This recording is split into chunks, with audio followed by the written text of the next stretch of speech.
Reincarnation of the Strongest Sword God audiobook by Kevin. Volume 19, Chapter 1801, Sturdy Team, Translator, Hell's Scythe Editor, Lucky Old Cat. As they watched the troll hero fly 20 yards across the arena and slam into the ground, the Dragon Phoenix Pavilion and Unyielding Soul members watching from a distance were stunned. She sent it flying? That's a mythic boss we're talking about. Just how much strength does she have? Is she really a guardian knight? For a time, the Dragon Phoenix Pavilion and Unyielding Soul members fell into a heated discussion. None of them could believe their eyes. Unyielding Heart was particularly shocked. Not even Unyielding Soul had an MT with such astonishing strength. Finally, Unyielding Heart more or less understood where Zero Wing found the confidence to raid the Hell Mode Eclipse throne. MTs played a crucial role in dungeon raids. Oftentimes, a failed dungeon raid wasn't a result of a lack of DPS. Rather, the team's MTs weren't able to survive against the bosses long enough. However, as long as a team had an MT that could tank the boss, even if the first raid attempt failed, the team would use the next few attempts to probe the boss for weaknesses and would eventually defeat its. The reason that the various superpowers didn't dare to touch a level 50 super large-scale team dungeon at this stage of the game was the lack of capable MTs. How did her strength improve by so much? Phoenix Rain was wrought with confusion as she watched Turtledove. When she had met Turtledove last, the female guardian knight had already been very powerful, easily tanking a Grand Lord by herself. However, after not seeing Turtledove for some time, the female guardian knight had grown to become capable of throwing a mythic boss. The speed at which Turtledove grew stronger was simply terrifying. Even after this shocking revelation, however, Zero Wing's members were still unsurprised. They knew that Turtledove had upgraded her Steel Crown to epic rank. Meanwhile, the Steel Crown's additional skill, Steel Impact, had also improved.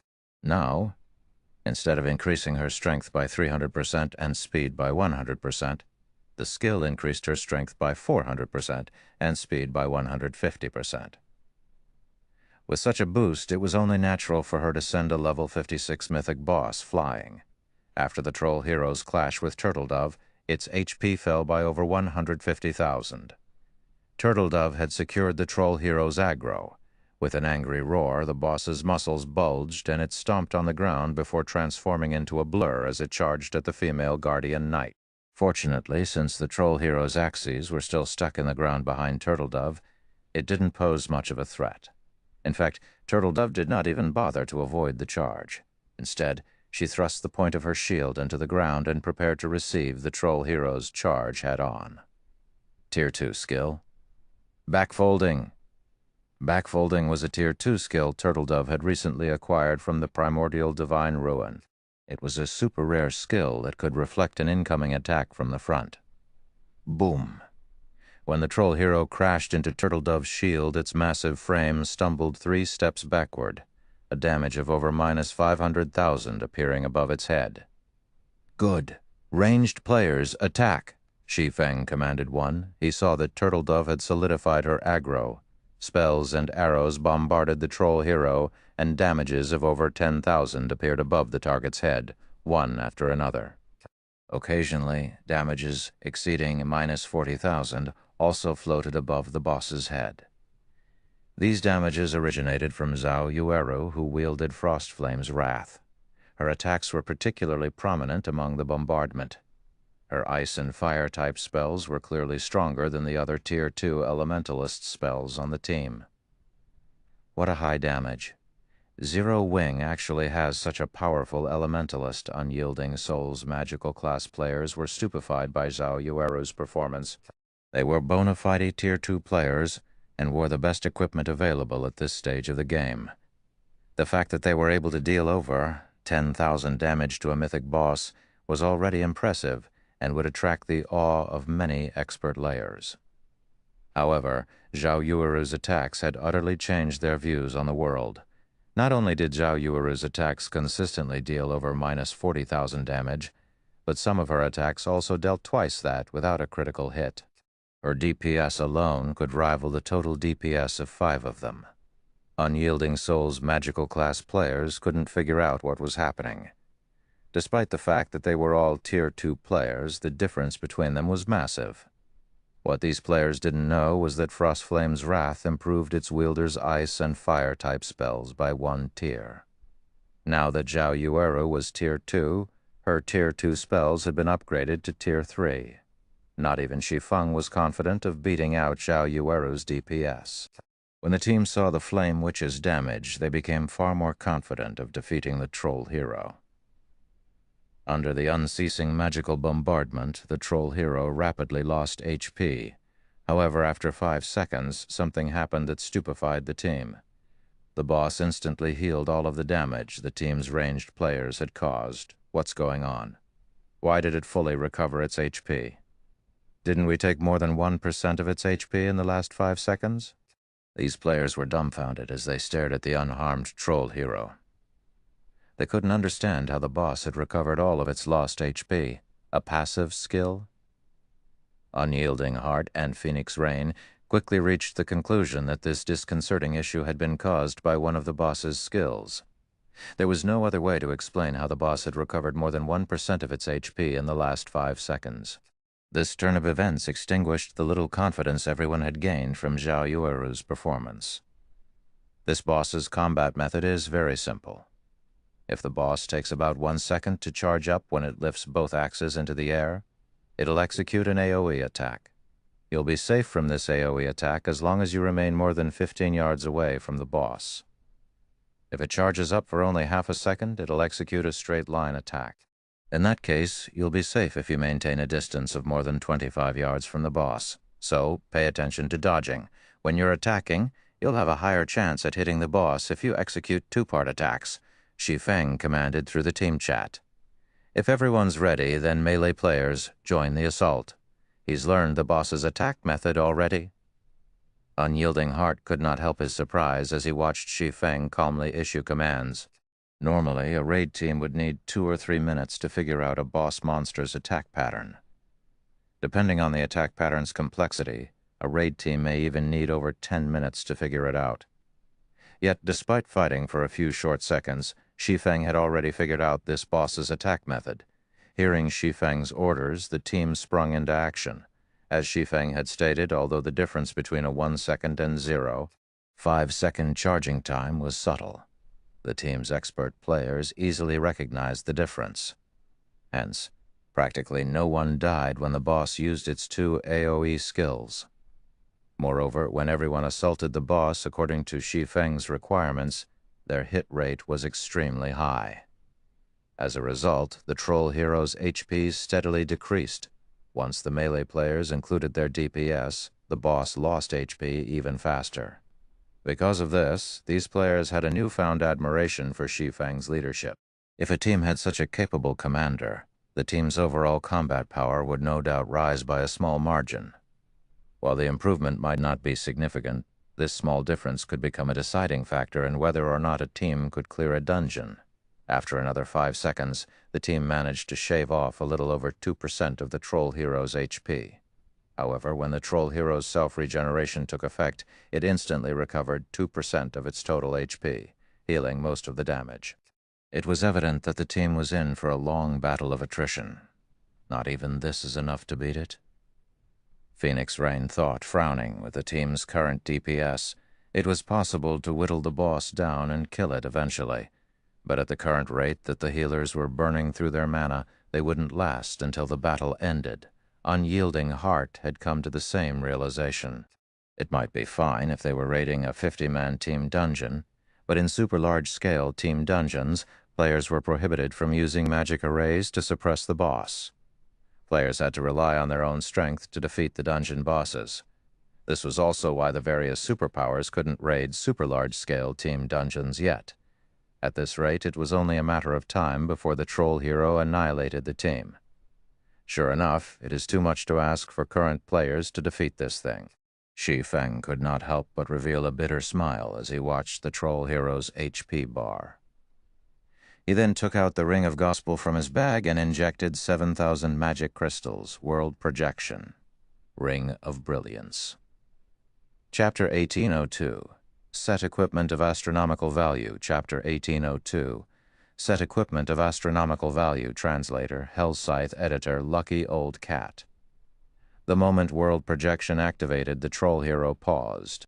Meanwhile, due to Ring of Brilliance's effect, everyone on the team felt a pleasant sensation course through their bodies, their basic attributes and physique instantly improving by 10%. What's this, a magic array? Didn't they say that magic arrays are prohibited inside super large-scale team dungeons? When these players noticed the troll hero's attributes decrease, they couldn't help but turn to Shi Feng in astonishment. How is this possible? The boss's basic attributes fell by 20%. Shock filled unyielding Heart's gaze when he noticed the change. Turning to Shi Feng, he thought, is this the real reason that he is so confident in challenging a super large-scale team dungeon? Unlike Grand Lords, mythic monsters had more resistance against magic array suppression and negative status effects.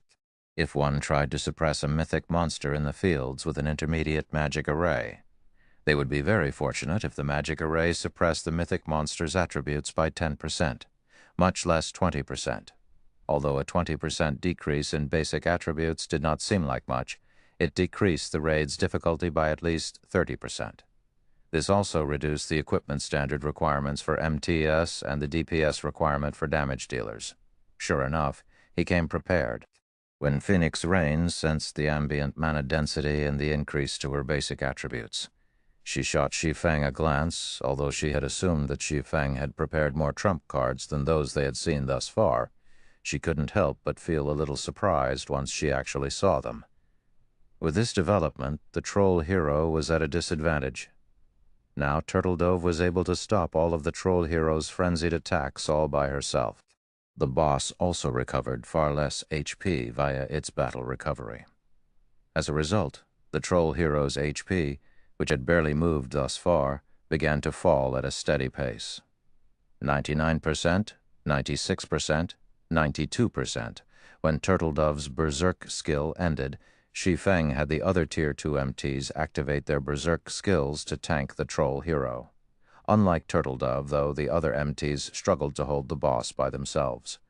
Shi Feng had two Tier 2 MTs tank the troll hero at the same time, with Kola and Ye Wumian offering support from the sides. Time passed quickly.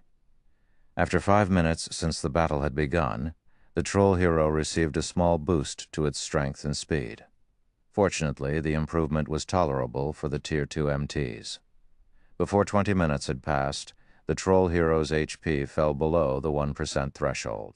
Seeing this, Shi Feng activated Divine Providence before activating Lightning Slash to land the killing blow. The troll hero then collapsed and transformed into particles of light, disappearing. When the boss faded away, a small mountain of items took its place. The loot's brilliant glow made the players from the Dragon Phoenix Pavilion and Unyielding Soul drool. The boss of a super large-scale team dungeon actually dropped so many items? With a rough glance at the pile of items, Unyielding Heart determined that more than 50 items had dropped. That was more than double what dropped from a level 50 large-scale team dungeon's boss. The number of items before her surprised Phoenix Rain as well. Shi Feng, however, didn't share their reaction. Although a super large-scale team dungeon and a large-scale team dungeon dropped roughly the same quality of items, the former tended to drop far more loot than the latter.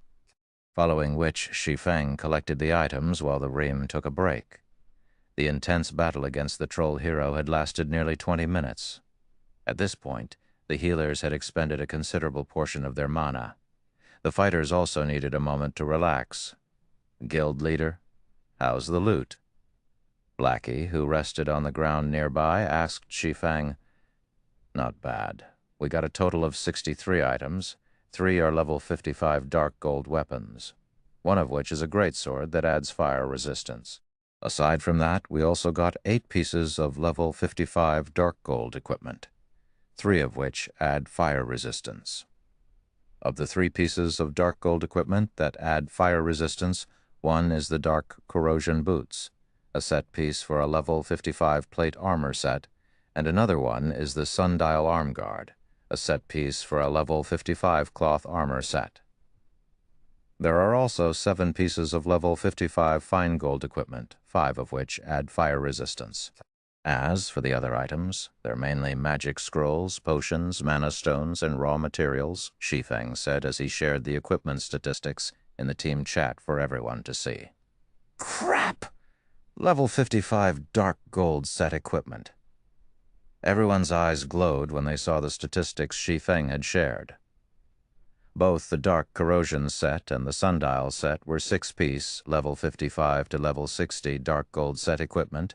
These 2 sets were easily the strongest set equipment they had seen thus far. If one equipped one of these sets, only players in full epic equipment could surpass them. Shi Feng simply smiled in response to everyone's exclamations. The Dark Corrosion set and Sundial set were some of the best sets available to players between level 55 and level 60. Not only did they provide superb fire resistance, but they also had effects that significantly enhanced fire-type damage. The full Sundial set, in particular, would increase all basic attributes by 220 points and physique by 15%. The set provided a significant improvement in all aspects. No ordinary dark gold set equipment could compare. When they saw the Dark Corrosion set and Sundial set, Unyielding Heart and Phoenix Rain's eyes turned slightly bloodshot. They hadn't considered that the Eclipse Throne could drop such valuable dark gold set equipment. If an MT equipped the Dark Corrosion set, that MT could easily tank bosses in fiery environments. Tanking level 50 mythic bosses would also become much easier. Guild leader Black Flame, if you can collect a complete Dark Corrosion set, Unyielding Soul will purchase it for 15,000 gold, Unyielding Heart declared. Ding, he Dragon Phoenix Pavilion is willing to offer 17,000 gold, Phoenix Rain said. Dinghen, Unyielding Soul offers 18,000 gold. Unyielding Heart hurriedly countered Phoenix Rain's offer. Seeing Unyielding Heart and Phoenix Rain competing over the Dark Corrosion set, the Dragon Phoenix Pavilion and Unyielding Soul members present were stunned. Even Zero Wings members had similar reactions. They never thought that the VIPs of 2 super first-rate guilds would fight so fervently over the Dark Corrosion set. I'm sorry. While I can understand your interest in purchasing the set, but the Dark Corrosion set is very important to Zero Wing, so I have no intention of selling it for now. Shi Feng refused the offer immediately. Of course, if Zero Wing obtains a second Dark Corrosion set, I will be willing to sell it. However, the minimum bid I'll accept per set is 24,000 gold. Of course, you can also offer rare materials or magic crystals. Shi Feng's team members gasped when they heard his price. It was too expensive.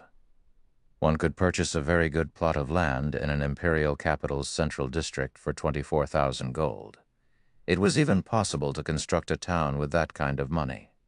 Yet Shi Feng wanted 24,000 gold for a single dark gold set equipment. Guild leader Black Flame, I believe you're aware that equipment has an effective time period. Although the Dark Corrosion set is a level 55 to level 60 dark gold set equipment, its value will decrease as time passes, Unyielding Heart said. If you gather a complete set within 7 days, I am willing to spend 24,000 gold to purchase it. However, if you offer the complete set after a fortnight or a month, I'm afraid that the Dark Corrosion set will no longer be worth that price. Phoenix Rain nodded in agreement with Unyielding Heart's words. As their levels and equipment improved, bosses that they hadn't been able to tackle would become easier to defeat. It was only a matter of time before they would acquire something similar to the Dark Corrosion set. They were only willing to buy the Dark Corrosion set now to jumpstart their plans. But as their time advantage shrunk, the set equipment's value would decrease as well. Rest assured, Zero Wing should have no problems securing a second Dark Corrosion set within 7 days. If we fail to collect a second set, I will put the first up for sale, Shi Feng said. Although the Dark Corrosion set was precious, its drop rate in the Hell Mode Eclipse Throne was relatively high. He also had the Icarus's Heart. Super large-scale team dungeons reset once a week, and after another 7 days, Zero Wing would have far more Tier 2 experts. While Zero Wing wasn't guaranteed to acquire 2 Dark Corrosion sets after 2 dungeon raids, securing one shouldn't be an issue. After some negotiations, Shi Feng decided to hold an auction for the Dark Corrosion set in 10 days. The set's final owner would depend on who offered the highest price, Phoenix Rain or Unyielding Heart. Once Shi Feng had organized the loot, he turned his gaze to the magic crystal treasure chest in the gigantic iron cage above. When the troll hero had died, it had also dropped a pitch-black key. This key, without a doubt, was related to the massive cage. Shi Feng then activated Gale Domain and flew towards the hanging cage. Chapter 1803, Great Sword Saint. Chapter 1803, Great Sword Saint. Translator, Hell's Scythe Editor, Lucky Old Cat. The iron cage above the arena was as large as a house. Although the cage was covered in rust, the divine runes on the iron railings were visible. Due to these divine runes, some kind of invisible energy constantly circulated the cage. When Shi Feng landed on top of the iron cage, he discovered that he was unable to use any skills or spells. His body also felt heavy, his movements becoming sluggish. What powerful suppression! Shi Feng felt the strange energy suppress his mind as he stood on the cage, becoming a little dizzy. If a Tier 1 player stood in his place, they'd likely pass out. When Shi Feng tried to reach the cage's lock, a powerful force shoved him away. He transformed into a blur as he crashed into the arena below. What's going on? Didn't he already get a key? Phoenix Rain and Unyielding Heart were a little surprised when Shi Feng's figure slammed into the ground. From their position, they had only seen Shi Feng fly like a cannonball the moment he had reached the cage's lock. They had never seen anything like it. Once Shi Feng stood, he shook his head, still dizzy. He then fell into deep thought as he stared at the iron cage. That one blow had dealt 60,000 damage. If a cloth armor or plate armor class with low HP had taken the blow, they would have died instantly. Guild leader, is the key unable to open the cage? Aqua Rose asked curiously as she looked at Shi Feng, whose HP had fallen to a critical level. No. We must be missing something, Shi Feng said, shaking his head. He realized that they needed more than just the key. I think the rest of the bosses should have what we need. He hadn't heard anyone mention a gigantic cage above the troll hero during his previous life, so he had no idea of what he needed to open it. However, since this was clearly a reward for the first team that challenged the Hell Mode Eclipse Throne, the following bosses should carry what he needed. After Shi Feng rested for a while, he led the team onward. The Eclipse Throne's castle was massive, and the troll hero was only the castle's gatekeeper. Under Shi Feng's command, the team slaughtered the patrolling monsters inside the castle. After nearly 2 hours, the team arrived at a garden.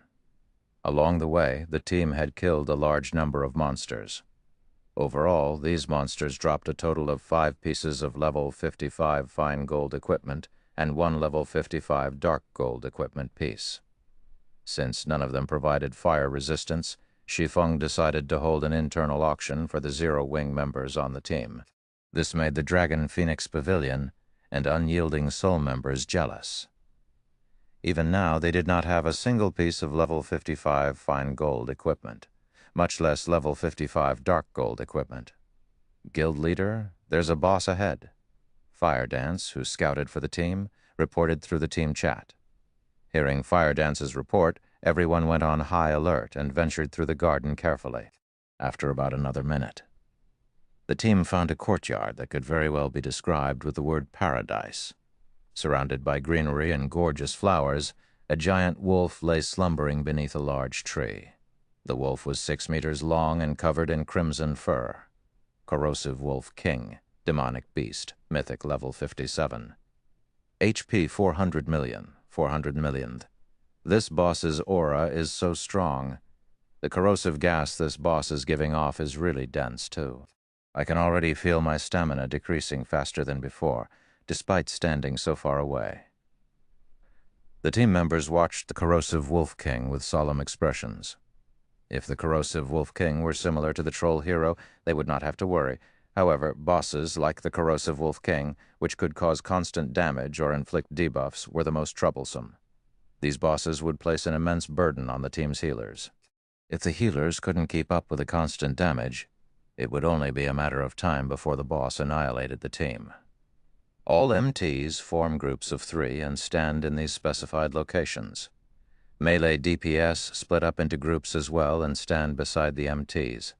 Healers and ranged DPS will run after the boss throughout the raid. If there are no problems, let's begin. Shi Feng simply used the standard procedures for a boss raid and had his team move out. This left Phoenix Rain and Unyielding Heart speechless. Although they wanted to express their opinions about Shi Feng's instructions, they held back and followed his orders when they recalled the swordsman's ability to adapt. As soon as the raid began, Shi Feng activated Ring of Brilliance. This time, though, he did not activate World Projection. Ring of Brilliance only cost 2,000 magic crystals, whereas World Projection cost 5,000 magic crystals. Meanwhile, the biggest problem with the Corrosive Wolf King was the low mana environment, which weakened the effects of skills and spells. There was no actual need to suppress the boss's attributes. Following which, under Shi Feng's orders, the team shaved off the Corrosive Wolf King's HP. Whenever too much corrosive gas contaminated the MT group that tanked the boss, Shi Feng ordered another MT group to take its place. By replacing the MTs responsible for tanking the boss, the contaminated MTs had enough time to recover. As for the healing aspect of the raid, Shi Feng wasn't worried thanks to Violet Cloud's holy prayer and his life domain. By alternating these 2 AoE heals, the team's healers were able to conserve their mana. In the end, it took less than half an hour to defeat the almighty Corrosive Wolf King. When the Corrosive Wolf King had died, it had also dropped a pile of items, including the head and leg parts for the Dark Corrosion set. The team then proceeded toward the 3rd boss, the Corrosive Dryad. As with the last boss, Shi Feng used the standard raid procedures, splitting the MTs into groups to deal with the Corrosive Dryad's numerous tendrils. Meanwhile, the melee players would open up a path for the ranged DPS to bombard the Dryad with fire-type skills and spells. During this raid, Zhao Yueru, with her Frostflame's Wrath, shone brightly. Like the Corrosive Wolf King, it took less than 30 minutes for the Corrosive Dryad to fall. Meanwhile, the Corrosive Dryad dropped 5 pieces of level 55 dark gold equipment and 8 pieces of level 55 fine gold equipment, all of which added fire resistance. Among the 5 pieces of dark gold equipment, 2 were set pieces for the Dark Corrosion set, specifically the arm guards and belt. By the time the team defeated the Corrosive Dryad, including the 2 other bosses and mobs they killed, everyone on the team had gained roughly 20% more EXP. Their leveling speed in the dungeon was much faster than grinding elsewhere. This left the Dragon Phoenix Pavilion and Unyielding Souls members speechless. They currently rated a level 50 super large-scale Team Dungeons Hell mode, yet not only hadn't they died and lost EXP, but their experience bars had also increased faster than grinding monsters outside of the dungeon. If they were to retell this tale, nobody would believe them. What surprised these super first-rate guilds members the most was the fact that they had only used the standard raid procedures to defeat every boss they had encountered. Despite facing mythic monsters, they had managed to defeat these bosses, one after another, without so much as suffering a single casualty. Since when were standard raid tactics so effective in super large-scale team dungeons? The bosses they had raided thus far were much easier compared to the bosses in large-scale team dungeons. However, unlike their companions, Phoenix Rain and Unyielding Heart realized what was happening. Their team hadn't defeated these powerful mythic bosses so easily because the standard raid procedures were so effective in this dungeon, but because Zero Wing's MTs, healers, and DPS were astoundingly powerful. There was also Shi Feng's heaven-defying Ring of Gospel, which could weaken the bosses and enhance their entire team. Without these factors, all of these boss fights would have been incredibly difficult or ended in a team wipe. The Eclipse Throne had a total of 4 bosses. Now that they had killed 3, only the final boss remained. Both Phoenix Rain and Unyielding Heart felt as if they were in a dream. Following which, under Shi Feng's command, the team soon reached the throne room housing the final boss. The throne room was also on the castle's top floor. When the team reached the throne room, they encountered a young man lying before the room's tightly shut doors. The young man wore golden armor and carried a great sword that radiated a holy light on his back. If one inspected this young man, they would discover that he was a level 60 mythic NPC. When Shi Feng saw this NPC youth's name, he was stunned. Why is he here? Shock filled Shi Feng's eyes as he gazed down at the mythic NPC. At this stage of the game, most likely no player, other than himself, knew about this NPC, but during his previous life, every God's Domain player would recognize the youth. This man had been reputed as the Great Sword Saint, known by players as the strongest entity below Tier 6. However, the main reason for this NPC's fame was the weapon he wielded.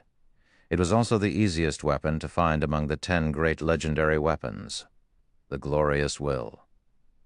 Chapter 1804, Epic Team Quest. Translator Hell Scythe Editor, Lucky Old Cat. Shi Feng had never thought that he would actually come across the Great Sword Saint Edward in the Eclipse Throne. From what he remembered, the Great Sword Saint was stationed at the ruined mountain range in the continent of God's Domain. Although the Glorious Will was the easiest of the 10 great legendary weapons to come by, even after 10 years, no player had managed to acquire the real Glorious Will. There had been a player that managed to acquire a replica of the Glorious Will who had been titled the Glorious Sword Saint. Rumors had it that the Glorious Sword Saint had acquired the replica from a quest. Other rumors claimed that the replica came from the loot of a powerful field boss.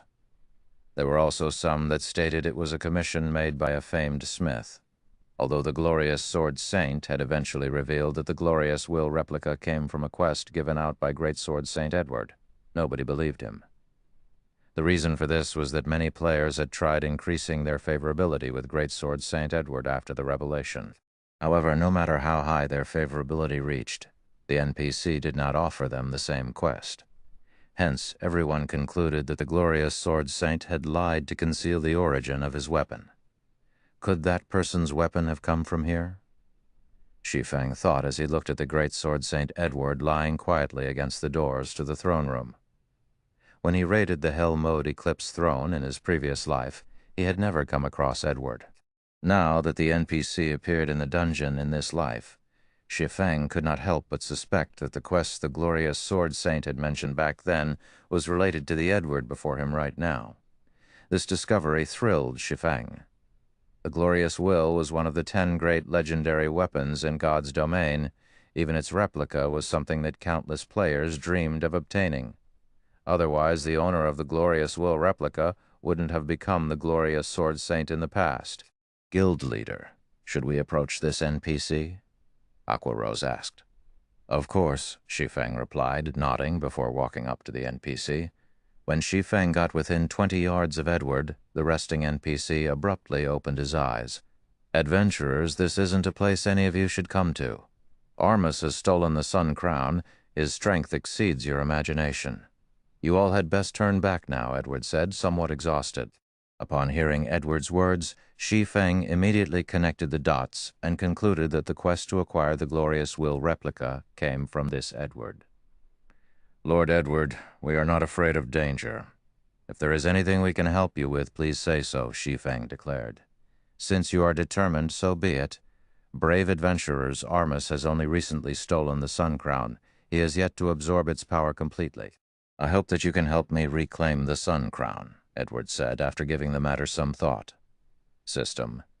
Do you wish to accept the Epic Team Quest Sun Crown? Quest content.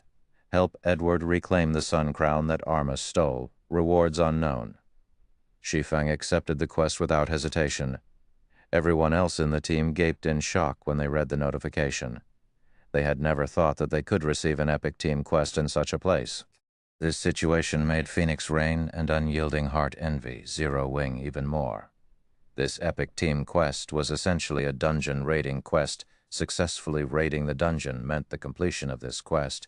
It was basically a bonus reward to Zero Wing. Brave adventurers, follow me. It is time for this evil lich to receive his due, Edward said as he stood up. He then pushed apart the tightly shut steel doors and stepped into the throne room. Everyone follow the NPC, Shi Feng commanded. Everyone trailed Edward into the throne room. Upon entering the throne room, everyone felt as if they had gone outdoors at night time.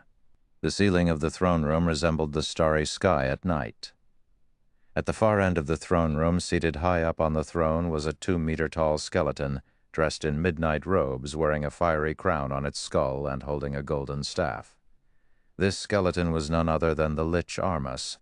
Currently, Armus was gazing down at Shi Feng and the others as if he was the king of the underworld.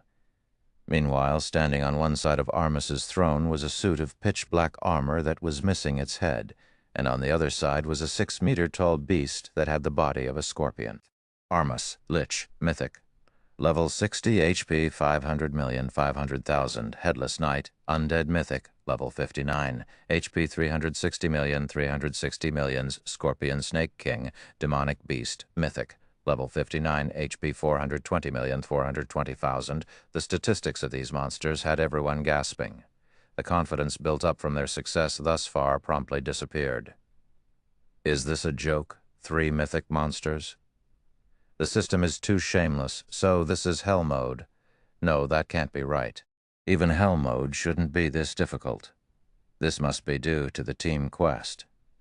Everyone's hearts stopped as they stared in despair at the 3 mythic monsters at the far end of the throne room. It already took everything they had to fight 1 mythic monster. Fighting 3 mythic monsters at the same time was beyond a 200-man team of Tier 2 players. Phoenix Rain and Unyielding Heart currently wore somber expressions as they looked at the 3 mythic monsters. They felt that the system was playing a big joke on them. Guild Leader Black Flame, this quest is a little outside of our capabilities. Why don't we abandon this quest? With our team's current strength, it is simply impossible to go up against 3 mythic monsters simultaneously, Phoenix Rain suggested. Unyielding Heart nodded his head in agreement. This was no longer a feasible challenge for current players. At the very least, their entire 200-man team needed to be fully equipped in level 55 or even level 60 Dark Gold equipment, with the main members of the team having multiple pieces of epic weapons and equipment. Only then could they cope with 3 mythic monsters at once. At this moment, Shi Feng had a gloomy expression. He had never imagined that the epic team quest would be so vicious. If there were only 2 mythic monsters, he still had the means to deal with them. However, with his current team, challenging 3 mythic monsters simultaneously was asking too much. Must I give up? When Shi Feng thought about how much he had gone through to obtain this quest, reluctance filled his heart. No, if even my current team can't complete this quest, how could the glorious Sword Saints team possibly have completed it? As the first team to conquer the Hell Mode Eclipse Throne, the glorious Sword Saints team might be slightly superior to Shi Feng's current team in terms of equipment standards, but there was definitely a limit to the difference. Not to mention, he had the Ring of Gospel to improve his team's basic attributes and suppress the mythic monsters. At this moment, the sound of a system notification suddenly entered everyone's ears. System, you have accepted the Epic Team Quest Sun Crown. Please select your challenge difficulty. System, there are 3 difficulties available: Bronze, Silver, and Gold. Depending on the difficulty selected, the final reward will also be adjusted. Please choose carefully. The difficulty cannot be changed once selected. Chapter 1805, Skyrocketing Combat Power, Chapter 1805, Skyrocketing Combat Power, Translator Hell Scythe Editor, Lucky Old Cat. There are 3 different difficulties? Shi Feng, more or less, understood how the glorious Sword Saint had completed this quest in the past after seeing the system notification. Bronze rank was no doubt the easiest. It was also very likely that the glorious Sword Saint had chosen this difficulty to complete the epic team quest. However, the only problem right now was that the system did not clearly state the difficulty standards. If players had to fight all 3 mythic monsters at once, which difficulty was it? If Bronze difficulty had that requirement, then even Shi Feng had to admit defeat. When he had raided the Hell Mode Eclipse Throne during his previous life, Armus had been the only boss at the end of the dungeon. The Lich hadn't had any subordinates at his side. With his current team, it was simply impossible to take on Armus and his 2 subordinates simultaneously. If, however, the challenge before him was Gold rank, then he could attempt Bronze or Silver. This difficulty selection really is troublesome. The system actually refuses to provide any information about our options. It's impossible to make a good decision. Phoenix Rain frowned as she watched Armus and his two subordinates. Without any information as a benchmark, they would waste all of the effort they had put into this dungeon raid, thus far on the off chance that they made the wrong selection. Brave adventurers, Armus and his subordinates are very strong. If you can't hold on after the battle begins in a moment, you can gather around me. Although I haven't fully recovered my power yet, I can unfold a domain around me. The domain will, more or less, weaken their power, Edward suddenly said. Power hasn't fully recovered yet? Unfold a domain? Shi Feng could not help but turn to look at Edward upon hearing the NPC's words. So, that's the case. Guild leader, did you figure something out? Aqua Rose asked curiously when she saw Shi Feng's smile. I now understand this quest's difficulty standards, Shi Feng said as he gestured to Edward. The challenge difficulty doesn't refer to the 3 bosses, it refers to the support Edward can provide. The more difficult the challenge, the more limited Edward's help will be.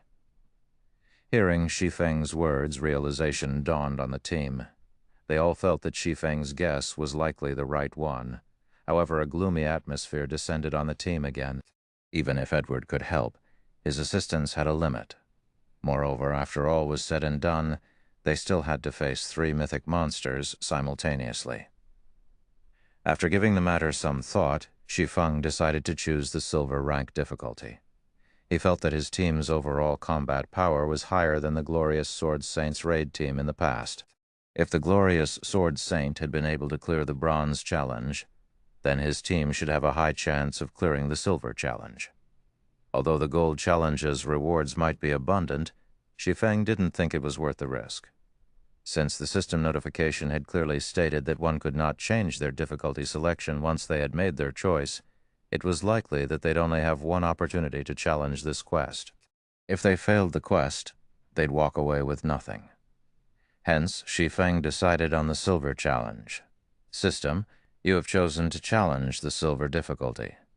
System, it is detected that you are challenging the Sun Crown quest for the first time. Difficulty selection may be altered to normal mode or hero mode. For normal mode, the boss's attributes will be weakened by 20%. Based on your performance in the battle, the reward will range between bronze rank and silver rank. For hero mode, the boss's attributes will be weakened by 10%. Based on your performance in the battle, the reward given will range between silver rank and gold rank. This privilege is only available on the first challenge. You may also forsake this opportunity and choose the standard difficulties. Please choose wisely. Privilege for the first challenge? Shi Feng could not help his grin. He now realized how the Glorious Sword Saint had completed the quest following which Shi Feng chose hero mode. If all 3 mythic monsters' basic attributes fell by 20%, it would undoubtedly be of great help to the team. It was no wonder why the Glorious Sword Saint's raid team had defeated all 3 mythic bosses. Although hero mode only weakened the bosses by 10%, he should be able to reduce the mythic boss's basic attributes by nearly 30% with the Ring of Gospel's suppression. With Kola, Turtledove, and Yewumian's strength, plus the other Tier 2 MTs, they should be able to keep all 3 bosses in check. Hero mode. Unyielding Heart was speechless when he saw Shi Feng's selection. Is he insane? Phoenix Rain was similarly surprised. Shi Feng's initial decision to choose the silver challenge was understandable, since they had so little information to work with, and regardless of their choice, they still had to face 3 mythic bosses at once. However, now that they had concrete numbers, Shi Feng had chosen hero mode. This decision was confusing. While she understood that with Shi Feng's Ring of Gospel, it was possible to suppress the 3 bosses further. But the biggest problem wasn't whether or not the team's MTs could tank the bosses. It was whether or not the team had enough DPS. Moreover, since they had to fight 3 mythic bosses simultaneously, the pressure on the team's healers would be unprecedented. When the raid began, the healers' mana expenditure would be massive. If their healers ran out of mana in the middle of the raid, they'd definitely team wipe. They had to reduce the boss's maximum HP as much as possible to ensure a greater chance of success. Although there was only a 10% difference between normal mode and hero mode, the three bosses had a combined 1,280,000,000 HP. A 10% difference meant that their team had to deal with an additional 128 million HP. Moreover, there was the matter of battle recovery. This would undoubtedly extend the raid's duration by a significant amount of time, which would increase the risk of the team's healers running out of mana mid-battle. Meanwhile, after Shi Feng had selected the fight's difficulty, the three mythic bosses lost 10% of their attributes. Good, Kola, Turtledove, Ye Wumian, each of you will tank one of the bosses. The other MTs will support them. Prioritize the Scorpion Snake King, Shi Feng said. He then took out the Bible of Darkness and summoned a Tier 3 demon. Everyone release the limiter on your weapons altogether. For the raid, he had armed every participating Zero Wing member with Tier 2 and Tier 3 mana weapons, especially the Tier 2 mana weapons. Of the 85 Zero Wing members he had with him this time, he had armed each with at least 3 Tier 2 mana weapons. Initially, he had only planned to use the mana weapons when the team lacked firepower. Now that they were required to go up against 3 mythic bosses simultaneously, he couldn't afford to be stingy with the mana weapons. Hearing Shi Feng's words, Zero Wing's members, who had felt a little gloomy, revealed excited expressions. Thus far, only the MTs had been allowed to liberate their mana weapons' power. The rest of them hadn't been allowed. Now that Shi Feng had given them permission, they could use their mana weapons skill whenever they wanted to exhibit immense power. What's going on with Zero Wing's members? The Dragon Phoenix Pavilion and Unyielding Soul members were confused to see Zero Wing's members brim with confidence and fighting spirit. However, after Shi Feng used World Projection and Ring of Brilliance, and Kola, Turtledove, and Ye Wumian had stabilized their aggro, the scenes that followed thoroughly dumbfounded Dragon Phoenix Pavilion and Unyielding Soul members after Edward activated his domain, the domain reducing the 3 bosses' reaction speed by 30% and attack power by 20%. This greatly reduced the pressure Kola and the others faced. After the Scorpion Snake King and Headless Knight lost nearly 30% of their attributes, the 2 bosses were a joke. Even the team's regular Tier 2 MTs could tank the 2 bosses' fierce assaults on their own, let alone Turtledove and Ye Wumian. This allowed the DPS to attack the 2 bosses freely. The Dragon Phoenix Pavilion and Unyielding Souls Tier 2 experts were fortunate if their attacks dealt more than minus 10,000 damage, yet Zero Wing's experts dealt over minus 30,000 damage with each attack. The latter's magical class experts even landed multiple attacks that dealt over minus 50,000 damage. The damage Zero Wing's members dealt was simply ridiculous. Moreover, a Tier 3 demon bombarded the bosses in a frenzy, rapidly devouring their HP. This stupefied the players from the 2 super first-rate guilds. They had never thought that Zero Wing could summon a demon that was as strong as an ordinary Grand Lord of the same level. After the team defeated the first 2 mythic bosses and focused on Armus, the raid became considerably more difficult. Armus was a lich that could use spells of all of the 4 major elements. Each of his spells could instant kill a non-plate armor class. Hence, even though Armus's attributes had been suppressed, he was extremely difficult to deal with. Fortunately, Shi Feng had his forbidden domain to stop the occasional large-scale destruction spell the Lich cast. On the rare occasions when Forbidden Domain was on cooldown, the other players disrupted the Lich's spellcasting with powerful skills and spells, significantly reducing the threat Armus posed. When Armus's HP fell to 30%, however, the Lich began to double speed cast, catching everyone off guard. As a result, over a dozen players died in the blink of an eye. The rest of the players were startled. How is this possible? The boss actually knows how to double speed cast. Phoenix Rain and Unyielding Heart were just as stunned. Double speed casting was a technique that many expert players found extremely difficult to accomplish, but once they could execute the technique, they'd undergo a qualitative transformation. Players would be able to enhance their offensive and defensive capabilities. Everyone, activate your berserk skills. With the exception of MTs, I want everyone to keep moving around. Do not let the boss lock on to you. Shi Feng hurriedly commanded after seeing Armus going berserk. Hearing Shi Feng's command, the team went into action. Everyone activated their berserk skills and ran in random patterns, making it difficult for Armus to target them with his spells. As a result, the Lich could only target the relatively immobile MTs. This allowed the team to reduce the risk of casualties. The boss doesn't have much HP left. Attack with everything you've got, Shi Feng said before activating Lightning Slash. Gentle Snow also used her Tier 2 skill Bladestorm, while Zhao Yuero used Frost Flame Space and attacked the boss alongside her doppelgangers. As for Aqua Rose, she used her domain skill Aqua Precinct. Everyone on the team used their strongest skills and spells available. Even the weakest attacks inflicted over 50,000 damage, while the stronger ones dealt over minus 100,000 damage. Armus's HP plummeted as a result. 20%, 10%, 5%. Die. When Armus's HP fell below 1%, Shi Feng, who had Power of Darkness activated, used Divine Providence and Flame Burst. Miniature suns bombarded Armus, one after another, devouring the boss's remaining HP. Boom. As the team watched, Armus's skeletal body crumbled to the ground. The surviving members then heard a series of system notifications.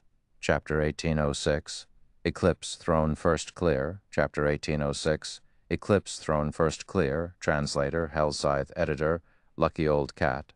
The boss is dead. We did it. We won. Everyone cried out with joy when they saw Armus's skeletal figure on the ground. Although Armus had killed over 60 of their 200-man team, they still defeated the final boss of the Eclipse Throne in the end. Not even the various superpowers dared to challenge this dungeon. Zero Wing's members were similarly ecstatic.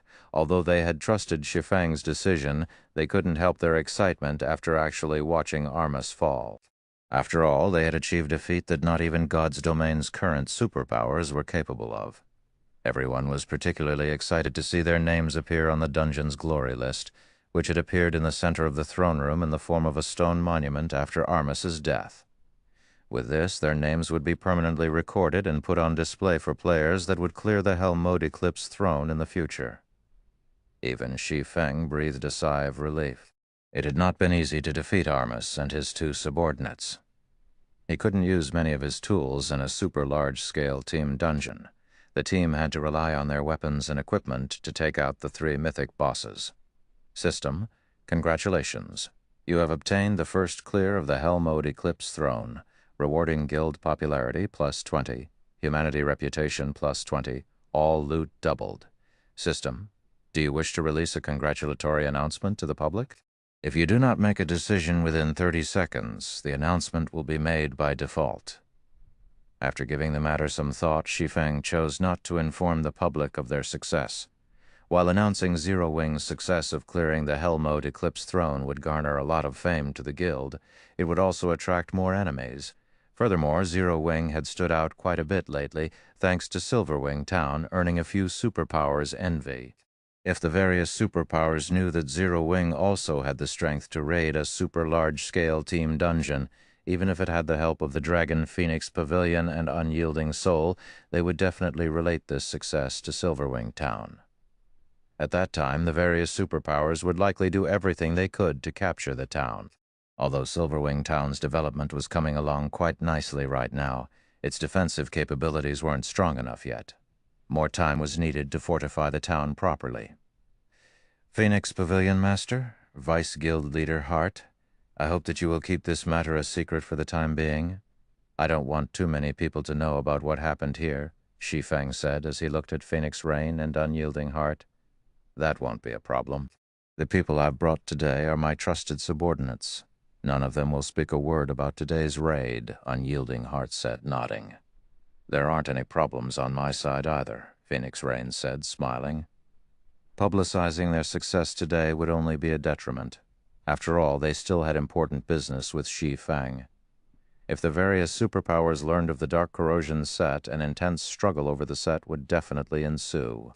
Both Unyielding Heart and Phoenix Rain welcomed the fact that Shi Feng wanted to keep today's achievement confidential. Shortly after Shi Feng decided against the congratulatory announcement, Armus's golden throne abruptly shattered. A small mountain of items took its place, radiating a glow that illuminated the throne room. At a glance, there were easily over 100 items in that pile. The Dragon Phoenix Pavilion and Unyielding Soul members stared at the loot with bulging eyes. "Adventurers, thank you for your help in giving Armus the punishment he deserves," Edward said sincerely as he walked up to Shi Feng. Edward held the golden crown that previously graced Armus's skull. Although Armus has died, his power has not vanished completely. Half of his power has gathered in one of his eyes, while the other half is stored in the sealed cage above the arena. If you wield his eye, you should be able to acquire his remaining power. Hopefully, it will be of some help. After Edward had said so, a magic array appeared beneath his feet. The great sword saint then transformed into a streak of light and left the throne room. System: congratulations. You have completed the Epic Team Quest, Sun Crown. Total deaths: 63. Time spent: 47 minutes, 28 seconds. Awarding Grade A evaluation plus 30% EXP, 4 legacy skill points, and 1 Armus's eye. Grade A. When Shi Feng read the system notification, he was satisfied with the outcome, seeing as they had challenged hero mode. He then plucked Armus's eye from the ground and inspected it. Armus's eye, necklace, epic rank item. An Eye of Time formed of nearly half of the Great Lich Armus's power. The Eye of Time can view both the past and the future. Level 50, level 100. Equipment requirement: Intelligence 1200, Vitality 800 Intelligence plus 57, Vitality plus 54, Endurance plus 44, level 50. Casting speed increased by 15%. All spell effectiveness increased by 15%. Cast range plus 2. Spell completion rate increased by 1%. Additional skill 1, Eye of Future. When activated, allows the user to maintain an hour of simulated combat. Cooldown: 10 hours. Additional skill 2, Eye of Past. Tracks the target's movement and location for 3 hours. Cooldown: 6 hours. What heaven-defying skills! Shi Feng was astonished after reading Armus's eye's attribute panel. Armus's eye's basic attributes were average at best, but the 2 skills were incredible. Eye of Future, in particular, was simply heaven-defying. With the Eye of Future, players could participate in a system-simulated battle before the actual fight. If this skill were used to raid bosses, players could test various strategies without sacrificing team members if used in a PvP battle. Although the main god system wouldn't be able to replicate enemy players' movements perfectly, it could mimic players with an 80% to 90% accuracy. If players could practice against their simulated opponents before the actual battle, they would be more confident during the actual battle. Most importantly, Eye of Future could reveal an enemy's true strength. Meanwhile, the simulated player would remain wholly ignorant of their trump card's exposure. The only downside was that Eye of Future had a very long cooldown. Even so, it was amazing. After Shi Feng finished marveling over Armus's eye, he examined the rest of the loot. A total of 131 items had dropped from the throne. Over half were rare materials, magic crystals, and mana stones. Only 23 items were weapons and equipment. Among the weapons and equipment dropped, the best was the epic weapon, Nether Scepter, a top-tier staff for summoners. The staff enhanced summoned creatures using Nether Spirit, which increased their basic attributes by 25%. The staff could also summon a squad of Nether Guards consisting of 1 captain and 9 soldiers. The captain was a High Lord, while the 9 soldiers were lords. Shi Feng had also obtained the chest piece for the Dark Corrosion set, the last piece he needed to complete the Dark Gold set equipment, including the set effects. The Dark Corrosion set granted a total of 180 points of fire resistance. With such high fire resistance, players would have no trouble against a fire-type boss. Moreover, the set offered higher basic attribute bonuses than ordinary Dark Gold set equipment of the same level. Shi Feng had Kola equip the Dark Corrosion set without hesitation. Upon equipping the set, Kola's basic attributes skyrocketed. His HP also reached 87,000. With this fire resistance, a Tier 1 player's fire-type attacks will likely have no effect on me. Kola said, astonished when he saw his fire resistance. He now had more than 200 points. Wearing the red and black metallic armor, Kola looked like a war god that had just stepped off a battlefield of fire. Heat wafted off of him in waves. Seeing this, Unyielding Heart and Phoenix Rain raised their evaluation of the dark corrosion set. Shi Feng didn't leave the team dungeon immediately after he tidied up the loot. Instead, he led the team back to the castle's arena. Now that Armus was dead, as Edward had said, he could retrieve the other half of Armus's power, which was inside the locked steel cage. When Shi Feng thought about the Glorious Will replica, his heart pounded with elation. Chapter 107, Glorious Will's Replica. Chapter 18, O Scythe, Glorious Will's Replica. Translator, Hell's Scythe Editor, Lucky Old Cat. Once more, Shi Feng stood before the rusted cage in the bloodlust-saturated arena. The mysterious power that previously protected the cage was now gone. This allowed Shi Feng to approach the cage and unlock it with the key he had acquired from the troll hero, Click. After opening the cage, the magic crystal treasure chest appeared before Shi Feng in full. Curiosity overwhelmed the other players in the arena after seeing Shi Feng unlock the cage. They were all eager to learn what the treasure chest contained. After all, this magic crystal treasure chest was the Epic Team Quest's true reward. Please let the Glorious Will replica be inside. Shi Feng inwardly prayed as he carefully opened the magic crystal treasure chest. Although the glorious Sword Saint had claimed that he had acquired the replica from a quest, he hadn't stated which quest. It was possible that he hadn't obtained the replica from this team dungeon. Hence, Shi Feng wasn't certain that he would find the Glorious Will replica in this magic crystal treasure chest. As the loading bar slowly filled, Shi Feng grew increasingly nervous. After the 20-second activation progress completed, the magic crystal treasure chest's lid slowly lifted on its own. Golden light then illuminated the entire arena. The arena's ambient mana even grew slightly denser. What's going on? Opening the treasure chest can actually increase the arena's mana density. This treasure chest is amazing. Could it be a legendary treasure chest? How is that even possible? Why would the system award players with a legendary treasure chest just for completing an epic team quest, at the very least? You'd have to complete a legendary quest to get something like that. I guess that's true. Even so, that chest definitely has an epic item.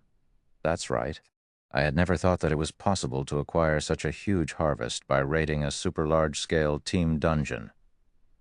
We got so many more items than we could from a large-scale team dungeon. Zero Wing struck gold this time. With all of the weapons and equipment it earned from this raid, its main force will definitely become a lot stronger. Zero Wing will have a much easier time raiding super large-scale team dungeons in the future. As the light from the magic crystal treasure chest started to dim, the Dragon Phoenix Pavilion and Unyielding Soul members chatted among themselves. They could already see Zero Wing growing even stronger in the future. Even if the guild had a numbers problem right now and would not be able to raid other super large-scale team dungeons for some time, the guild should have no problems raiding large-scale team dungeons in kingdoms and empires with all of the loot it had acquired from the Eclipse Throne. Cycling. Once we return, notify the guild's upper echelons and tell them that I'm holding an emergency meeting. Unyielding Heart whispered to the male cleric beside him. Vice Guild Leader, you couldn't possibly be thinking of inviting them, right? Cycling Light asked in surprise. Isn't that a little too risky? Aside from the other Vice Guild leaders, I'm afraid the guild leader won't agree to it. Zero Wing might be an outsider, but you've witnessed the guild's strength personally. Zero Wing's main force is no weaker than a super first-rate guild's. I believe that with this strength, the guild leader will be very happy to get Zero Wing's assistance, Unyielding Heart said, smiling. We truly have to thank Lingsha for this. If she hadn't sent us to help Zero Wing, we'd likely remain ignorant of Zero Wing's strength. Indeed, we really have to thank Miss Lingsha. Cycling Light nodded. Miss Lingsha likely discovered Zero Wing's strength a while ago, so she asked us to do everything we could to help the guild.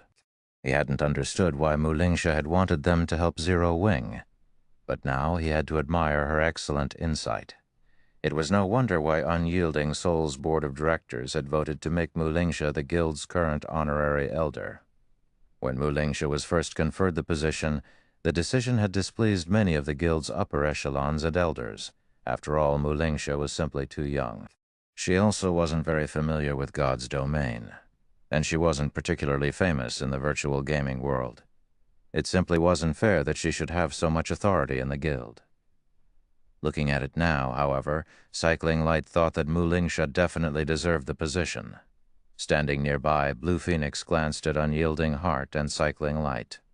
"Big Sis Rain, it seems Unyielding Heart has become very interested in Zero Wing," Blue Phoenix said quietly. "That's normal. The power Zero Wing displayed truly exceeded everyone's expectations." "Zero Wing's strength is nothing like what a first-rate guild should have," Phoenix Rain said, chuckling. "Nine Dragons Emperor is still trying to find a way to eliminate Zero Wing. I'm really curious to see what kind of expression he'll make once he learns that Unyielding Soul wants to deepen its relationship with his rival." The struggle for the position of Great Pavilion Master had grown more intense lately, and thanks to the wonderful misunderstanding that Zero Wing was one of her subordinates, she had gained the upper hand in the competition for the position. Although she had tried multiple times to refute the misunderstanding, she no longer felt that it was a bad thing to let the misunderstanding continue. The stronger Zero Wing became, the greater her chance would be of becoming the next Great Pavilion Master. However, she was surprised when she considered how fast Zero Wing developed. When she had first encountered Zero Wing, it had been just another small guild in the kingdom. Now, however, even a veteran super first-rate guild like Unyielding Soul considered Zero Wing important. This development speed was a little scary. Meanwhile, when the magic crystal treasure chest opened fully within the iron cage, Shi Feng was stunned by what he saw. He had to admit that a gold magic crystal treasure chest was indeed amazing. The items inside were far more impressive than the contents of an epic treasure chest, although this gold magic crystal treasure chest didn't have as many items as the one he had found in the Lost Town. The item's quality was just as high. There were a total of 5 items inside the treasure chest. The first was an epic consumable called Frost Hell. It was a domain tool that could be used to alter the weather. However, it could only be used 5 times. The second item was a warrior summoning order. When used, it would gather a group of powerful NPCs. Players could then choose a personal guard from among these NPCs, the weakest of which would be Secret Silver rank. If one were lucky, one of the NPCs could be Fine Gold rank. The warrior summoning order was easily worth tens of thousands of gold. The third item was an advanced smithy design. As an advanced construction, the advanced smithy possessed abilities that a basic smithy definitely did not. For example, the advanced smithy had the ability to invite NPC master forgers to run it meanwhile.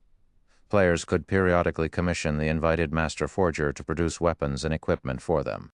Although the cost was extremely high, players could obtain a highly compatible weapon or equipment piece. The fourth item was the Tier 4 continuous use magic scroll, Vulcan's Sigh. The magic scroll was slightly special due to its multiple uses, though players would have to spend magic crystals to replenish the scroll's mana. Typically, a continuous use magic scroll could be used 4 to 6 times. It was easily worth more than a piece of ordinary epic equipment. The final item was a cool, dazzling golden greatsword. It was the most valuable item among the 5 inside the treasure chest, and the item Shi Feng had hoped to find the most. The replica of the Glorious Will. Chapter 1808, Sword of Violence. Chapter 1808, Sword of Violence. Chapter 1808, Sword of Violence. Translator, Hell Scythe Editor. Lucky Old Cat. The Glorious Will was a golden greatsword radiating a golden glow. A bundle of golden flames encased within its hilt emanated a sacred aura. The weapon's cool design would easily captivate its wielder. As Shi Feng inspected the greatsword in his hands, everyone else in the arena had their attention drawn to the weapon. "What's that sword? It's so amazing. It's actually giving off such a powerful aura despite being in an inactive state. Why does that sword look somewhat familiar? Huh, that looks like the greatsword the NPC from before had. That sword looks so cool. I wonder what is its rank. I'm guessing it should be an epic weapon at the very least. There's no way a dark gold weapon would feel this powerful. Everyone discussed quietly among themselves as they looked at the glorious will Shi Feng had retrieved from the magic crystal treasure chest. Many swordsmen and berserkers, the only two classes capable of using two-handed weapons like great swords, in the team stared at the great sword greedily, their eyes turning bloodshot. Sure enough, it really is amazing. Shi Feng was astonished as he checked the glorious will's attributes. Glorious will, replica, two-handed sword, epic rank, level 50, level 100. Equipment requirement, strength 2000. Attributes adjust according to user's level. Attack power plus 2320, level 50. Strength plus 285, endurance plus 240, agility plus 2065, attack speed plus 10 attacks have 20% chance to transform into a sword of light and penetrate through all defenses. 30% chance to trigger scorching radiance, increasing strength by 40% and damage by 210%. When equipped, increases strength by 30% and agility by 10%, attack range plus 2.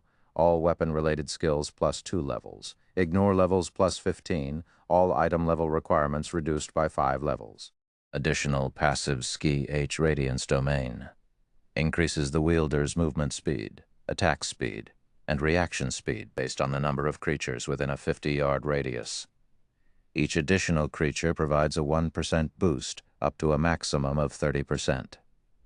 Additional active skill, one Will of Light grants the Will of Light onto the weapon, increasing strength by 150% and inflicting 400% damage to a 525-yard area in front. Can be used up to 5 times. Each use has a 1-minute cooldown. Additional active skill 2, Myth of Light. Temporarily increases user's tier by 1, up to a maximum of tier 4, to deal 1 devastating attack in a 50-yard cone. Cooldown 20 minutes. Additional active skill 3, Light Speed. Allows the user to transform into light and instantly travel a maximum distance of 150 yards. Afterward, increases movement speed by 50% for 15 seconds. During this duration, user can also control an attack with 16 swords of light formed using the power of light. Each sword of light can attack only once. Each sword of light has 80% of the user's attributes. Cooldown 5 minutes. This is a replica forged by Lich Armus using the power of the Sun Crown. Due to insufficient power, Armus failed to complete the replica. Currently, this replica is still in an incomplete state. Gather 100,000 magic crystals and 100 sun essences to complete the replica. The replica has currently absorbed 0 magic crystal and 0 sun essence. Looking at the glorious will in his hands, Shi Feng felt that the weapon was basically a sword of violence. It possessed paramount strength. Ordinary epic weapons simply could not compare to it, moreover. This great sword was even useful for chasing fleeing or swiftly moving targets. The skill Light Speed, in particular, allowed its wielder to cross a distance of 150 yards instantly. With the ability to traverse such a distance in a heartbeat, players would be able to execute many feats. This greatsword was perfect for berserkers and swordsmen lacking in survivability when grinding in the fields. In the past, thanks to Glorious Will, the glorious Sword Saint had managed to escape many fatal situations. Moreover, despite the current Glorious Will already being very powerful, it was still incomplete.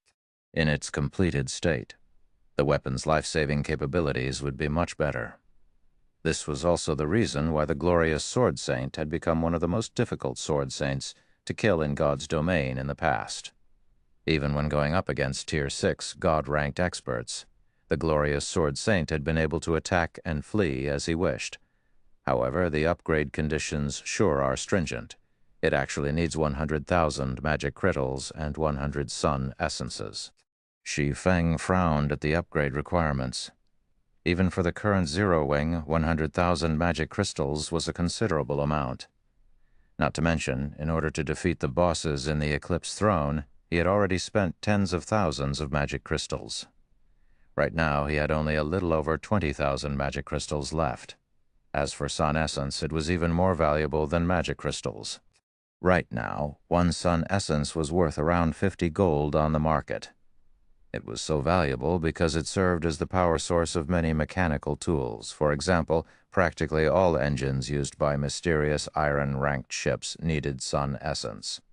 Even so, each engine required only 10 or so sun essences. Meanwhile, a mysterious iron ship was currently more valuable than even epic equipment. Nonetheless, the Glorious Will actually required 10 times the number of sun essences needed to run a mysterious iron ship. Sun essence was extremely rare. It could only be acquired from special regional dungeons and maps, although most of the time players got it through quests or exchanges with NPCs. However, these quests were tough, and the items needed to trade for sun essence were likewise very valuable and difficult to obtain. It seems I have no choice but to gather sun essences. Shi Feng sighed as he looked at Glorious Will. He then stored the weapon in his bag, not intending to share its statistics with the team. This was a replica of Glorious Will, one of the 10 great legendary weapons of God's domain. Moreover, although it was currently only an epic weapon, it had the potential to reach fragmented legendary rank. If information of this weapon leaked, it would definitely cause a huge commotion. Hence, the fewer players that knew about the weapon, the better. This was just like Gentle Snow's 7 Luminaries' battle armor, Zhao Yueru's Frost Flame's Wrath, and Fire Dance's 1,000 transformations items that needed to be kept a secret. Currently, less than 7 people in Zero Wing knew what these items were. Hence, even until now, their details had yet to leak to the public. Nobody aside from these people knew that the number of fragmented legendary items and items capable of being upgraded to the fragmented legendary rank in Zero Wing's hands was close to 10.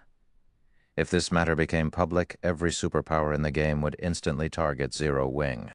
When everyone saw Shi Feng exiting the cage, they were all sensible and refrained from asking about the contents of the treasure chest. Zero Wing's members, in particular, understood that if he wished to share information about the loot with them, he would naturally do so if he didn't. However, he absolutely would not tell them. Snow, learn this skill book.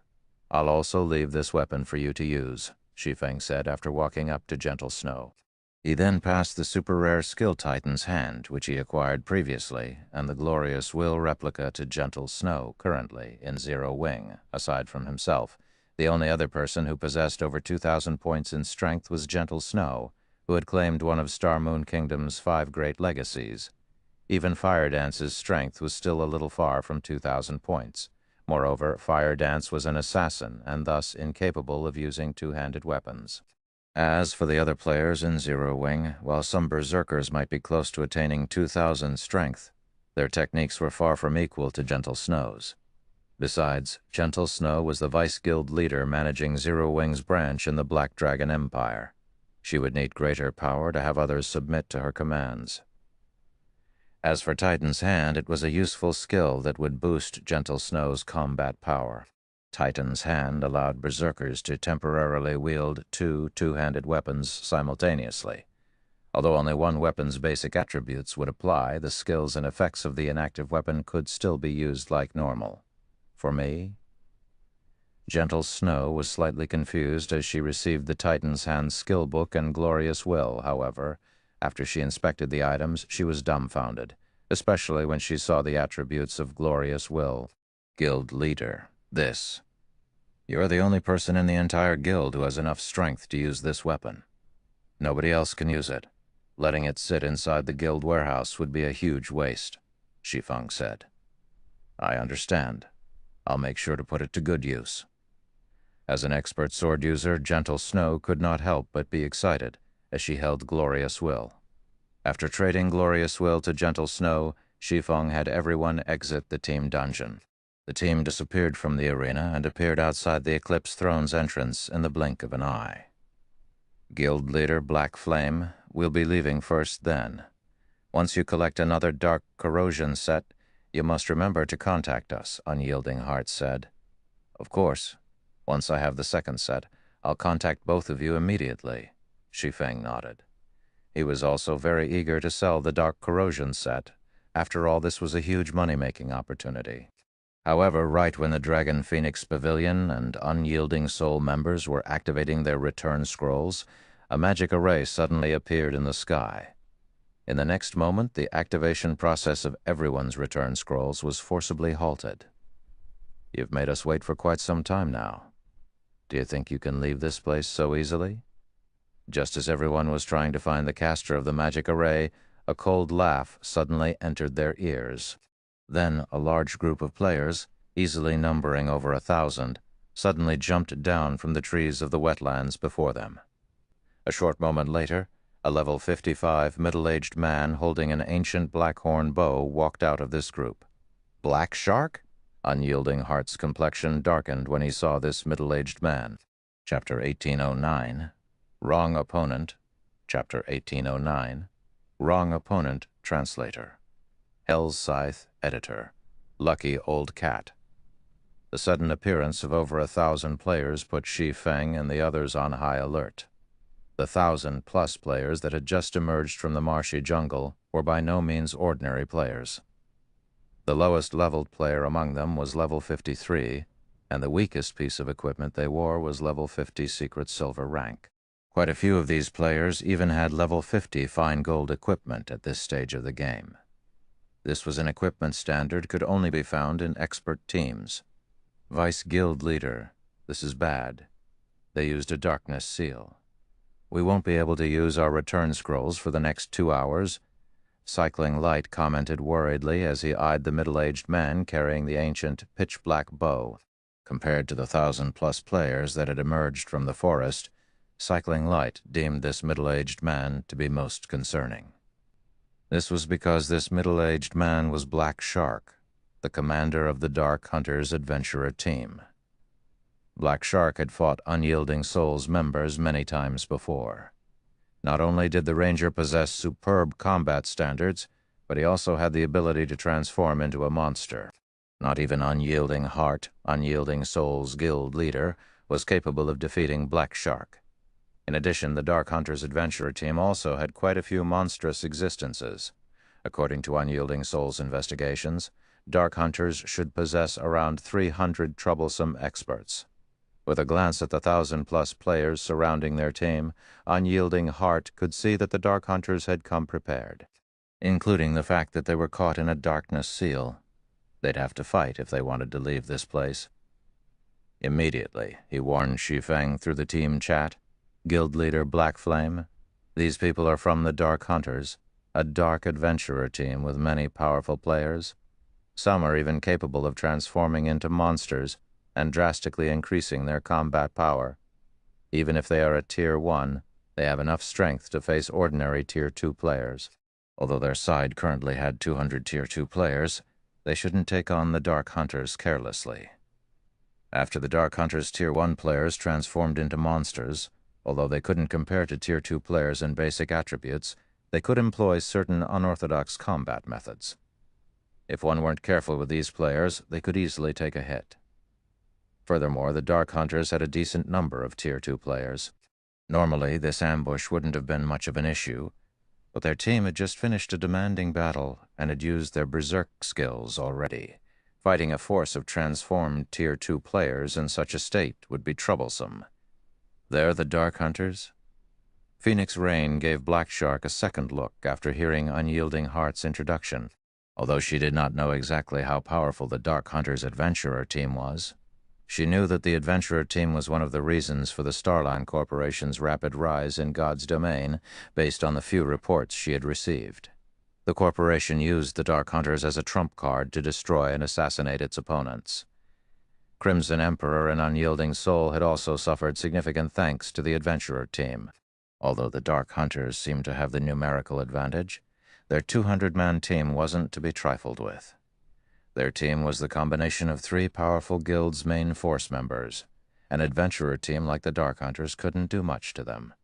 While both sides cautiously eyed each other, a sweet, melodious voice rang out from the jungle. What a lively scene.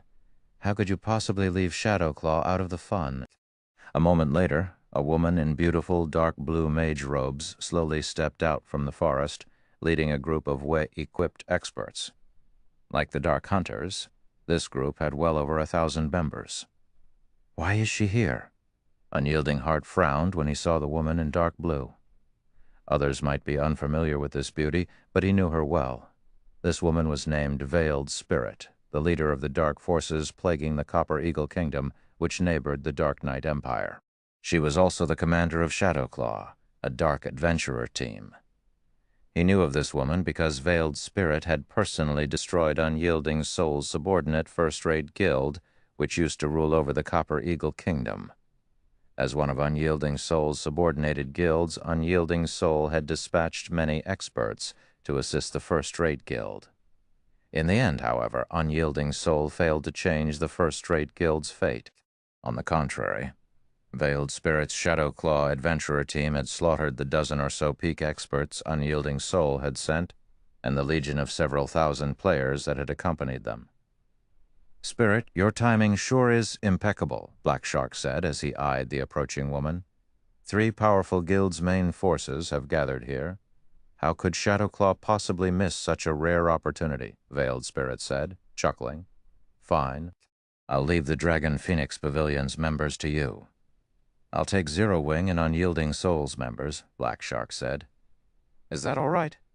"That's the main force of 2 large guilds we're talking about," Veiled Spirit asked, flashing Black Shark a confused look.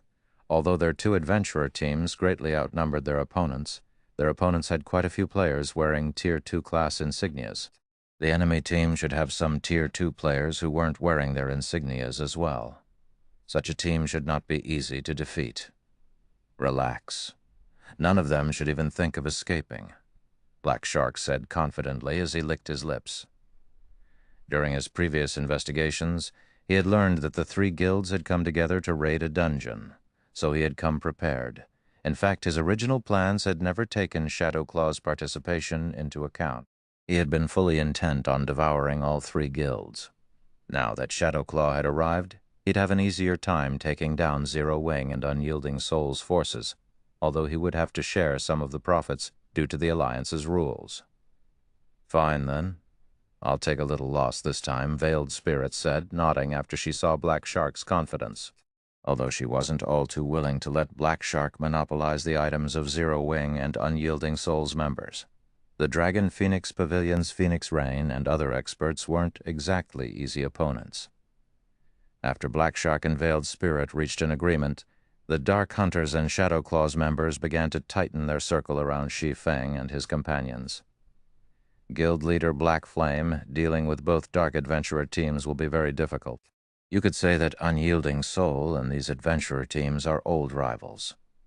I'll have my men open a path in a moment. Use the opportunity to get out of the encirclement," Unyielding Heart hurriedly said as he watched the approaching dark players. As far as he was concerned, this ambush was definitely related to Unyielding Soul. The guild was, after all, waging an all-out war with the Starline Corporation. Expert assassination attempts were expected. "You want to escape?" Black Shark smiled when he noticed Unyielding Heart prepare to break past his people. "Do you think the Dark Hunters would ambush you without preparing?" "Move out." As soon as Black Shark said so, over 300 Dark Hunters transformed into monsters. Meanwhile, another 100-plus Dark Hunters took ancient scrolls from their bags and began to chant an incantation. A layer of dark fog blocked out the sun, forming a massive barrier that trapped everyone inside. Dark Precinct. In the next moment, the 300-plus transformed players inside the barrier doubled in size, and their attributes skyrocketed. Their HPs, in particular, had tripled. These players no longer looked human. They had completely transformed into monsters. "Today, none of you shall escape. You will all die here," Black Shark, who had also transformed, said, laughing. Seeing the 300-plus, 3-meter-tall transformed players and sensing their frightening auras, Unyielding Heart and Phoenix Rain's expressions darkened. They could sense that the transformed players' basic attributes had increased by at least 50%, likely due to the magic barrier. Even the transformed Tier 1 players had higher attributes than theirs.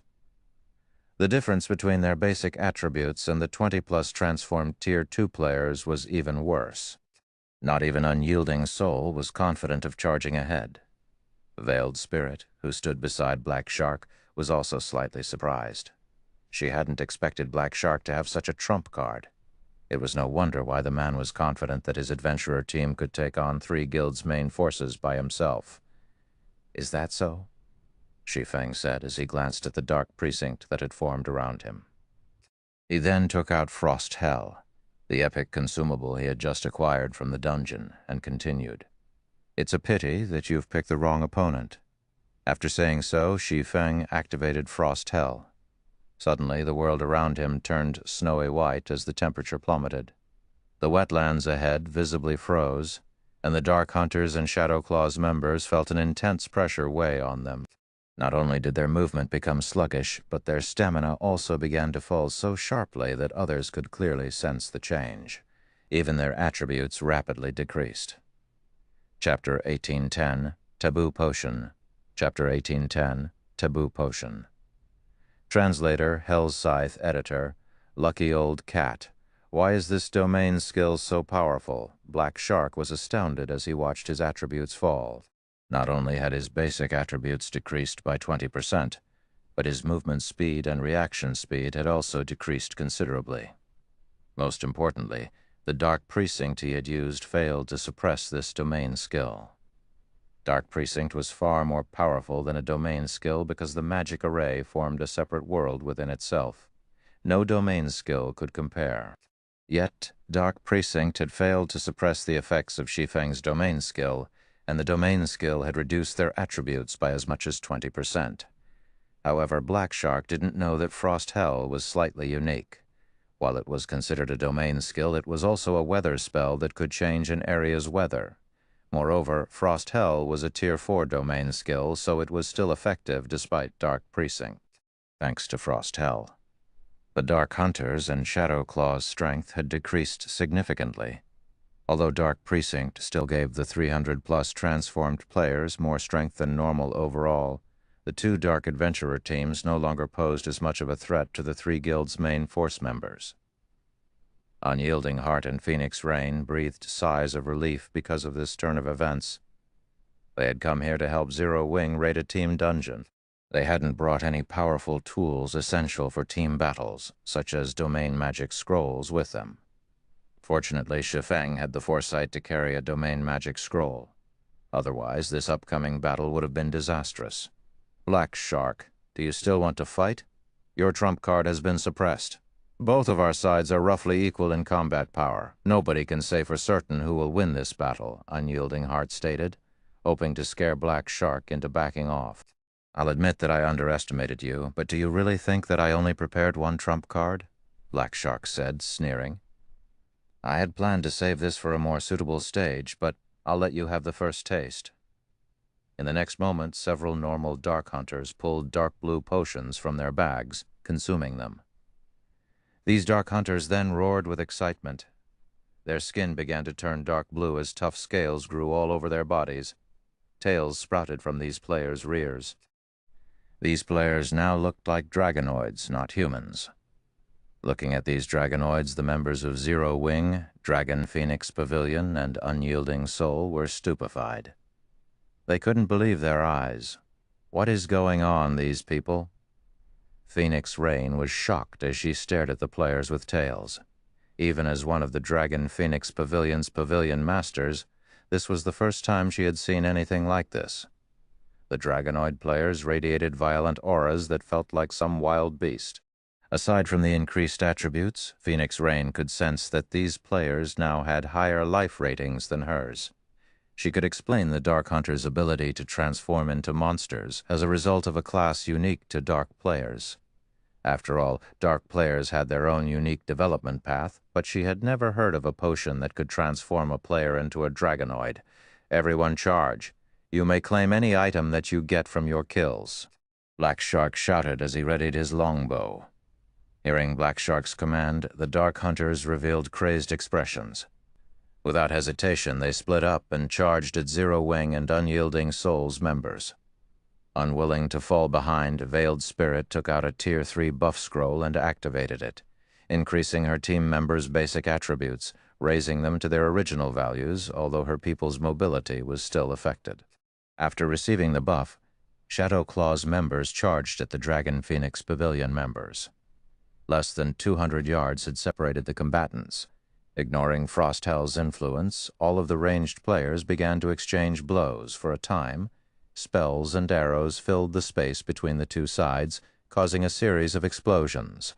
Although the three guilds' attacks contained more raw power, they were still vastly outnumbered. Ordinary players' ranged attacks were relatively easy to dodge, but none of these players were ordinary. Even dodging their ranged attacks was quite difficult. Moreover, the Dark Hunters' defense had increased significantly after transforming into dragonoids. Even when they received a Tier 2 spell, they only took around minus 8,000 damage. In contrast, the Tier 1 dragonoid spells dealt nearly minus 6,000 damage to the three guilds' members. Their damage was only slightly lower than Tier 2 players. Meanwhile, due to the disparity in numbers, the guild players lost more HP during the exchange. The basic dragonoid potion? Shi Feng was astonished after seeing the dragonoid's combat power. Why do the Dark Hunters have this kind of taboo potion? Could they have someone capable of brewing it already? At first, he hadn't been certain that the potion the Dark Hunters had used was the basic dragonoid potion. But after seeing their defense and attack power, he was sure that they had used that exact potion. The basic dragonoid potion was capable of turning humans into dragonoids. And the purer the potion was, the closer one would become to a true dragonoid after consuming it. It was an extremely rare potion. Basic dragonoid potions did not provide much in terms of basic attributes. They generally only provided a 10% to 15% increase. However, the potion provided a significant boost to reaction speed, kinetic vision, defense, and attack power. As for intermediate dragonoid potions, not only would the potion increase its user's size, but it also provided considerable improvement in terms of basic attributes. An intermediate dragonoid potion generally provided a 25% to 30% increase. However, at the end of the day, humans were still human. A human's body couldn't endure the violent power of a dragonoid. Any human that consumed a dragonoid potion, whether they were an NPC or a player, was guaranteed to die after half an hour. Hence, dragonoid potions were considered taboo potions. However, since players were immortal, they'd only lose half a level of EXP after they died from drinking a basic dragonoid potion, not an entire level. Hence, many crazy players loved the potion. Shi Feng had never dreamed that the Dark Hunters would have so many basic dragonoid potions. Moreover, he hadn't expected them to use it without hesitation. With the increased defense and attack power provided, 3 to 5 Tier 1 dragonoids working together would be more than enough to defeat a Tier 2 expert. It was also very difficult to kill dragonoid players quickly. To make matters worse, there were the 300-plus monster players that were capable of unorthodox attack methods. After a brief clash between the enemy ranged players, Zero Wing and Unyielding Souls members felt their disadvantage, and several of their members had already died. In contrast, the Dark Hunters had only lost a dozen or so members. Moreover, every one of these members was only a Tier 1 player. The Adventurer team's 24 or so Tier 2 players were still alive and kicking. Good! Prioritize the healers and magical classes. Do not let them break through the encirclement, Black Shark instructed when he saw his melee members close in on the enemy ranks. After saying so, Black Shark knocked his bow and released 9 arrows simultaneously. All 9 arrows targeted one of Zero Wing's shield warriors, and each had the power of a peak Tier 2 attack. Moreover, Black Shark had accurately aimed for the shield warrior's blind spots. Even if the shield warrior tried to block the arrows with his shield, he would be monetarily paralyzed. The several dragonoid players before him would then take advantage of the gap, and the shield warrior would fall. Just before the arrows struck, a white light flashed before him. Like a barrier of light, the flash struck down the 9 arrows, and several Tier 1 dragonoid players lost all of their HP instantly. How is this possible? Black Shark's expression darkened when he saw his Tier 1 members die. He knew just how much HP and defense a Tier 1 dragonoid possessed. Not even he could kill a Tier 1 dragonoid player with one hit. Yet several of them had died in the blink of an eye before Black Shark could react. Another golden flash blinded him. In the next moment, a lithe figure wielding 2 greatswords appeared before him. One of those greatswords was dark blue and radiated a freezing chill, while the other greatsword was a radiant gold and had a cool appearance. Rotating behind this figure were 16 swords of light. This figure was none other than Gentle Snow, who had just learned Titan's Hand and equipped Glorious Will. Disappear. Swinging Glorious Will, Gentle Snow sent 16 swords of light flying at Black Shark. Chapter 1811, Overpowered Equipment. Chapter 1811, Overpowered Equipment. Translator, Hell's Scythe Editor, Lucky Old Cat, so fast. The members of Dark Hunters couldn't help their surprise as they watched Gentle Snow attack Black Shark. Gentle Snow was simply too fast. Not only had she broken through their defensive lines without much effort, but she had also reached their commander in the blink of an eye. Her 16 swords of light also targeted Black Shark's blind spots. Defending against so many attacks at once was impossible for a ranger. "You want to kill me?" Black Shark sneered at the 16 swords of light. Before the swords of light struck the ranger, Black Shark swung his longbow horizontally, forming a barrier of wind around him. The wind pushed all 16 swords of light away, and they harmlessly brushed past Black Shark. The ranger did not receive a single point of damage. Tier 2 skill, Wind Armor. Although Gentle Snow hadn't harmed Black Shark with her 2 greatswords this time, he couldn't attack while under Wind Armor's protection. When Wind Armor was about to disappear, Black Shark activated Backward Jump. He fired 5 arrows, which formed a magic array and shot towards Gentle Snow like a comet, while he soared backward through the air. Tier 2 skill, Starburst. This was the Ranger class's most powerful Tier 2 skill. The skill combined the power of 5 arrows, and the attack was even strong enough to force a great lord of the same level stumbling backward. Despite the approaching attack, however, Gentle Snow didn't bother to dodge. Instead, she countered the attack with a swing of Glorious Will. Will of Light. Buffed by Will of Light, Glorious Will released a golden brilliance as it transformed into a streak of light and clashed with Black Shark's Starburst. Boom. Gentle Snow's counterattack sliced Starburst in half on the spot, stupefying the other players present. From afar, it had looked like a beam of light slicing apart another beam of light. It was spectacular.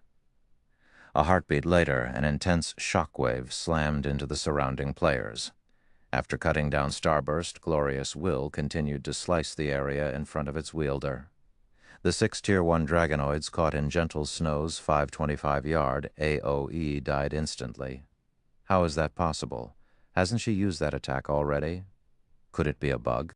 Some players who had a good memory noticed that the skill Gentle Snow had just used was the same one that she had used to protect Zero Wing's shield, warrior, and kill several Tier 1 Dragonoids earlier. Normally, such a powerful skill should have a very long cooldown, but even if it had a short cooldown, there was no way that she could use it after just a few seconds. But before anyone could figure out what had happened, Gentle Snow swung Glorious Will at Black Shark yet again. Like before, Glorious Will released a golden light that extended towards Black Shark. Black Shark had just landed, and he had no way to dodge the attack. Seeing the approaching sword light, Black Shark could not help but frown. Immediately, he pulled his ancient longbow's bowstring. This time, however, he did not nock any arrows. He simply pulled an empty string. However, a horrific amount of mana gathered around the empty bow, forming an arrow of light. He then released the bowstring and sent the light arrow flying at the incoming sword light. Unlike before, Gentle Snow's attack didn't stop Black Shark's arrow. On the contrary, the light arrow shattered the sword light as it continued towards Gentle Snow. Die. Black Shark sneered as he watched the arrow come within 10 yards of his target. This arrow of light wasn't a result of a ranger's skill. It was actually one of his bow's skills, Space-Shattering Arrow. Not only could it enhance his attack by 1 tier, but it could also severely injure a Grand Lord of the same level. Suddenly, the light arrow split into over 30 miniature copies. Even Gentle Snow felt powerless for a moment as she watched the tiny arrows rain down. Meanwhile, the nearby Dark Hunters revealed victorious expressions. They were all very familiar with their commander's move. Each one of those miniature arrows carried 100% of Black Shark's strength. Even if just a few arrows found their mark, Gentle Snow would lose a significant amount of HP. However, something unexpected happened suddenly. Once again, gentle snow raised Glorious Will high, and it released the same golden glow it had twice before. Glancing at the 30-plus arrows flying towards her, gentle snow swung down Glorious Will. Once again, a golden beam of light shot forth from the greatsword, instantly devouring every light arrow and continuing toward Black Shark, responding quickly. Black Shark leaped out of the golden beam's way in the nick of time. When the ranger stood back up, he could not help but stare at gentle snow in utter shock. Who is she? When Black Shark looked at gentle snow, now he did so without his previously complacent expression. He was a ranger, a class that focused on ranged attacks, yet despite facing a berserker like gentle snow, he was at a disadvantage. This was simply unbelievable. Even Veiled Spirit, who commanded her allies in battle, wore a somber expression as she looked at gentle snow. She was quite familiar with Black Shark's strength. Even when Black Shark had fought Unyielding Heart, Unyielding Soul's #1 berserker, he had suppressed the man easily, as long as he didn't allow the berserker within melee range. Yet a different berserker had suppressed him in a ranged battle.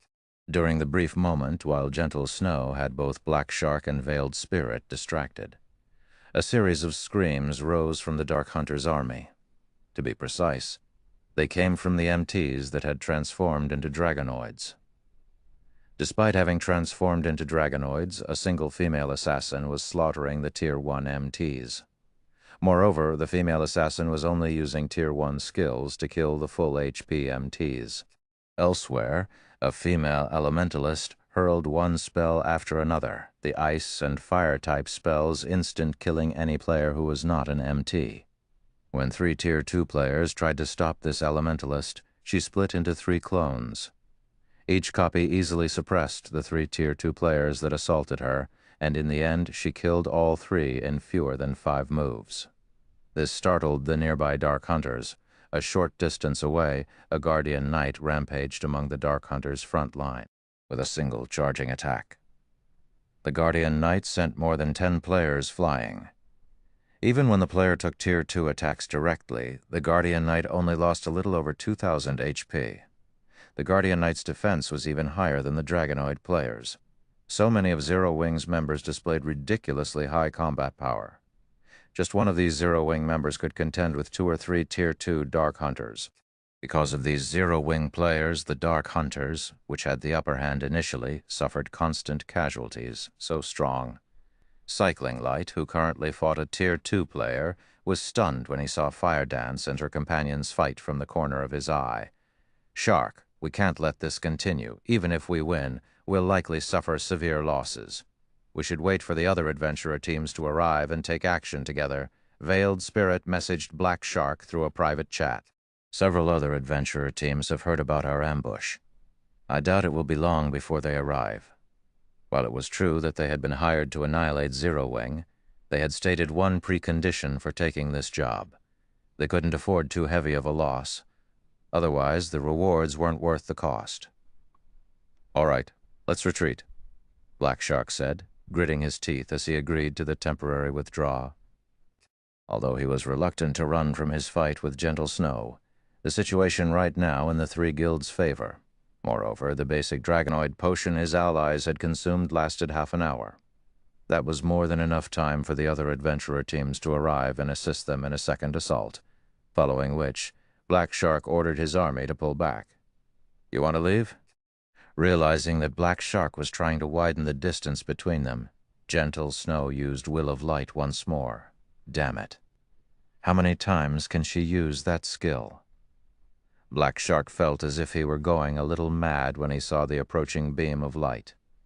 Despite the fact that Gentle Snow was only a refinement realm expert, she had suppressed him thoroughly in a ranged battle with her powerful skills and basic attributes. There was too little distance between them, and Black Shark had no time to dodge the incoming attack. As a result, he was forced to use a life-saving skill to protect himself. After using his life-saving skill, however, Black Shark noticed Gentle Snow radiate a rainbow glow. In the next moment, a powerful pressure weighed him down, reducing his speed. Now, he had lost the advantage in speed he should normally have.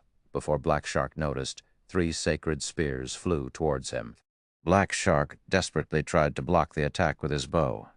However, the moment one of the sacred spears encountered his ancient bow, Black Shark felt as if he had been hit by a truck.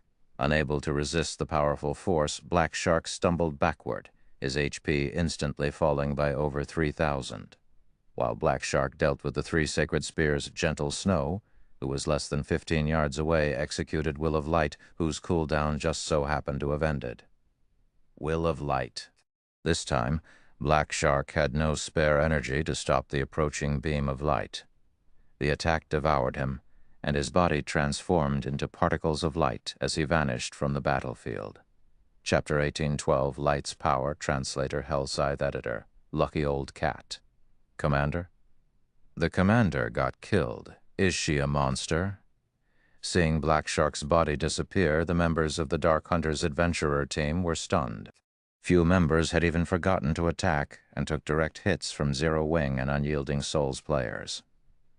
How could the commander lose? Lonely Lamp could not bring himself to believe what he had just seen. Black Shark's strength had imprinted itself on Lonely Lamp and the other Dark Hunters' minds long ago. Not only were Black Shark's combat techniques astounding, but he also wore the best equipment available at this stage of the game. Even if he faced Super Guild's old monsters, he could enter and leave the battlefield freely. If a group of Tier 2 players had ganged up and killed Black Shark, Lonely Lamp could believe that his commander had died, but a single player had faced and killed Black Shark. Moreover, that player wasn't a monster-level expert that had enjoyed many years of fame in the virtual gaming world. How could he possibly accept this fact as true? How is she so strong? Unyielding Heart, who looked at Gentle Snow standing proudly in the distance, was at a loss for words when he saw what had happened. Both surprise and admiration filled his heart. He was no stranger to the name Gentle Snow, after all. She had once been a guild leader herself. Although her guild had been disbanded due to the Blackwater Corporation's intervention, it was an inescapable fact that Gentle Snow was a very talented player. After Ouroboros had disbanded, Unyielding Soul had attempted to recruit Gentle Snow, and it hadn't been the only superpower to reach out to her. According to Unyielding Heart's knowledge, at least 3 superpowers had tried to recruit the Snow Goddess. In the end, however, Gentle Snow had chosen to join Zero Wing, which had been an unknown guild at the time. This decision disappointed the various superpowers. During the earlier dungeon raid, Unyielding Heart's opinions about Gentle Snow had been reaffirmed. The woman was indeed extremely talented, and would no doubt become a famous expert in God's domain in the future. Right now, however, Gentle Snow's combat standard was still too rough. She relied entirely on her advantage in basic attributes to contend with the various superpowers' peak experts. Unyielding Heart had never imagined that just by switching to a new weapon, Gentle Snow would be able to display combat power on par with experts like himself. By relying on that horrific skill of hers, her victory over Black Shark, who was very famous among the Dark Knight Empire's dark forces, had been overwhelming. Unyielding Heart could not help but pity Black Shark. He also understood why Black Shark had lost. If he had to challenge Gentle Snow, he'd likely suffer a similar fate. It was simply absurd that Gentle Snow could use a skill with such high burst damage repeatedly within such a short time. This was no longer an attack that could be mitigated with techniques. Not even an assassin, the class with the most life-saving skills, would get away from Gentle Snow unscathed, much less a ranger like Black Shark. If Black Shark had to blame someone for his death, he could only blame himself for launching his ambush with such poor timing.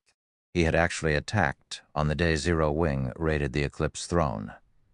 Moreover, the ambush had taken place after Zero Wing had cleared the super-large-scale team dungeon. Thanks to the dungeon's loot, Zero Wing's members had improved their weapons and equipment considerably. What immense power! Just what is that weapon? Phoenix Rain was a little astonished as she looked at the glorious will Gentle Snow wielded. Although she knew that any weapon from the magic crystal treasure chest would be extraordinary, she had never thought the weapon would be this powerful. Glorious Will had elevated Gentle Snow's combat power to a whole new level. This was especially true for her PvP capabilities.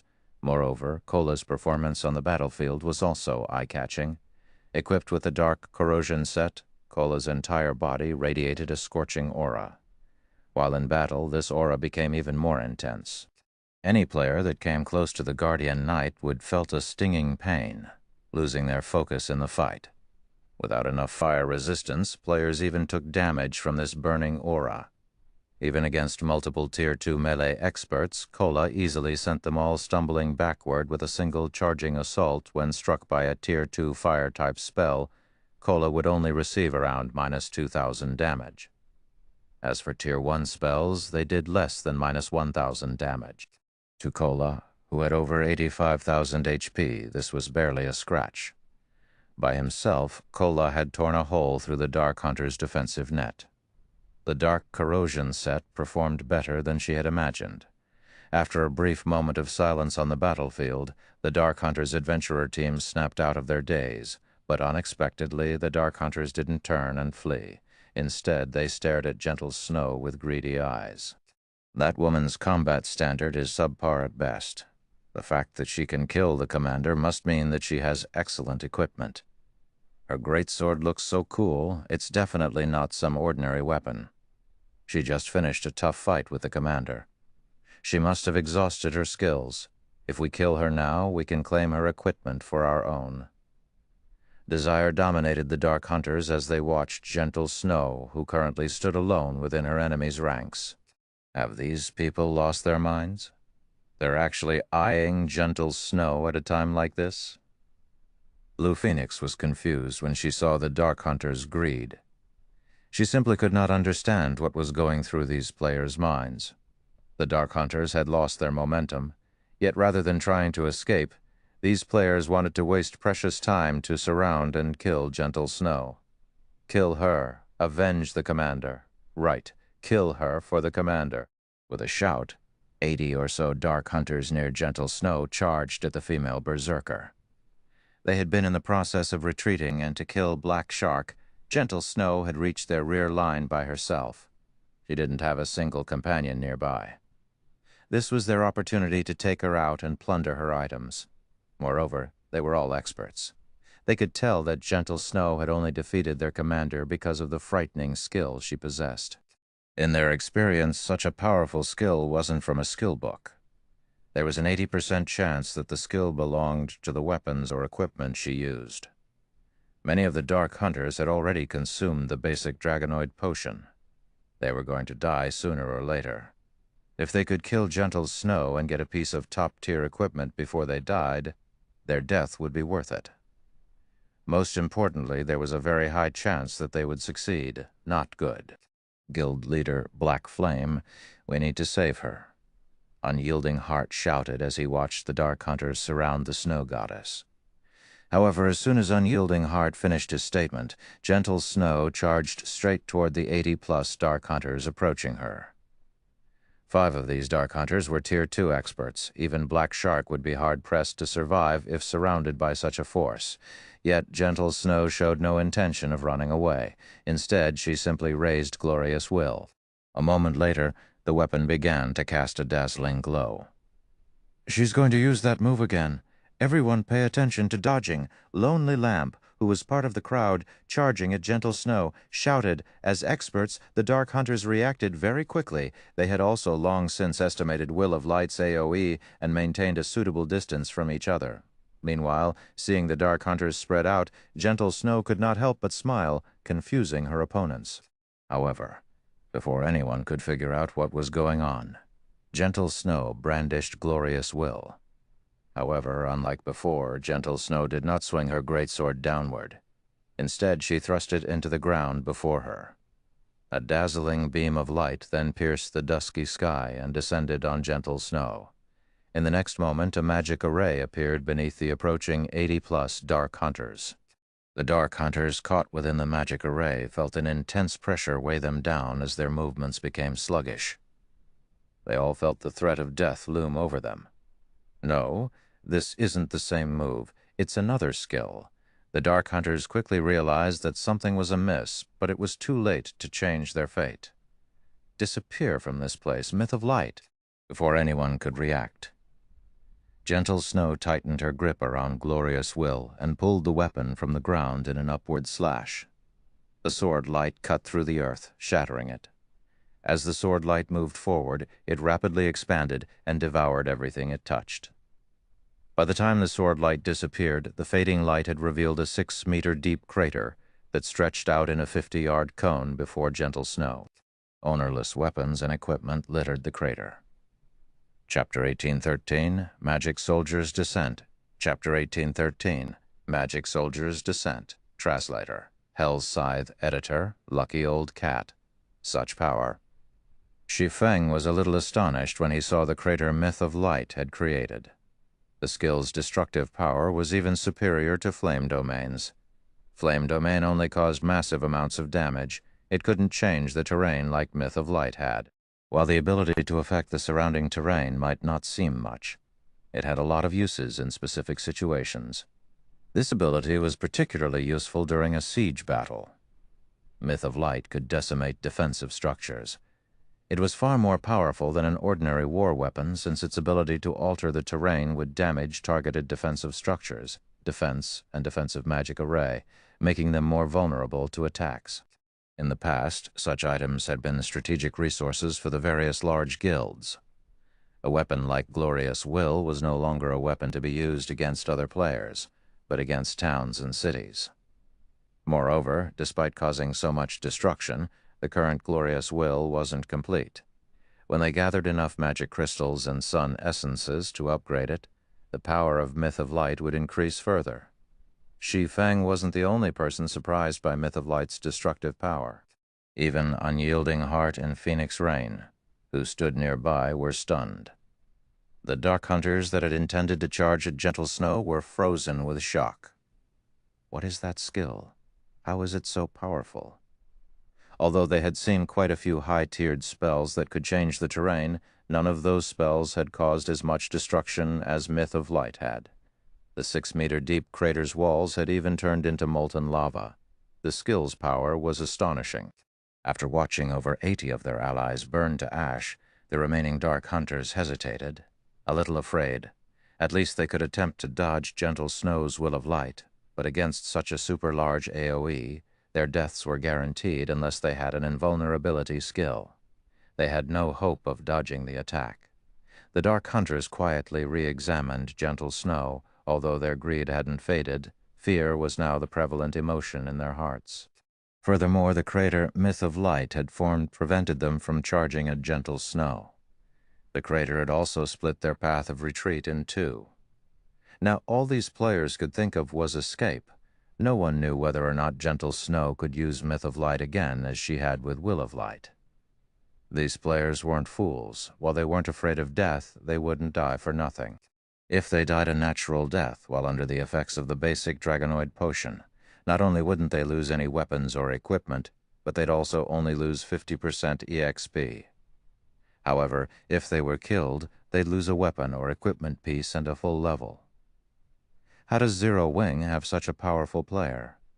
Veiled Spirit, who was in the midst of retreating, could not help her shocked when she saw the Dark Hunter's fear. According to the information Shadowclaw had gathered, while Zero Wing was very powerful, it definitely wasn't this strong. Gentle Snow, in particular, was like a completely different person from what the reports had described. The female berserker had single-handedly killed over 100 Dark Hunters. The Dark Hunters were not your average Joe. They were experts that had been hand-picked and recruited from among the various Dark players. Moreover, they had received a lot of specialized training after joining the adventurer team. In addition, as Dark players, they were adept at fighting other players. In PvP, they were much stronger than ordinary expert players of the same combat standard. Yet Gentle Snow had single-handedly killed off 1/10 of the Dark Hunters. This outcome was truly scary. Commander, the other adventurer team's commanders have messaged us, stating that they're almost here. 2 are very close and will reach us in around 2 to 3 minutes. They are hoping we can stall Zero Wing for a little while longer. A level 55 female cleric, wearing exquisite blue robes and wielded a silver staff, suddenly reported. 2 or 3 minutes? Veiled Spirit fell into deep thought upon hearing this. A brief moment later she responded, "Notify the Dark Hunters and tell them that reinforcements will arrive soon. Tell them to do everything they can to stall for time.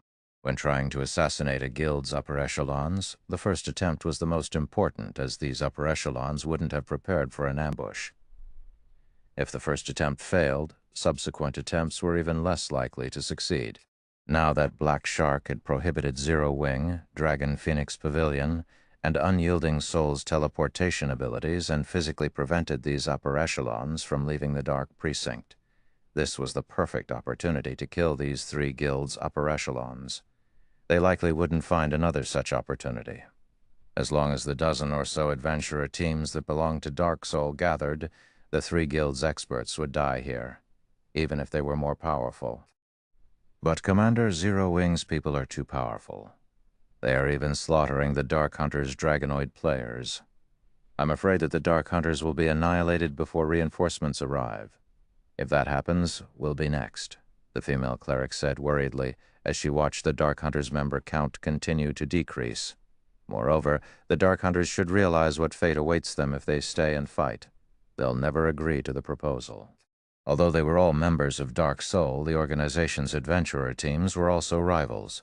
None of them would willingly sacrifice themselves for another. Veiled Spirit understood that her demand was outrageous and would undoubtedly get rejected. After pondering for another moment, she commanded, "I understand. Notify the Ironblade team. Tell them that they don't need to hold back any longer. Have them help the Dark Hunters pin down Zero Wing." "Let the Ironblade team take action?" "Commander, isn't it a little early to expose this trump card?" the female cleric asked in astonishment. Every adventurer team in Dark Soul had their own secrets. The Dark Hunter's basic Dragonoid potion was one example. If the Dark Hunters hadn't used the potion in this battle, Shadowclaw would have remained ignorant of its existence. Although Shadowclaw did not possess an item like the basic Dragonoid potion, it had its own trump card. "It's fine.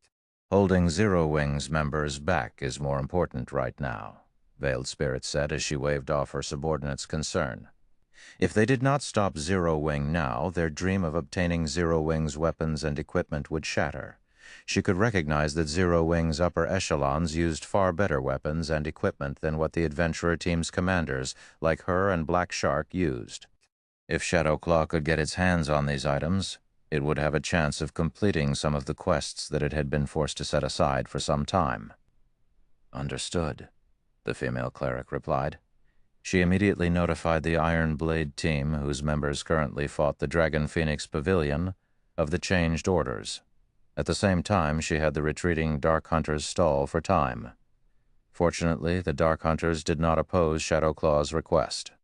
They realized that, even if they started to flee now, Zero Wing's members would claim many of their lives. Rather than dying pointlessly, they might as well fight it out and hopefully buy enough time for reinforcements to arrive. For a time, the Dark Hunters engaged in a running battle with Zero Wing and Unyielding Soul's members, using hit-and-run tactics. They avoided any prolonged fights as much as possible, significantly reducing their casualty rate. On the other side of the battlefield, a 100-man team from Shadowclaw split away from the Dragon Phoenix Pavilion's members and encroached on Zero Wing's battlefield.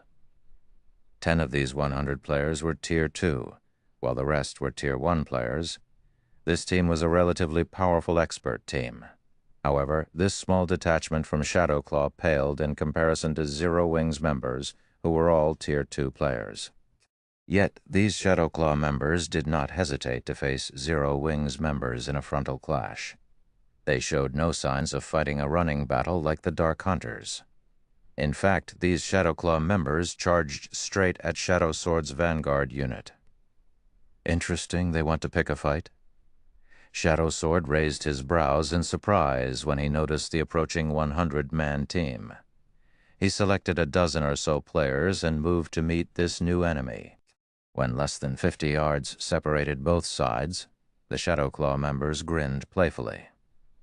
Each of them then took a magic array scroll from their bags and unfurled the scroll without hesitation. Suddenly, 10 magic arrays appeared on the battlefield, each maintained by 9 Tier 1 players and 1 Tier 2 player. A moment later, the Tier 1 players standing in each of the 10 magic arrays went pale, their basic attributes plummeting. In contrast, the Tier 2 players saw their auras' intensity rapidly increase. They also began to grow larger. In the blink of an eye, the 10 Tier 2 players had become 5-meter-tall giants. They were covered in pitch-black armor, which had been enchanted with magic runes. It's time for you people from Zero Wing to learn of the Shadow Claw's greatness. Magic Soldier's Descent. The berserker leading the Iron Blade team said, laughing as he looked at Shadow Sword and the small team the enemy berserker led before swinging down the battle axe in his hands. Reacting quickly, Shadow Sword activated Whirlwind Slash before the gigantic axe could reach him. Clang, with the sound of metal on metal, Shadow Sword was thrown over 20 yards away, and he wasn't the only one. The other enlarged players had also sent the dozen or so Zero-Wing experts that had accompanied Shadow Sword flying, instantly dealing over -5,000 damage. The players that had taken a direct hit, however, had instantly lost over half of their HPs. This scene stupefied the 3 guilds' members.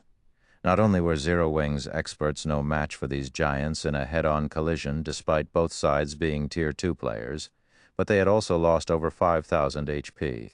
These colossal players had even more strength than a great lord of the same level. Magic Soldier's Descent?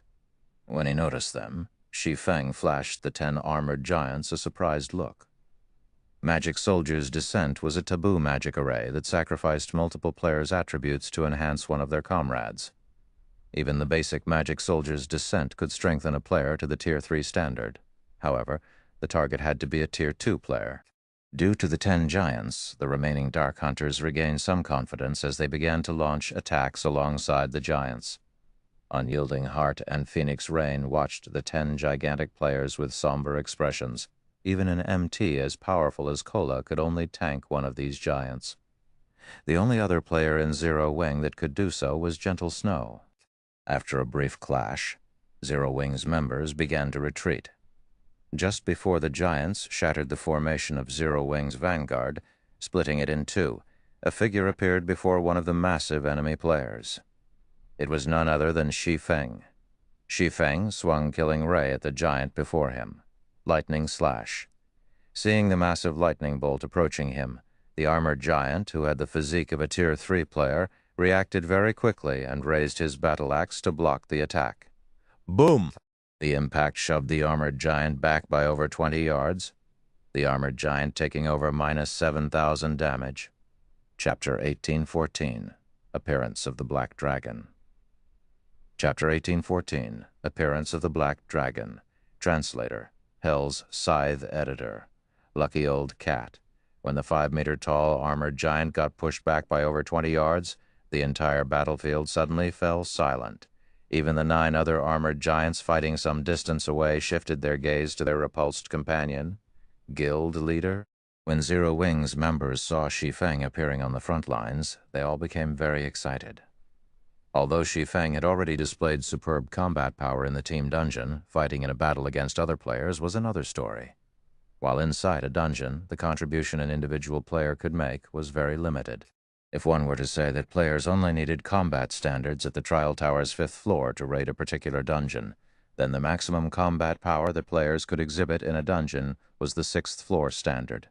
In that case, the combat standard that peak experts who had reached the Trial Tower's 7th floor and beyond could exhibit would be no different from that of 6th floor experts. They would not be able to display any additional strength in a dungeon, despite their advantage in actual combat standards. However, a field battle against players was a different story. Depending on one's opponent, there was almost no limit to the combat standards one could exhibit. What great strength! Veiled Spirit, who was commanding the battle from afar, was startled when she saw the armored giant being pushed back. So, he is Black Flame? She knew very clearly what kind of strength the armored giants possessed. The armored giants had not only Tier 3 physiques, but also extraordinary strength and defense. They could easily suppress a Grand Lord of the same level. The Magic Soldier's Descent was made using a production scroll Shadowclaw had obtained from an ancient ruin. However, as the materials needed to make the magic array were extremely precious and difficult to acquire, Shadowclaw had only managed to make 10 of the magic arrays thus far. Originally, she had intended to keep the magic array as a trump card for when the Starlight Corporation launched an all-out war against unyielding Soul. She had never thought that a lone player could push back one of the armored giants by such a long distance. However, after a brief moment of surprise, Veiled Spirit and the other members of Shadow Claw regained their calm. While it was indeed surprising that Shi Feng had dealt over -7,000 damage to the armored giant despite the attack being blocked, the armored giant currently had 320,000 HP. They didn't even need a healer to handle this minuscule damage. The armored giant's battle recovery alone would suffice. What with the occasional heals sent by the rear-line healers, it was simply impossible for Shi Feng to kill the armored giant all by himself. Just then, the fallen armored giant stood back up and charged at Shi Feng with its great axe raised. Despite the armored giant's massive frame, its movement speed was actually superior to even a Tier 2 player's. The armored giant took only an instant to cross 20 yards and launch an attack on Shi Feng. You simply relied on a skill to push me back. Now, it's time for you to realize the power of the magic soldier, the armored giant shouted. In the next moment, the black smoke circulating around the armored giant's battle axe turned into a gigantic lion exuding a frightening aura. The lion then pounced, slamming its paws down on Shi Feng. Tier 3 skill, Magic Lion's Stomp. At this distance, and with the lion's attack speed, Shi Feng couldn't dodge the lion's blow. Not daring to be careless, Shi Feng met the attack with both his swords. Purgatory Pentaslash. In the next moment, Shi Feng's two swords met at a single point and slashed at the descending battle axe. Boom. Immediately, dazzling sparks scattered into the surroundings. The ground beneath Shi Feng's feet cracked and sank under the immense pressure. After the clash, Shi Feng had actually sunk half a meter into the ground with a small crater around him. Meanwhile, a damage exceeding -5,000 also appeared above his head. The difference in strength between the two sides was obvious at a glance. Zero Wing's members turned somber at this situation. Meanwhile, Unyielding Heart and Phoenix Rain, who were currently fighting their own battles, were also astonished by this outcome. They had never thought that the armored giants would be that strong. An ordinary expert might not be able to discern the technique Shi Feng had used, but they could tell what he had done just now. The general name of the technique was Strength Combination. It was an extremely difficult technique to grasp, and was even more difficult to execute in high-speed combat. Even the slightest mistake in the technique's execution could have the opposite effect. Meanwhile, although Strength Combination didn't directly double the strength of one's attack, good execution of the technique would still yield a 70% increase in strength or more.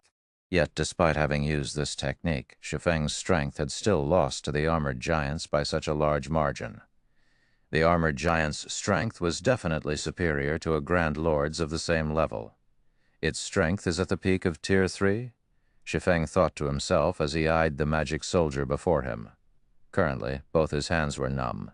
He was currently a level 67 Tier 2 Swordmaster, after executing Strength Combination. His strength should easily rival that of a level 55 Grand Lord. Yet, even with such strength, he was still inferior to the magic soldier before him. While part of the reason for this disparity was the difference in skills used, a large part of the reason was the difference in attributes. If the magic soldier's strength wasn't at the peak of level 55, Tier 3, Shi Feng wouldn't have suffered so much damage in just one attack. Moreover, the combat standard of the magic soldier before him was actually at the flowing water realm. The magic soldier had a very accurate grasp of his location. Otherwise, with Shi Feng's speed, there was no way that attack could have cornered him and prevented him from dodging, as expected of the leader of a guild. "You really are strong," the armored giant said as he eyed Shi Feng. The armored giant then turned to a nearby armored giant and said, "Ape, come over and help me. I want to see how long our dear guild leader here will be able to last against two of us." "Sure thing." The armored giant wielding a great sword nodded. The battle-axe-wielding armored giant launched a frenzied assault on Shi Feng, relying on his high HP and defense. The armored giant completely abandoned all forms of defense and simply focused on trading blows with Shi Feng. The armored giant named Copper Ape dashed over from over 100 yards away. Do not let that giant get close to the guild leader. MTs, stop him, Aqua Rose hurriedly instructed. One armored giant was already more than enough to push Shi Feng to his limits. If another armored giant joined the battle, the consequences would be unimaginable. However, the Dark Hunters and Shadow Claw members gave Zero Wings members no opportunity to assist Shi Feng. They all persistently pinned down Zero Wings members. Cola, Turtle Dove, Ye, Wumian, and Fire Dance, players capable of holding their own against the armored giants, were similarly tied up in battle and couldn't move away from their positions for the moment. In the end, Zero Wings members could only watch as the great sword-wielding armored giant closed in on Shi Feng. Upon seeing that the armored giant named Copper Ape was about to reach him, Shi Feng could not help but sigh. Due to the recent dungeon raid, he had already used all his berserk skills, which were still on cooldown. If he could use a berserk skill, even if his strength couldn't rival the armored giant's, he could rely on his techniques to suppress his opponent. Now, however, the disparity in strength was simply too great. I originally wanted to keep this a secret, but it seems there's no other choice now. Following which, Shi Feng used Phantom Kill. Immediately after summoning his doppelganger, Shi Feng sent it charging at Copper Ape.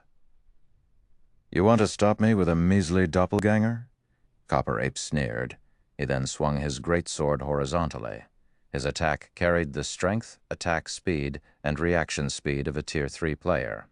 Even a Tier 2 player would have great difficulty dodging his attack, not to mention a doppelganger controlled by a player. However, as Copper Ape's greatsword neared Shi Feng's doppelganger, a powerful mana torrent suddenly surged towards the doppelganger.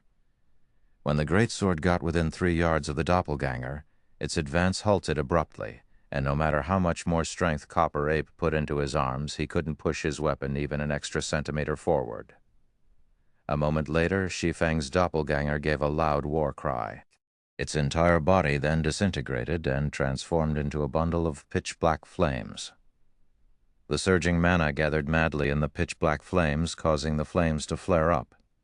In the next moment, a pitch-black claw covered in scales suddenly emerged from the gigantic bundle of flames. When the claw touched the ground immediately shattered and sank. Once the flames subsided, a 5-meter-tall dragon covered in pitch-black scales appeared in everyone's vision. Roar. Immediately after appearing, the black dragon let loose a powerful roar that echoed throughout the wetland forest, the horrific aura it released, stifling the breath of every player on the battlefield. A dragon? Chapter 1815, Black Dragon's Might, Translator, Hell Scythe, Editor, Lucky Old Cat. The black dragon's sudden appearance forced a gasp from the players on the battlefield. Although the black dragon was a lot smaller than an actual dragon, its aura was terrifying. Everyone could feel the massive difference between their life ratings and the black dragon's, a difference they had never felt from any creature they had encountered thus far in God's domain. Although most of the players present had likely never come across a real dragon, the various kingdoms and empires' libraries contained detailed records on dragons. Dragons had wiped out many kingdoms and empires throughout God's domain's long history. When a dragon appeared in an area, the area would instantly become a forbidden land for humans. Yet, a living black dragon stood before them.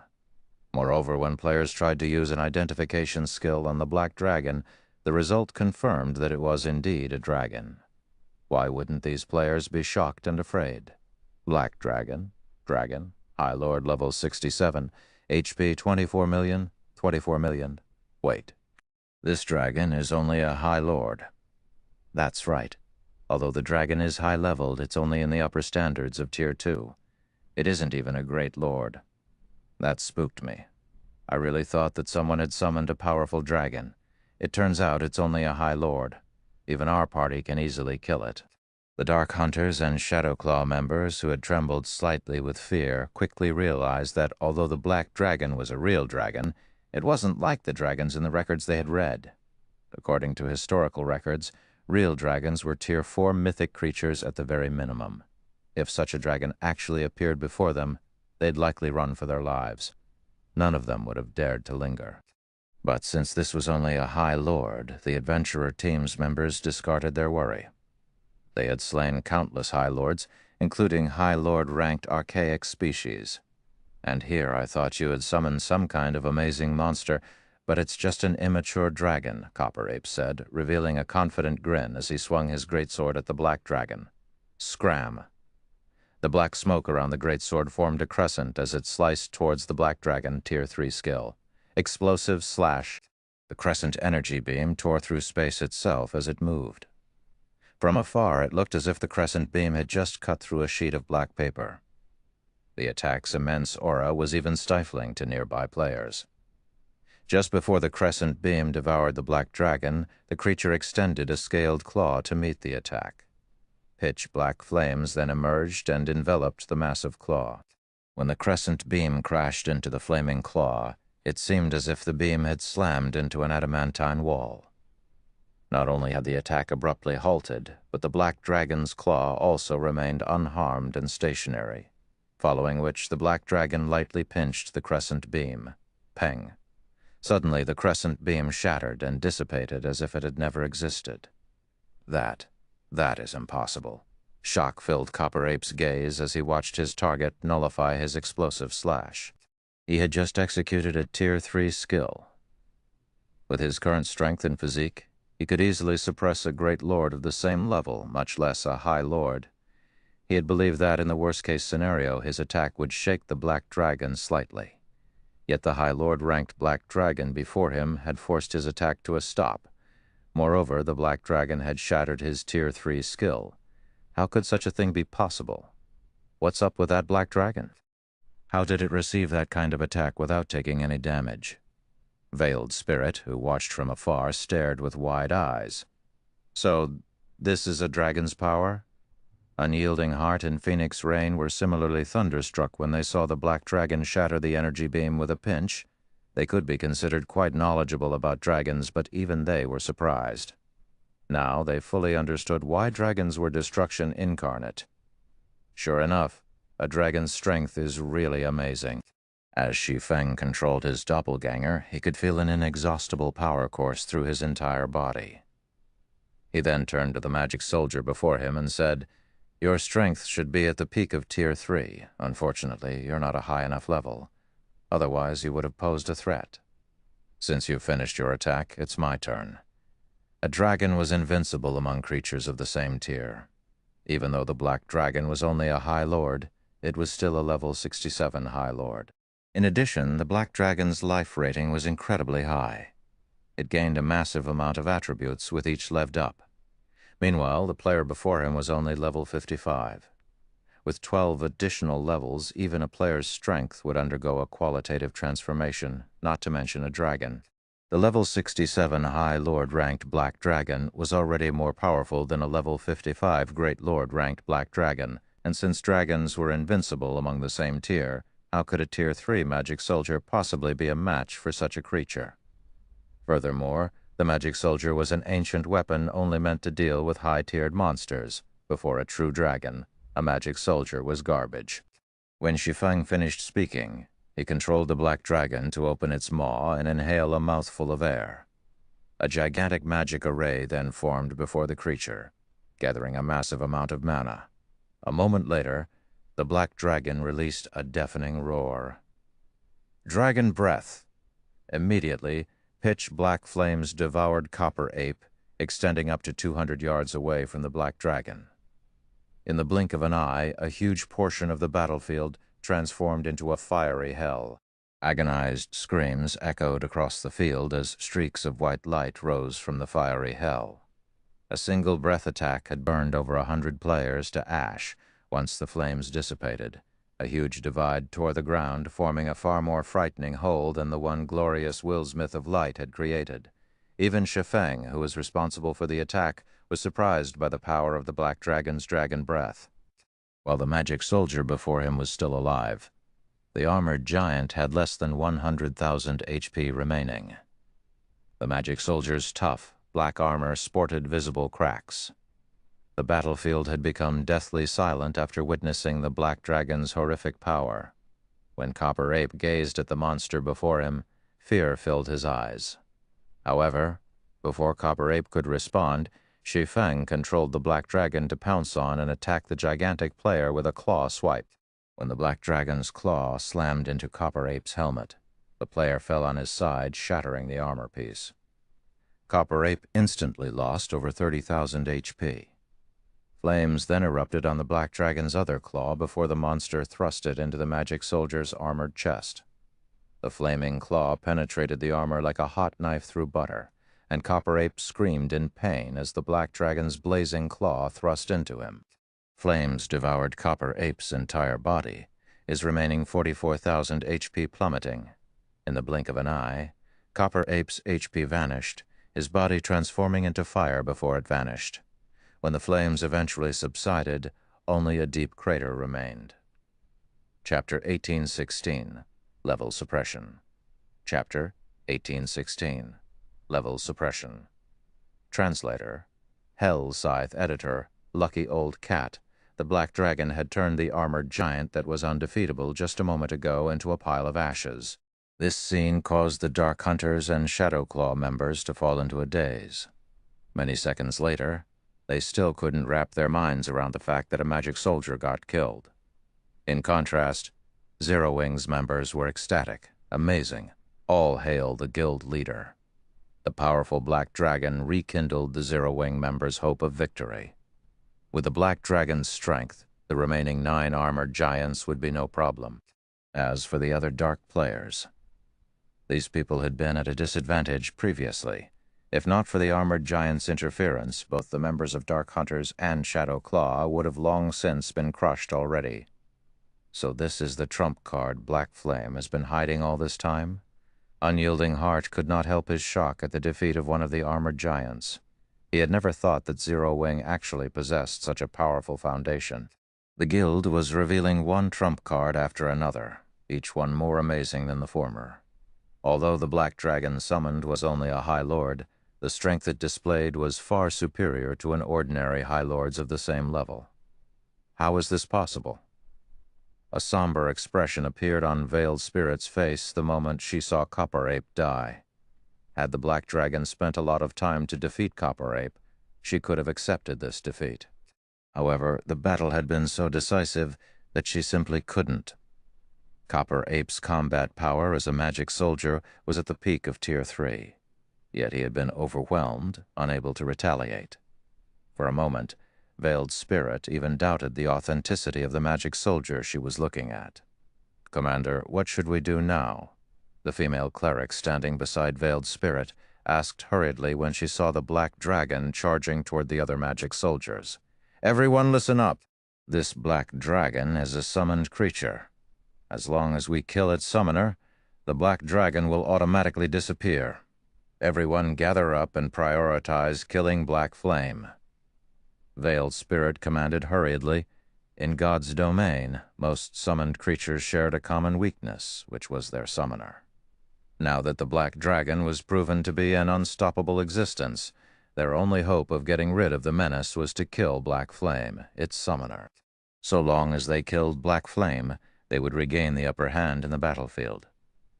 After hearing Veiled Spirit's words, the Dark Hunters and Shadowclaw members reacted quickly, staring fiercely at Shi Feng.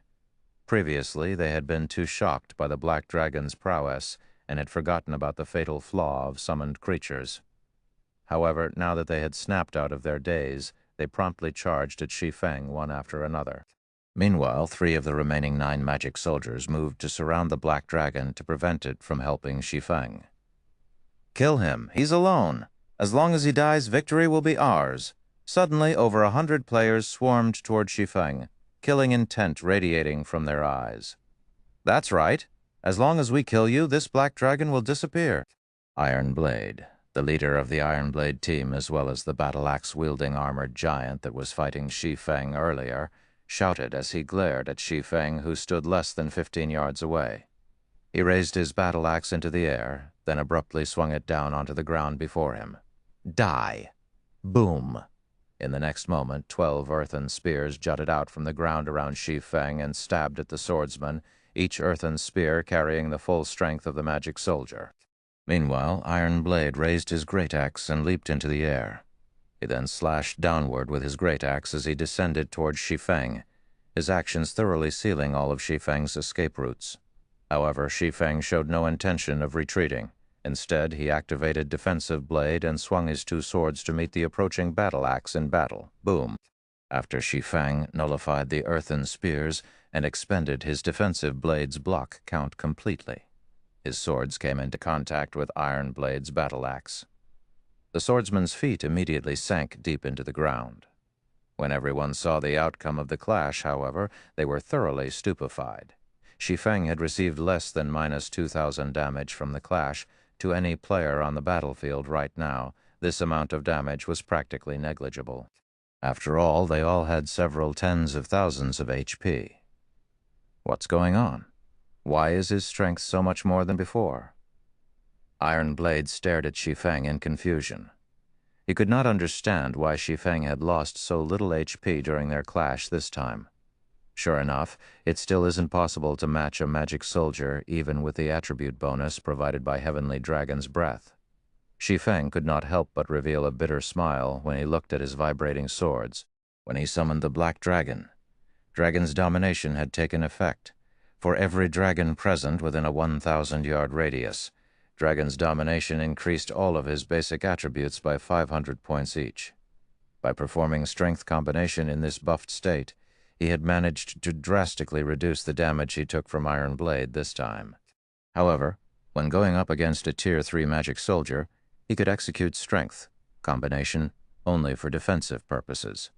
Using the technique offensively was impossible. Strength combination was a very sophisticated technique. Even the slightest mistake could lead to failure. Meanwhile, the Tier 3 magic soldier possessed a Tier 3 physique. What with Iron Blade being a flowing water realm expert, the Berserker could deal with an offensive strength combination very easily. Trying to use the technique in an attack would only do Shi Feng more harm than good. Not to mention, his defense and HP were significantly lower than Iron Blade's. Facing off against Iron Blade in a direct clash would only bring on an earlier death. I want to see just how many times you can block my attacks. Iron Blade also understood Shi Feng's present state. Right now, all he needed to do was one thing: maneuver his attacks through the swordsman's defenses. Strength combination was an extremely complex technique. Trying to use it in a high-speed battle only made the technique even more difficult to execute.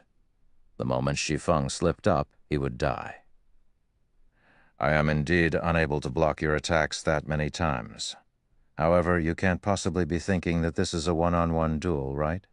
Shi Feng said as he looked at Iron Blade's battle axe approaching him once again. He used divine steps and switched positions with the farthest doppelganger, then retrieved a scroll from his bag and activated it. A moment later, a golden-haired beauty wearing long silver robes and holding a crystalline staff appeared before Shi Feng. Due to the presence of this woman, the density of the ambient mana increased slightly.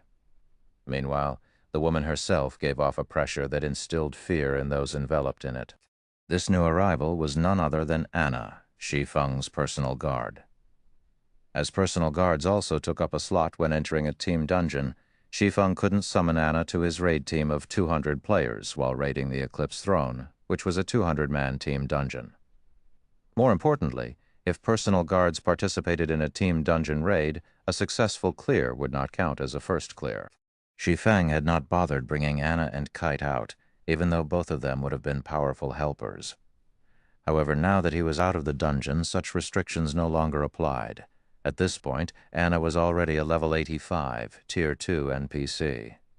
Aside from her basic attributes, the powerful pressure she exerted on the players present was due to level suppression. "Get rid of them," Shi Feng commanded, pointing at the magic soldier before him. "As you wish." Anna nodded and started chanting an incantation. Reacting to the situation, Iron Blade immediately swung his battle axe at Anna. In response, Anna lightly tapped the butt of her staff on the ground. A golden barrier spread out from her staff, pushing Iron Blade over 20 yards away.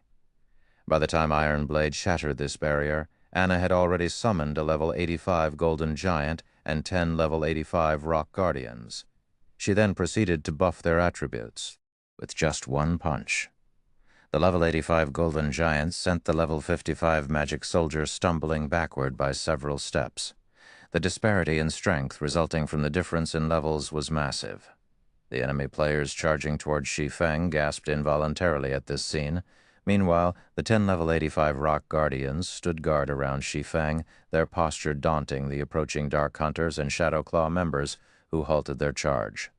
Although the level suppression system had been tuned down over several system updates, it had not weakened to the point of negligibility. After the difference exceeded 15 levels, the effects of level suppression would become significant. Meanwhile, there was currently a gap of 30 levels between the Dark players and the Rock Guardians. Do you think you all can come and go as you please? Shi Feng sneered as he glanced at the members of the two Dark Adventurer teams that were previously charging at him. All of you should just stay here forever. He then had the 10 Rock Guardians attack the backtracking players.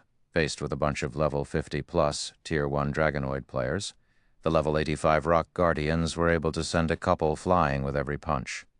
Due to the level suppression, the players' defense had weakened considerably. Even Tier 1 Shield Warriors and Guardian Knights couldn't withstand the blows of the Rock Guardians and were sent flying with a punch. Meanwhile, after fighting for some time, the Black Dragon Shi Feng controlled finally killed one of the 3 magic soldiers, pinning it down. Now, the Black Dragon thoroughly suppressed the 2 remaining magic soldiers, each of its normal attacks taking away over 20,000 HP from the magic soldiers and over 50,000 if it used a skill. At the moment, the magic soldiers and the other players belonging to the 2 Dark Adventurer teams were getting massacred. Commander, we've lost nearly half of our members already. Are we still going to continue fighting? The female cleric standing beside Veiled Spirit asked. From Black Shark's death until now, only a little over a minute had passed, yet they had already lost so many of their members. By the time reinforcements arrived, their entire adventurer team would be annihilated. After pondering for a brief moment, Veiled Spirit gritted her teeth before reluctantly shouting, "Retreat! Have everyone pull away from the battlefield as quickly as possible." The report they had received regarding Zero Wing was outrageously inaccurate. Right now, she wanted nothing more than to charge into the Starlight Corporation's Guild Hall and choke the members of the corporation's intelligence unit to death. Zero Wing's current performance was completely different from what was reported, so much so that she suspected the report was actually about an entirely different guild. Chapter 1817, Eclipse Gate Shaken. Chapter 1817, Eclipse Gate Shaken. Translator Hellscythe Editor Lucky Old Cat. The Golden Giant and Rock Guardians' sudden participation turned the situation around, giving the 3 guilds an overwhelming advantage. After hearing Veiled Spirit's command to retreat, both the Shadow Claw and Dark Hunters members scattered and fled the battlefield. However, Shi Feng had no intention of letting the 2 adventurer teams get away, and he ordered his team to give chase and kill as many enemy players as possible. If not for the fact that their team fully consisted of the 3 guilds' Tier 2 players, Zero Wing would have definitely suffered a severe loss from this ambush. The guilds had also gotten lucky that the 2 adventurer teams that had ambushed them weren't capable of using their trump cards to their full potential. If the Dark Hunters had also brought 200 Tier 2 players, and they all consumed the basic dragon potion, they would have been extremely difficult to deal with. If Zero Wing's members fought Tier 2 Dragonoid players, in Shi Feng's opinion, only Gentle Snow, Fire Dance, Cola, Violet Cloud, Zhao Yueru, and Aqua Rose would be guaranteed to win a one-on-one fight. Everyone else would have a 50% chance at best. Shadow Claw's magic soldiers shouldn't be underestimated either. Unless one amassed a large number of magic soldiers, they wouldn't be able to exhibit their abilities in full. 10 magic soldiers simply weren't enough to display their true power. Magic soldiers would only be able to activate the magic arrays on their armor when 100 stood together. If those magic arrays activated, the 100 magic soldiers could even trample over 20 Tier 4 mythic monsters of the same level. At one point in the past, 100 magic soldiers had joined a battlefield of Tier 2 players. The magic soldiers had been killing machines, allowing a first-rate guild to fend off a sieging superpower and defend its town successfully. When players fought each other in God's domain, it was practically impossible for one side to push the other to the brink of extinction in a single battle. After all, the world of God's domain was not reality. Players could resurrect after dying. Hence, players generally had to undergo a long fight, whittling their opponent's strength down until their opponent could no longer resist. Although it was impossible to exterminate the adventurer teams, now that the two adventurer teams had scattered and run, Shi Feng needed to do everything in his power to weaken the adventurer teams. This way, it would take the two adventurer teams a lot more time to recover. However, after the removal of Dark Precinct, it became extremely difficult to catch up with the escaping Dark players. To make matters worse, the marshy forest's layout was extremely complex. As a result, the fleeing Dark players escaped the three guilds' pursuit very quickly. Only the guild's rangers and assassins could continue the chase. The other classes had to watch on, powerless, as their targets disappeared. In less than a minute, the two Dark Adventurer team's members had thoroughly disappeared into the dense forest. "Commander, the other Adventurer team's commanders say that they'll arrive soon, and they're asking about the battle situation," the female cleric following Veiled Spirit reported. "How should we respond to them? What's the situation?" Veiled Spirit frowned, fury on her face as she continued, "Tell them that they can fight all they want. Shadowclaw will take no part in this." The female cleric was speechless. However, she more or less understood her commander's mood. Shadowclaw had suffered severe losses in this battle. This was the first time their adventure team had suffered so drastically. Moreover, the information the Starline Corporation had given to them had been painfully inaccurate. It was only natural for Veiled Spirit to be furious. The female cleric immediately conveyed Veiled Spirit's reply word for word to the commanders of the various approaching adventurer teams. "Commander, it seems Shadowclaw's commander is somewhat angry, saying that Shadowclaw is pulling out of this hunt, and that we can go ahead and continue the fight if we want. The Dark Hunters have also left the area. Should we continue forward? This is interesting. It seems both Shadowclaw and Dark Hunters have suffered quite a loss at the hands of Zero Wing. Since that is the case, let us return." When the other approaching adventurer teams received Veiled Spirit's reply, they all gave up on the thought of encircling Zero Wing. Both Shadowclaw and Dark Hunters were top-ranking adventurer teams in Dark Soul. If even these two adventurer teams had suffered a major loss after attacking Zero Wing, then their adventurer teams would definitely fail. Naturally, there was no longer a need to assault Zero Wing. Meanwhile, before the forest surrounding the Eclipse Throne. "Guild leader, they are simply too fast. They're like monkeys. We lost track of them as soon as they entered the forest," Blackie said, stomping his foot in frustration and anger when he could no longer see the two Dark Adventurer teams. "This really is awful. I barely managed to kill 20 people." Hearing Blackie's words, Unyielding Soul and Dragon Phoenix Pavilion's members shot the Cursomancer scornful looks. Every one of their opponents had been an expert, not an ordinary player. They had been fortunate to kill 3 to 5 players in this battle. Defeating an expert and actually killing one were two different things. Normally, one would be hard-pressed to stop an expert's escape. Some experts even had life-saving tools to help them flee dangerous situations. If the two adventurer teams heard Blackie's words, they'd cough blood in anger. "All right, the battle's over. Everyone, loot the battlefield quickly." "It's best if we don't linger," Shi Feng said through the team chat. He knew a little about the Dark Hunters and Shadowclaw, both of which belonged to the Dark Alliance known as Dark Soul. The adventurer teams capable of joining Dark Soul were all top adventurer teams. During its peak, Dark Soul had included over 40 adventurer teams. The Alliance had been stronger than any one of the 6 great Dark Guilds in God's domain in the past. Although Dark Soul had yet to reach its peak, it should have around 10 or so adventurer teams at the very least. Since 2 of Dark Soul's adventurer teams had appeared here, he could not rule out the possibility that the Alliance's other adventurer teams would as well. His team was already exhausted. There were fewer than 140 players still alive. Trying to fight several more Dark adventurer teams now would result in greater losses. Unyielding Heart and Phoenix Rain nodded in agreement. They then instructed their subordinates to clean up the battlefield swiftly and leave the area. Shortly after Shi Feng's team left the area, several dozen players emerged the dense forest. However, these players were from the various Dark Adventurer teams. Rather, they were independent players that had come to the jungle to grind energy essence. Zero Wing is too amazing. That was the first time I've seen such an amazing battle. Indeed, despite only having a 200-man team, Zero Wing repelled an army of over 2,000 experts. This result is simply absurd. Rumors really can't be believed. Zero Wing is way stronger than the rumors make it out to be.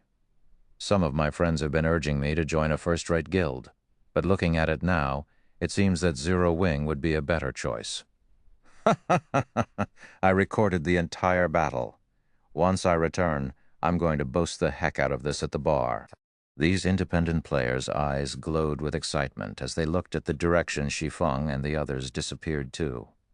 While they did not know the identities of the two adventurer teams that attacked Zero Wing's team, they knew that those players had been experts based on their combat standards.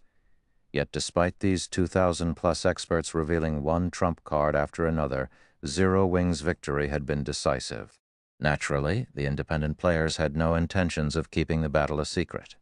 Immediately, they posted the videos they had recorded on the official forums, allowing every player in the Eclipse Gate to view them. What's going on? Two superpowers are fighting near the Eclipse Throne. Wait, isn't that Zero Wing?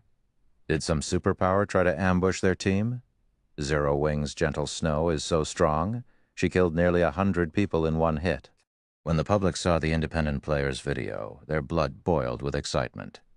The standard of the battle between Zero Wing and the two Dark Adventurer teams was unprecedented. The battle had completely shattered their understanding of guild wars. Other kingdoms' independent players, in particular, gained newfound recognition of Zero Wing. They had never thought that Star Moon Kingdom's ruling guild would be so powerful. News of this battle also reached the various major powers' intelligence members.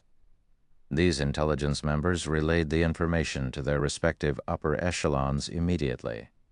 Chapter 1818, comparable to a first-rate guild. Chapter 1818, comparable to a first-rate guild. Translator Hellscythe, editor Lucky Old Cat. Dark Knight Empire, Light Shadow City, lofty tower sat in the middle of the city. And hovering above this tower was a gigantic dark purple crystal. The crystal created a magic barrier that enveloped the city, and the crystal could be seen clearly by the large number of players walking throughout the streets. There were also a large number of NPCs and dark creatures such as demons, abyssal demunkin, vampires. The multiracial population in Light Shadow City far surpassed that of Kingdom's dark cities. Many neutral race NPCs hawked their wares along the city streets, a sight that was even rare in other empires' dark cities. Light Shadow City was no less prosperous than Dark Knight City, the Dark Knight Empire's capital. Moreover, Light Shadow City had a wider variety of races. Meanwhile, a luxurious 5-story tall mansion stood in the city's lively central district. A large number of players came and went from the mansion, and all of them were either extravagantly dressed merchant players or level 54-plus experts. When the players in line outside of the mansion saw these merchant and expert players, they couldn't help but feel a little envious. These players' levels and equipment are amazing. They're even better than the experts in first-rate guilds. That's only natural. Although Dark Soul is an alliance, not a guild, it periodically raids team dungeons. The alliance also frequently plunders the various large guilds' elite teams and main forces. Of course, its members have excellent weapons and equipment. Moreover, despite such banditry, the various large guilds are utterly powerless to do anything about it. For example, one first-rate guild went all out to deal with Dark Soul, but in the end, the Alliance had annihilated its army, and the guild was eventually forced to disband. That's right. It was due to that success that Dark Soul is holding a mass recruitment. When I heard about it, I dropped what I was doing and came here. It would be great if I could join the Alliance. If we get to join Dark Soul, we'll be able to move through the Dark Knight Empire and the several neighboring kingdoms unhindered. Even the various dark guilds will have to treat us with respect. In addition, if we join one of the top 5 adventurer teams after joining Dark Soul, such as Shadow Claw, the Copper Eagle Kingdom's #1 Dark Adventurer team, or Dark Hunters, which has recently become famous in the Dark Knight Empire, will be set for life. I hope I can get into one of the top 5 adventurer teams, too. It's a pity that the requirements are extremely high. At the very least, you'll need to reach the Trial Tower's 6th floor or reach the 5th floor's late stage and have a specialty. The several thousand Dark players outside of the mansion quietly discussed their desire to join Dark Soul in the Dark Knight Empire and its several neighboring kingdoms. Dark Soul enjoyed a status rivaling that of super first-rate guilds and super guilds. Moreover, unlike most Dark guilds and Dark adventurer teams, Dark Soul wasn't afraid of a confrontation with the various large guilds. It even dared to challenge 2 super first-rate guilds simultaneously to Dark players who were always forced into hiding. This was a freedom they hungered for. Now that Dark Soul was recruiting members, independent Dark players like themselves couldn't miss this opportunity. Meanwhile, inside an office on the mansion's topmost floor, a young man stood by the office's window. As the young man observed the independent players outside of the mansion, a grin spread across his face. This man was none other than Tiger Breaker, Dark Soul's Alliance Master. Alliance Master? Since we announced the recruitment, over 2,000 players have passed our test already. In addition, over 30 well-known adventurer teams have applied to join us. With these new recruits, once we receive the resources the Starline Corporation promised, we'll be able to nurture 2 or 3 well-equipped expert legions quickly, a level 55 male elementalist wielding a withered wooden staff reported. Good. Pathless, you've done well this time. As long as the other adventurer teams deal with Zero Wing, we won't have any problems acquiring the promised resources, Tiger Breaker said, smiling. Alliance Master, you can rest assured. I've heard that Black Shark and the others have discovered the whereabouts of Zero Wing's upper echelons. The Dark Hunters and Shadow Claw have already left to set up the ambush. I believe Zero Wing will suffer severely.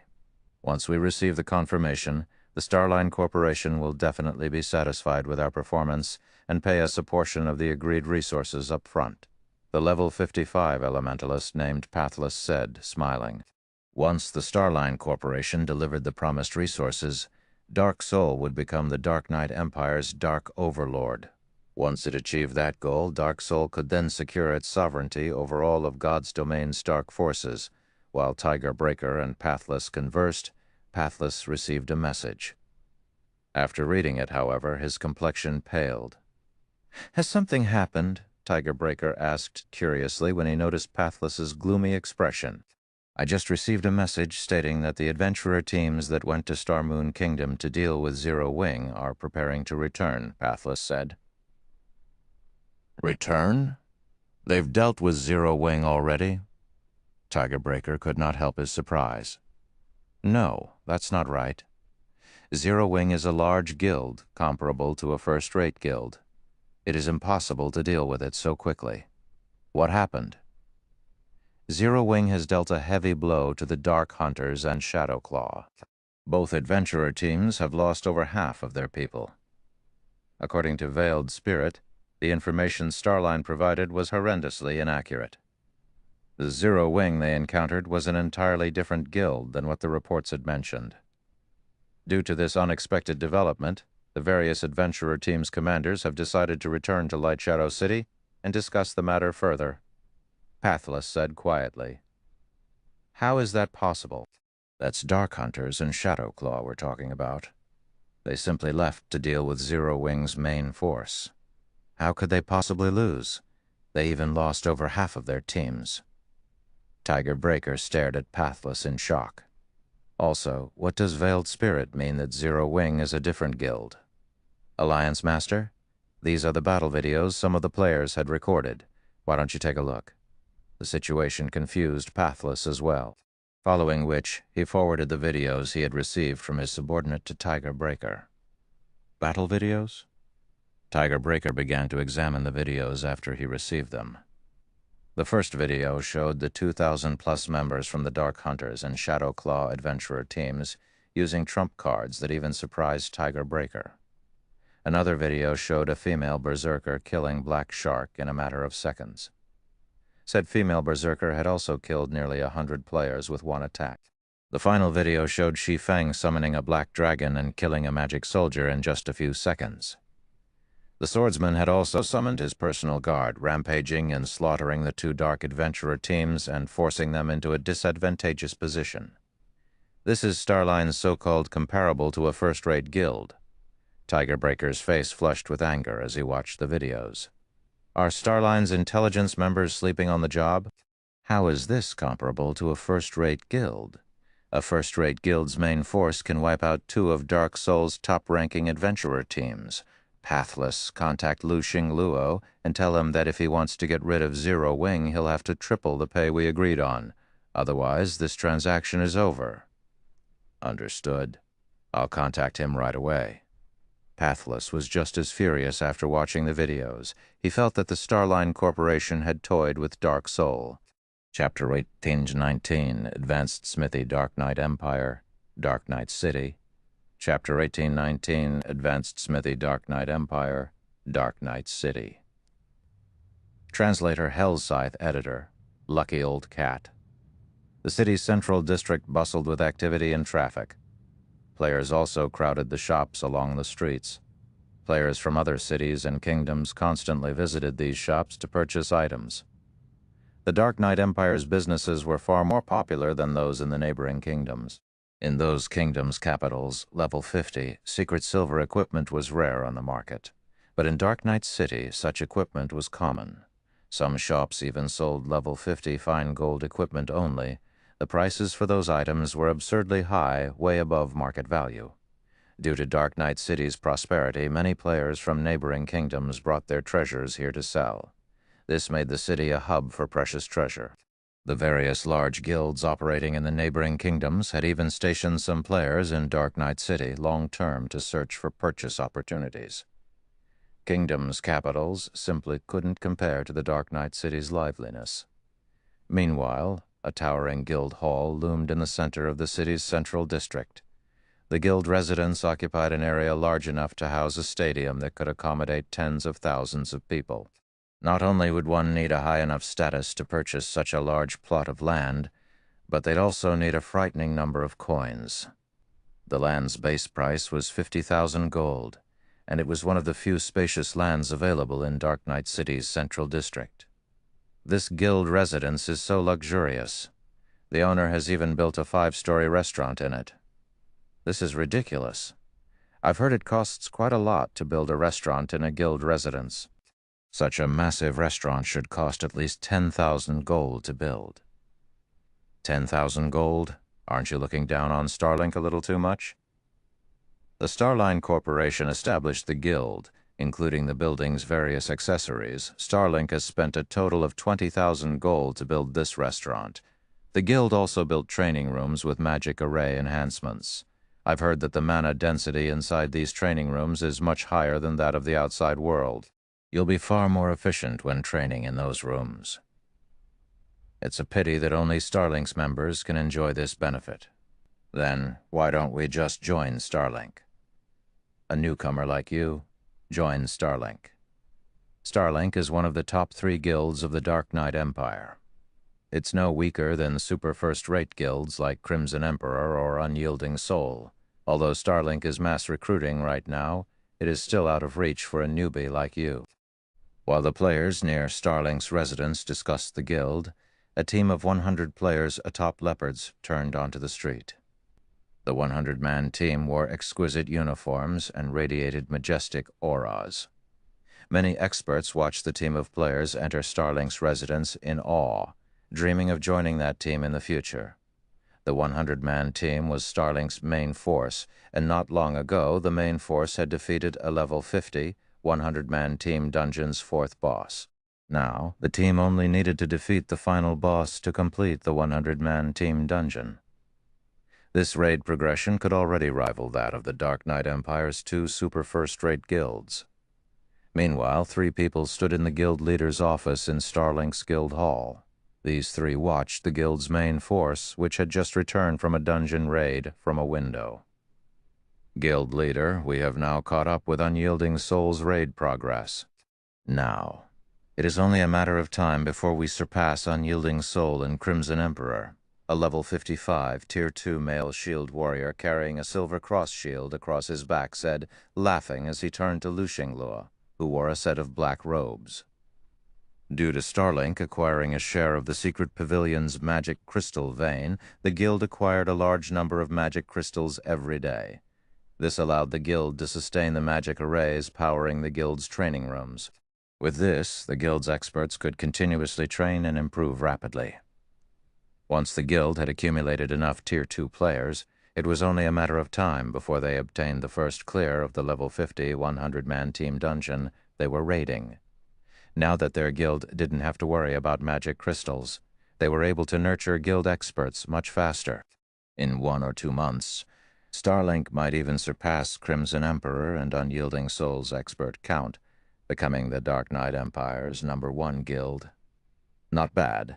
The struggle for the Thorn Fortress is about to start. For a while, divert all of the magic crystals we obtain to nurturing as many Tier 2 players as possible. I want to see how Crimson Emperor and Unyielding Soul intend to compete with Starlink when we obtain the management rights to Thorn Fortress, Lu Xinglue said, smiling. Understood. Guild leader, rest assured, I'll make sure that we have more Tier 2 experts than Crimson Emperor and Unyielding Soul by the time the struggle begins, the shield warrior promised. As Lu Xinglue was about to discuss their plans for the struggle over Thorn Fortress, he received a message notification. A message from Dark Soul? Lu Xinglue muttered when he noticed the sender's identity. By the time he finished reading the message, his expression had darkened. Have the people from Dark Soul gone mad? They're actually tripling their price to deal with a small guild like Zero Wing. Guild leader, we just received a message as well. It seems that Dark Soul's members have ambushed Zero Wing's main force. However, Dark Soul's members suffered a disastrous defeat and lost over half of its numbers. So I suspect that this has something to do with their new demands, Dawn Webb, a level 55, Tier 2 female elementalist, and the third person in the room, explained. You're saying that Dark Soul tried to ambush Zero Wing, but the guild turned the tables on them. For a moment, Lu Xinglue thought he had heard wrong. How is that possible? It's true. Some people have posted the battle videos on the Eclipse Gate's official forums. Almost everyone in the Eclipse Gate is talking about it, Dawn Webb said as she forwarded a few battle videos to Lu Xinglue. So that is the case. Lu Xinglue could not help his frown as he watched the recordings. No wonder why a measly bug dares to oppose me. Guild leader, are we still going to take care of Zero Wing? Dawn Webb asked. Of course, Lu Xinglue said determinedly, but before we do, we have to secure the Thorn Fortress. Send a reply to Dark Soul. Tell them that they can forget about tripling the price. I'm not going to triple their pay just because they got scratched. However, I am willing to tweak the conditions of our agreement. As long as they annihilate Zero Wing, I'll give them an additional 5% of Thorn Fortress's shares. Also tell Tigerbreaker that Zero Wing doesn't have any backers. Since Zero Wing is so strong, it must have a massive secret. If he doesn't want that secret, he better not regret his choices once Starlink claims it. He was very familiar with the Dark Hunters and Shadowclaw's strength in Dark Soul. They were merely the 4th and 5th ranked adventurer teams in the Alliance.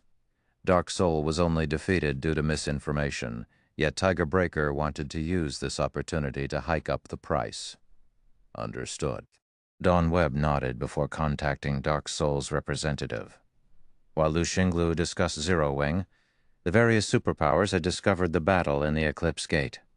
The outcome further increased Zero Wing's fame among the various superpowers. At the same time, the guild had attracted a lot of attention.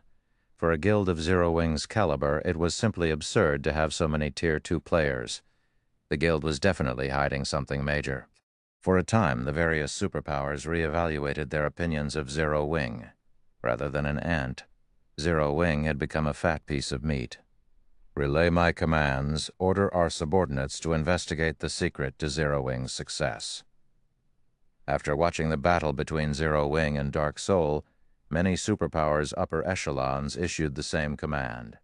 Meanwhile, Shi Feng had already rested and paid Silverwing Town a visit. "Guild leader, I have brought the 50 advanced architects you asked for," Melancholic Smile said as she approached Shi Feng, who surveyed an empty plot of land. The 50 advanced architects following Melancholic Smile could not help their growing nerves as they looked at Shi Feng. They were confused about why their guild leader had gathered them all here. With so many advanced architects, one could construct an entire basic town. "Good. I've gathered you all here today to build the construction on this design," Shi Feng said. He then retrieved a stack of old parchment from his bag. This stack was none other than the Advanced Smithy Design, Chapter 1820, Upgrading Silverwing Town. Chapter 1820, Upgrading Silverwing Town. Translator, Exodus Tales, Editor, Exodus Tales, and Advanced Smithy. Melancholic Smile could not help her surprise when she saw the description of the design Shi Feng took out. At this point in time, she was quite knowledgeable about advanced constructions. Every advanced construction had functions that far surpassed their basic counterparts. Moreover, they had their own specialties. However, designs for advanced constructions were extremely difficult to acquire. Although Melancholic Smile was initially excited at the identity of the design, seeing the materials and space needed to construct the advanced smithy dampened her mood quickly. The advanced smithy required not only 2,000 pieces of extremely valuable mana ore, but also 1,000 advanced magic cores and 500 earthfire crystals. The mana ore required wasn't too much of a problem, as Zero Wing had collected quite an amount during this period. As for the advanced magic core, it was a rare material that could be obtained only from the bosses of level 50 and above team dungeons. However, the drop rate wasn't 100%. So it was extremely valuable. On the market. One advanced magic core sold for 5 gold. 1,000 advanced magic cores would mean 5,000 gold. As for the earthfire crystal, it was even more valuable, as it could be acquired only in the fields, particularly mountainous regions with fiery environments. It was one of the main materials needed to produce high-ranking fire resistance equipment. Although the market value of earthfire crystal was roughly 5 gold, due to its rarity and the demand, it was almost impossible to find large quantities of earthfire crystal for sale. Currently, Zero Wing had only a little over 600 earthfire crystals stockpiled. Spending 500 crystals in one go would deplete the guild's inventory. Aside from the 3 aforementioned materials, the advanced smithy also needed 10,000 magic crystals to construct. The total cost of its construction came to roughly 30,000 gold. Currently, Zero Wing was developing rapidly and needed to spend money on various fronts. If not for Zero Wing City, the guild wouldn't have been able to keep up with its expenditures. Hence, spending 30,000 gold's worth of rare materials to construct an advanced smithy truly wasn't a wise course of action. However, before Melancholic Smile could try to dissuade Shi Feng, he had already distributed the tasks to the advanced architects. He even had the necessary materials prepared already. All the 50 advanced architects needed to do was build the structure. Although Zero Wing's main force had suffered some casualties and lost 20-odd pieces of equipment in the battle with the 2 Dark Adventurer teams, the spoils of war they gained were far more valuable. The members of Dark Hunters and Shadowclaw were experts among experts. They were all geared in excellent equipment that was only slightly inferior to Zero Wing's. However, while the quality of the equipment Zero Wing looted was indeed slightly inferior to the equipment it lost, the quantity easily made up for the poorer quality. In total, Zero Wing had gained over 400 pieces of level 50 secret silver equipment and 60-plus pieces of level 50 fine gold equipment, after deducting the compensations and rewards given out. Zero Wing had still netted more than 10,000 gold from that single battle. However, even if one had 10,000 gold, they would be hard-pressed to acquire so many pieces of up-to-date, top-tier equipment. Although the profits from this battle were not enough to cover the construction cost of the advanced smithy, the advanced smithy served a great purpose. As an advanced construction, it could elevate the prosperity and popularity of a town by a significant margin. At this point, Silverwing Town already possessed sufficient basic constructions and security to get upgraded into an intermediate town. Now it just had to accumulate sufficient popularity and prosperity. However, constructing the advanced smithy wasn't an easy task. aside from advanced architects. It needed one player capable of drawing advanced magic arrays, because the advanced smithy required the inscription of many magic arrays. For the following period, Shi Feng could be seen busily inscribing magic arrays onto the constructed walls and floors of the advanced smithy. Someone looking at Silverwing Town from some distance away would notice that a section of the town's outer area had suddenly been cordoned off, and something big was under construction there. This situation immediately attracted the attention of many resting players. Nowadays, Silverwing Town had already become the most popular town in the Orc Empire. Many guild players seeking to grind in the Orc Empire or raid the teleportation war fortresses chose to rest in Silverwing Town. Even though the war fortresses in question were very far away from Silverwing Town, players still chose Silverwing Town over other guild towns in the Orc Empire. One reason for this was the EXP buff that players could accumulate by resting in Silverwing Town, which would help greatly in leveling up. Another reason was the battle arena in the town. However, contrary to expectations, the high mana environment of Silverwing Town wasn't the reason why its battle arena was popular.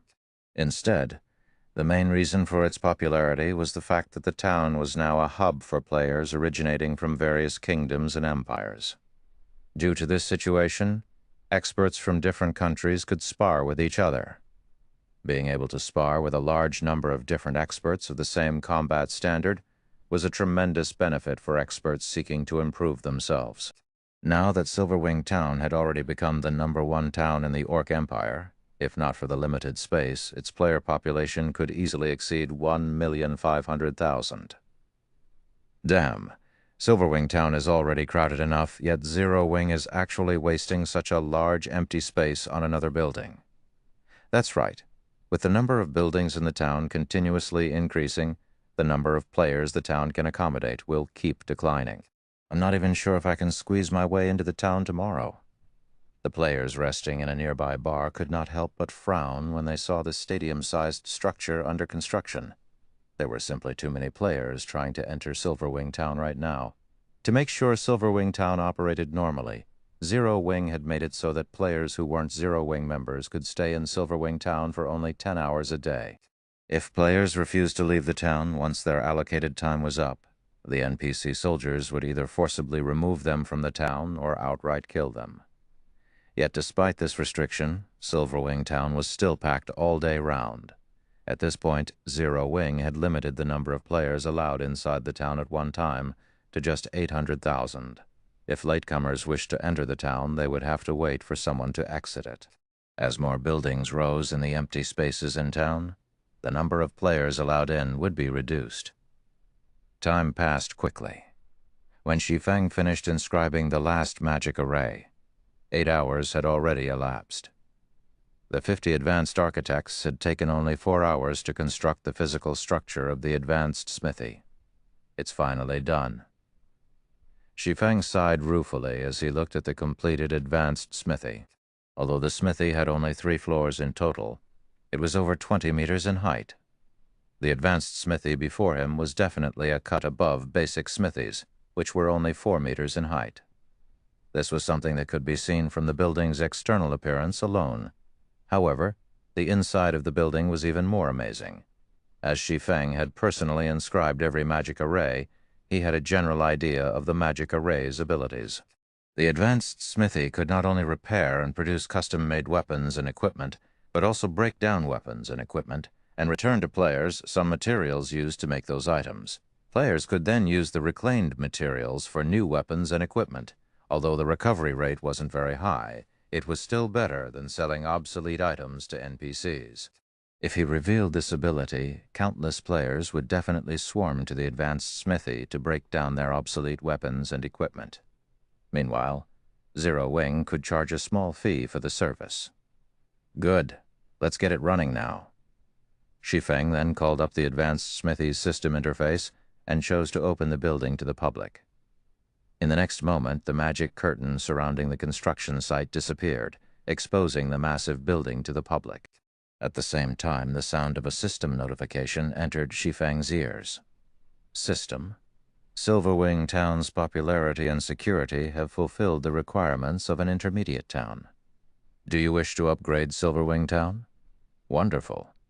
Just as I expected. Shi Feng could not help feeling joyful when he heard the system notification. He had been waiting for this moment for a long time now.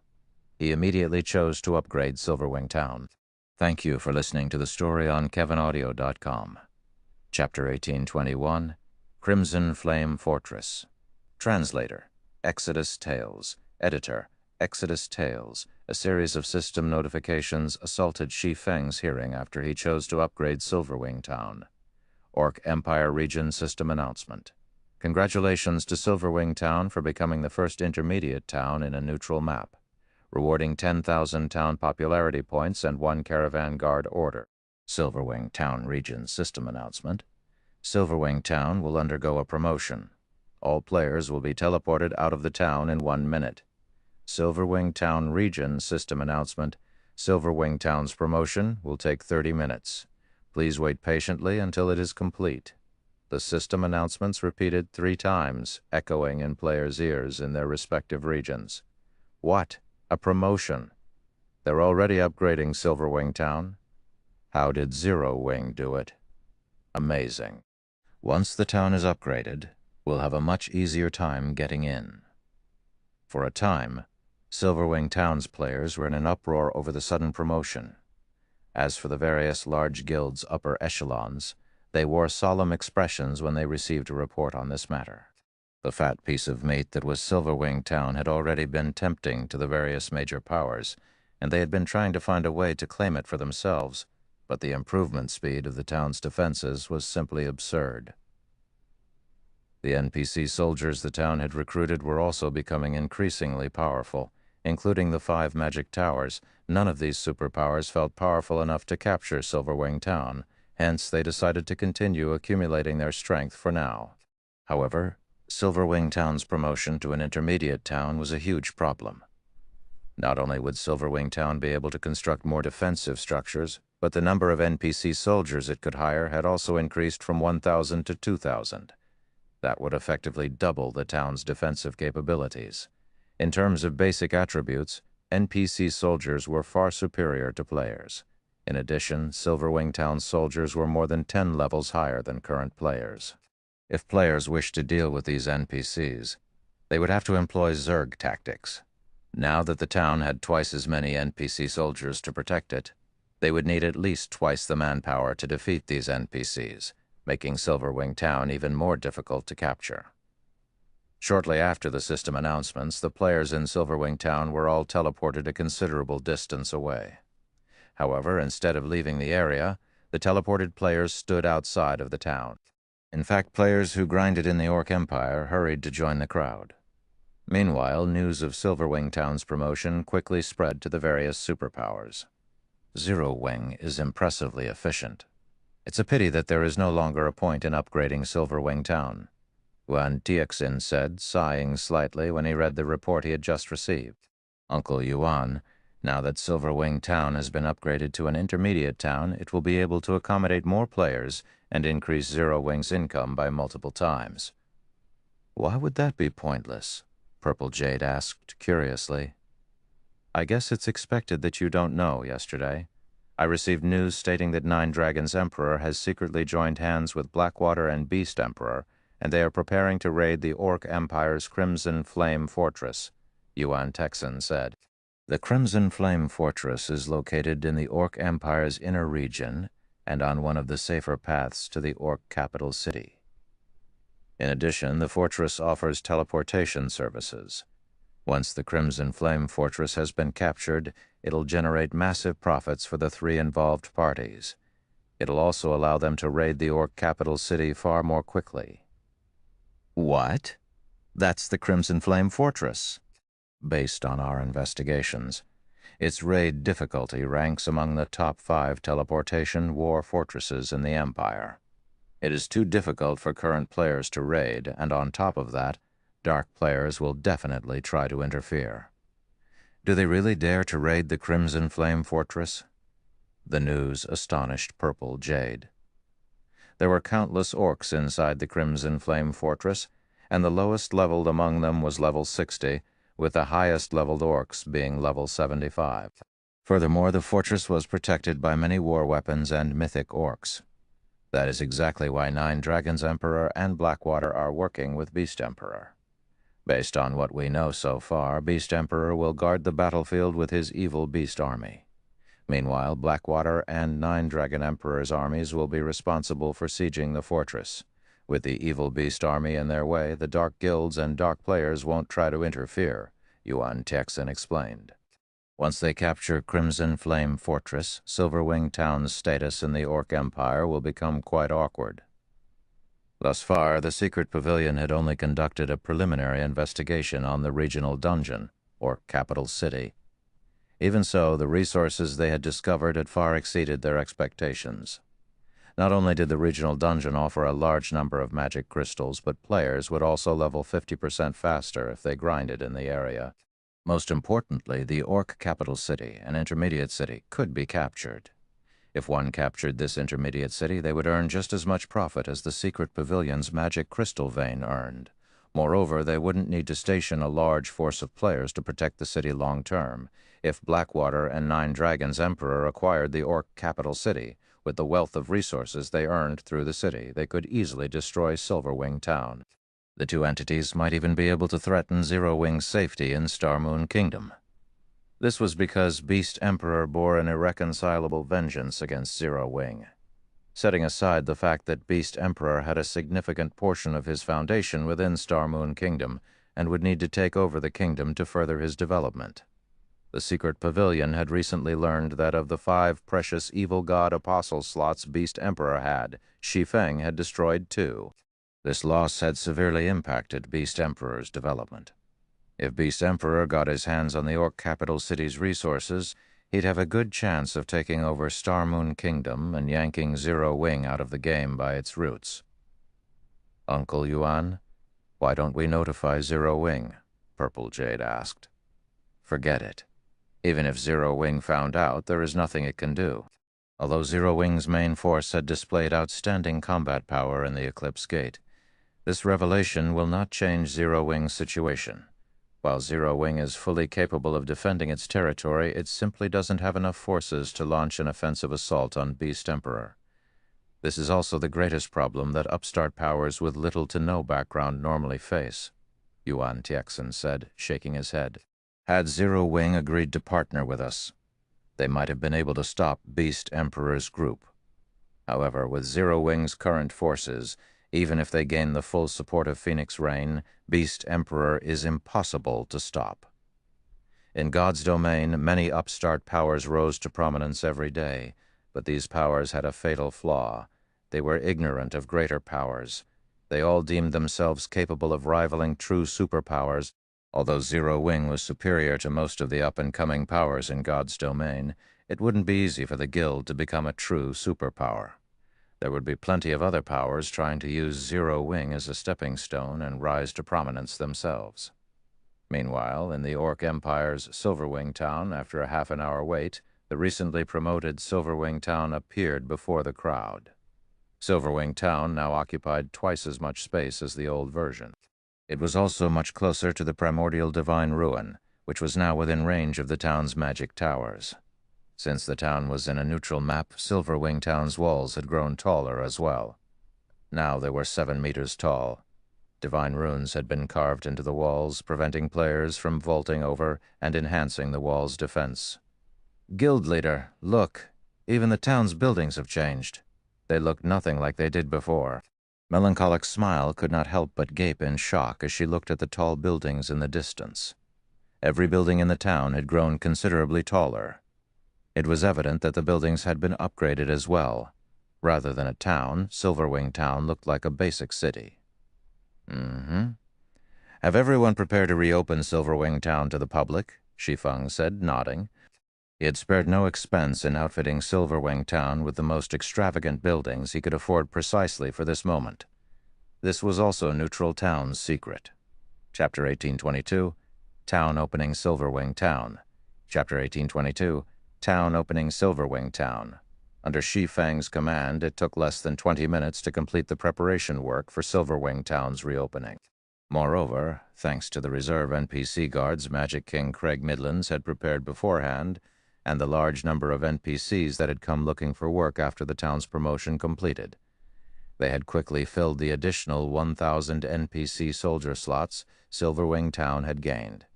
Craig Midlands himself had inspected all 1,000 of these new NPC soldiers.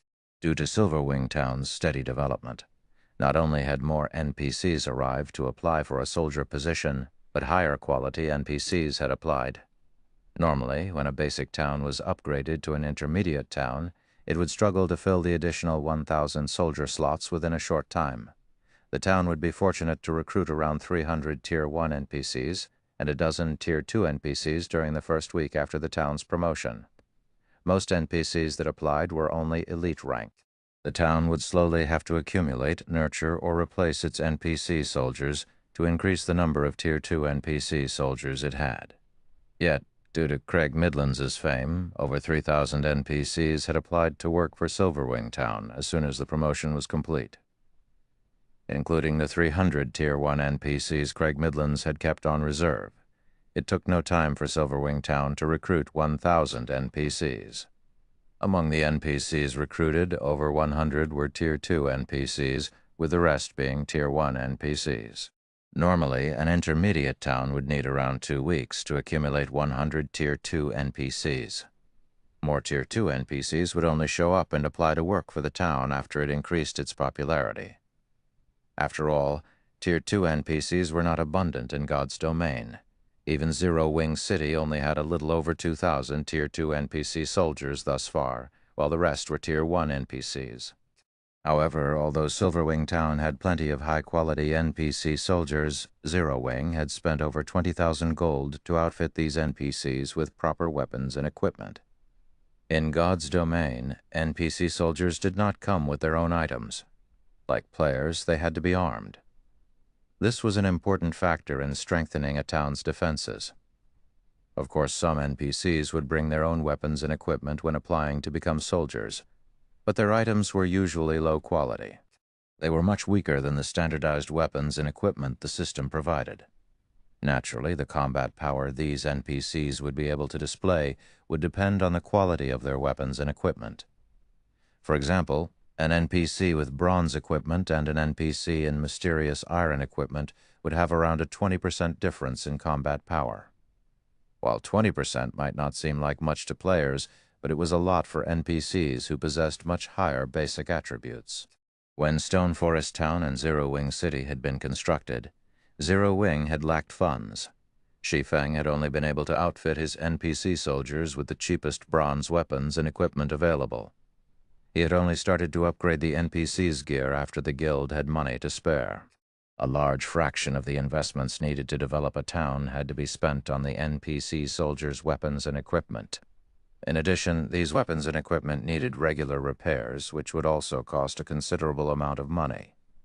These reasons were why most of the various large guilds avoided owning too many towns. This even held true for the various superpowers. Although the superpowers occupied many towns, they would not arm every one of them to the teeth. Instead, they would focus on developing a few select towns.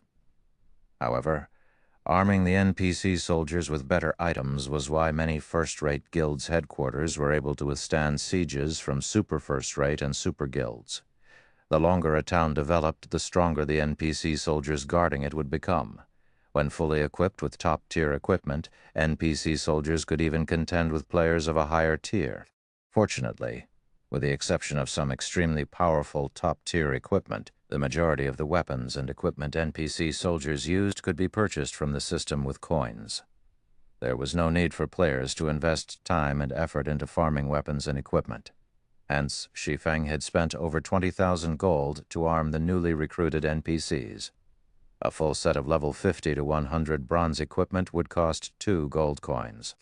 This was extremely cheap compared to players' equipment, however. As equipment quality increased, so did the price. Level 50 to 100. Mysterious iron equipment cost 10 gold per set, while secret silver equipment cost 100 gold, fine gold equipment cost 600 gold, dark gold equipment cost 1,500 gold, and epic equipment cost 6,000 gold per set. With how many NPC soldiers a town had, It was no exaggeration to say that a town's development was a bottomless pit financially. For Silverwing Town, Shi Feng had decided to arm the Tier 2 NPCs with secret silver equipment and Tier 1 NPCs with mysterious iron equipment. Although Zero Wing had earned a lot of funding through Zero Wing City and Stone Forest Town, Shi Feng planned to invest the majority of that money in the Lost Town. The Lost Town was, after all, far more important and valuable than Silverwing Town. Guild leader, we have assigned duties to all of our NPC soldiers. Should we open the town now? Aqua Rose asked. Smiling, she looked at the rows of way-equipped NPCs before her. Due to their continuous investment in Silverwing Town, these NPC soldiers had far better equipment than those in Stone Forest Town and Zero Wing City. Among the initial 1,000 NPC soldiers, over 100 Tier 2 NPCs wore fine gold equipment, while the remaining NPCs wore secret silver equipment. This was unimaginable for other guilds. Normally, other guilds would at most arm their NPC soldiers with mysterious iron equipment, spending the majority of their money on building the town's infrastructure. "All right, let's open the gates," Shi Feng said, nodding. "Oh, right. Guild leader, should we limit the number of visitors?" Aqua Rose asked. "Although Silverwing Town can accommodate far more people now for the sake of the NPC merchants, it's best if we set a limit. Let's set it at 1,500,000 players," Shi Feng said after giving the matter some thought. "We're letting so few people in?" Aqua Rose was somewhat confused. After the upgrade, Silverwing Town occupied twice as much space. Even if they allowed 2 million players in, the town would at most be as crowded as it had been as a basic town. That's quite a lot already, actually. Shi Feng could not help but laugh at Aqua Rose's greed. Moreover, Silverwing Town isn't just meant for players. We need to leave some space for NPCs.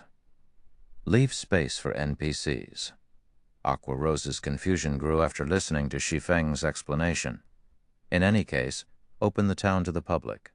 You'll understand what I mean in a moment, Shi Feng said as he gazed at the anxious crowd outside of the town. He did not bother to explain further.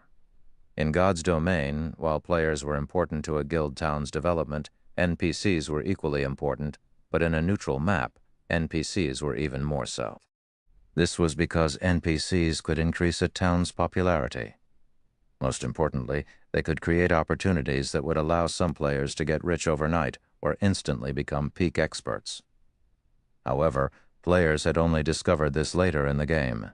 Shi Feng had to focus on preparing for that inevitability now. This was especially true now that he had the Caravan Guard order. Aqua Rose said nothing more after receiving Shi Feng's order. Immediately, she had some guild members gather at the town's entrance and open the gates. When the town finally reopened, a swarm of players surged into Silverwing Town.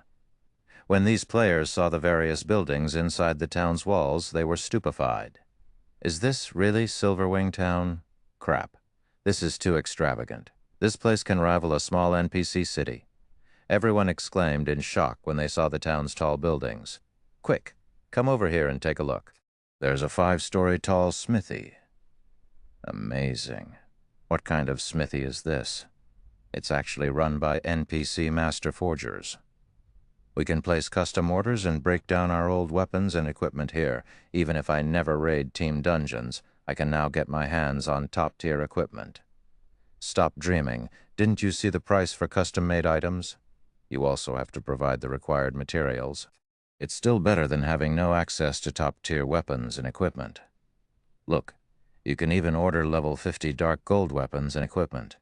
Do you think the various large guilds would sell level 50 dark gold equipment to independent players like us? When the independent players discovered the advanced smithy's abilities, they went crazy with excitement. The services even tempted quite a few guild players. While the players in Silverwing Town discussed the advanced smithy, Shi Feng paid a visit to Starmoon Kingdom's Starmoon City. When he arrived, Shi Feng made his way towards the headquarters of the kingdom's Adventurers Association. Lord Protector, how may I be of service? Elk, an NPC senior administrator, respectfully asked as he approached Shi Feng. I wish to commission the association to set up a trade route to Silverwing Town, Shi Feng stated, as he took out a token made of black iron. This token was none other than the Caravan Guard order. Chapter 1823, Setting Up a Trade Route. Chapter 1823, Setting Up a Trade Route. Setting up a trade route? Setting up a trade route, setting up a trade route. Senior Administrator Elk was surprised when he saw the black iron token in Shi Feng's hand. He then warned Shi Feng, "Lord Protector, although you have a caravan guard order and indeed qualify to set up a trade route to a town, I must warn you that it is not such an easy task. The cost involved is astronomical. Moreover, since you are setting up a trade route to Star Moon Kingdom's capital city, not only will the cost be much higher, but the risks are also significant. If you abandon the operation before it is complete, this caravan guard order will become useless." "I understand. However, I am confident in securing a trade route to Silverwing Town," Shi Feng said, nodding. He knew what it meant to set up a trade route. After all, he had done so many times during his previous life. If a guild town wanted to become more attractive to NPC merchants and increase the town's development speed, it had to have trade routes. Once the trade routes were in place, the town would acquire another benefit. The town in question would gain priority over rare items that NPC merchants transported. In addition, NPC merchants that used the trade route would pay the town a usage fee. While these privileges might not seem like much, they would become a neutral town's main income source before it became a city. As a town's popularity increased, more NPC merchants would visit it. Even ordinary NPCs that used the trade routes would have to pay a usage fee. The trade route would become a safe path to the town and would include high-tiered NPCs to escort visiting and departing NPCs. Not even level 100 players would dare to ambush such a trade route. Although the usage fee was only 80 coppers per NPC, if 100,000 NPCs used the trade route each day, the trade route would generate 800 gold each day. Moreover, this was only one trade route. As the ruling guild set up more trade routes, the town would generate more income. However, players could only set up trade routes for neutral towns. This function was not available for guild towns in kingdoms and empires. This function was only available to intermediate towns and above, as well. In addition, the number of NPCs that visited a guild town via the trade route would depend on the NPC city the town was connected to. The more prosperous the NPC city was, the more NPC visitors a guild town would see. If players set up a trade route to a capital city, it was almost guaranteed that their guild town would see 100,000 to 200,000 visiting NPCs every day. If the trade route were connected to an ordinary NPC city, the town would only receive around 20,000 to 50,000 NPCs. However, the more prosperous an NPC city was, the more difficult it would be to set up a trade route. Aside from a revenue source, trade routes were a good method for players to acquire rare resources. Not all of an NPC merchant caravan's goods were available to players. A considerable portion would be reserved for other NPCs. Normally, players weren't allowed to purchase these items, but if a guild town had priority over NPC merchants' goods, not only would the town's owner have access to rare items for players, but they'd also have access to NPC reserved items. Many of the NPC reserved items were materials that were very difficult to purchase via the player market. Sometimes NPCs even sold large quantities of magic crystals, only they cost significantly more than the market price. Even so, this was a valuable opportunity for guilds. While it was easy to convert magic crystals into coins, the opposite wasn't. This was especially true with a large stock of magic crystals. However, NPCs were different from players. NPCs had a much easier time acquiring magic crystals because NPCs occupied most ore veins that were capable of producing magic crystals and within kingdoms and empires' borders. It was fairly normal to find NPCs who sold magic crystals carrying a stock of 5,000 to 10,000. On the other hand, one would be hard-pressed to purchase 5,000 to 10,000 magic crystals from players. NPC merchants occasionally sold rare advanced designs as well. Although these designs would similarly be overpriced, their rarity made the cost worth it. After all, it was almost impossible to purchase advanced designs from other players. If one were extremely lucky, they could even find NPC merchants that sold fragmented legendary items or clues leading to such treasures. Although such occurrences were ridiculously rare based on player-collected statistics, The more NPCs merchants that visited a guild town, the higher the ruling guild's chances were of finding an NPC that carried such items and clues. Naturally, every clue that led to a fragmented legendary item was extremely valuable. Since there was a possibility to acquire fragmented legendary items, Shi Feng wouldn't miss the opportunity. Players in the past hadn't often spoken about how they had acquired their fragmented legendary items. Shi Feng knew very few methods to do so. In fact, most players wouldn't even reveal the fact that they owned a fragmented legendary item. Hence, Shi Feng only knew about the relatively famous fragmented legendary items. However, the methods of acquiring those items were incredibly demanding, so he couldn't hunt them down at this stage of the game. Since you understand the risks involved, that is fine. If you wish to set up a trade route to Silverwing Town, it will cost you a base fee of 10,000 gold and 5,000 magic crystals. As you possess an ordinary caravan guard order, you are only allowed to form a 100-man team. The team will require a minimum of one advanced magician to carve magic arrays on the route to repel monsters, Senior Administrator Elk explained. Lord Protector, may I know if you will need me to introduce you to some mercenaries to accompany on your journey? Of course, Shi Feng said, nodding. The Caravan Guard order was a trigger to activate the special quest for setting up a trade road. While Shi Feng could rely on players to complete this quest, he could also enlist the help of the Adventurers Association's mercenaries. At this stage of the game, NPC mercenaries were undoubtedly much stronger than players. Players that acquired a Caravan Guard order at this stage of the game would generally hire mercenaries to aid them.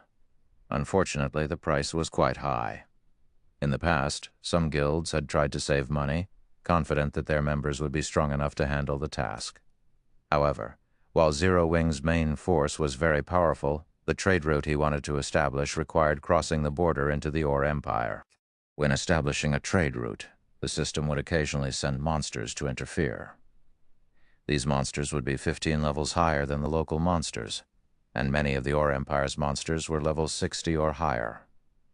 In that case, the interfering monsters would be level 75 and above once he entered the Empire. These monsters were too high of a level for Zero Wing's main force members at this time, so they weren't suitable for this quest. All right, here is a list of mercenaries willing to undergo this challenge with you, Lord Protector, Elk said before handing Shi Feng a list. The quest to set up a trade route was very special and very dangerous. Players couldn't simply hire whatever NPC mercenaries they wished. The available mercenaries would depend on the player's status in the Adventurers Association. The higher one's status was, the more NPC mercenaries they could choose from for the operation. Amazing.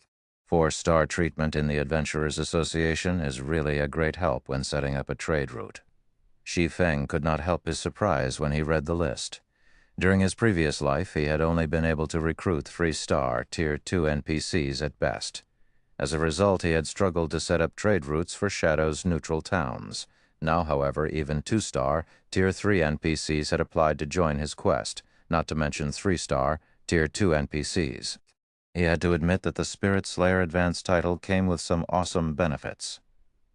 Without hesitation, Shi Feng spent over 15,000 gold to hire 97 mercenaries, spending almost every coin he had on hand.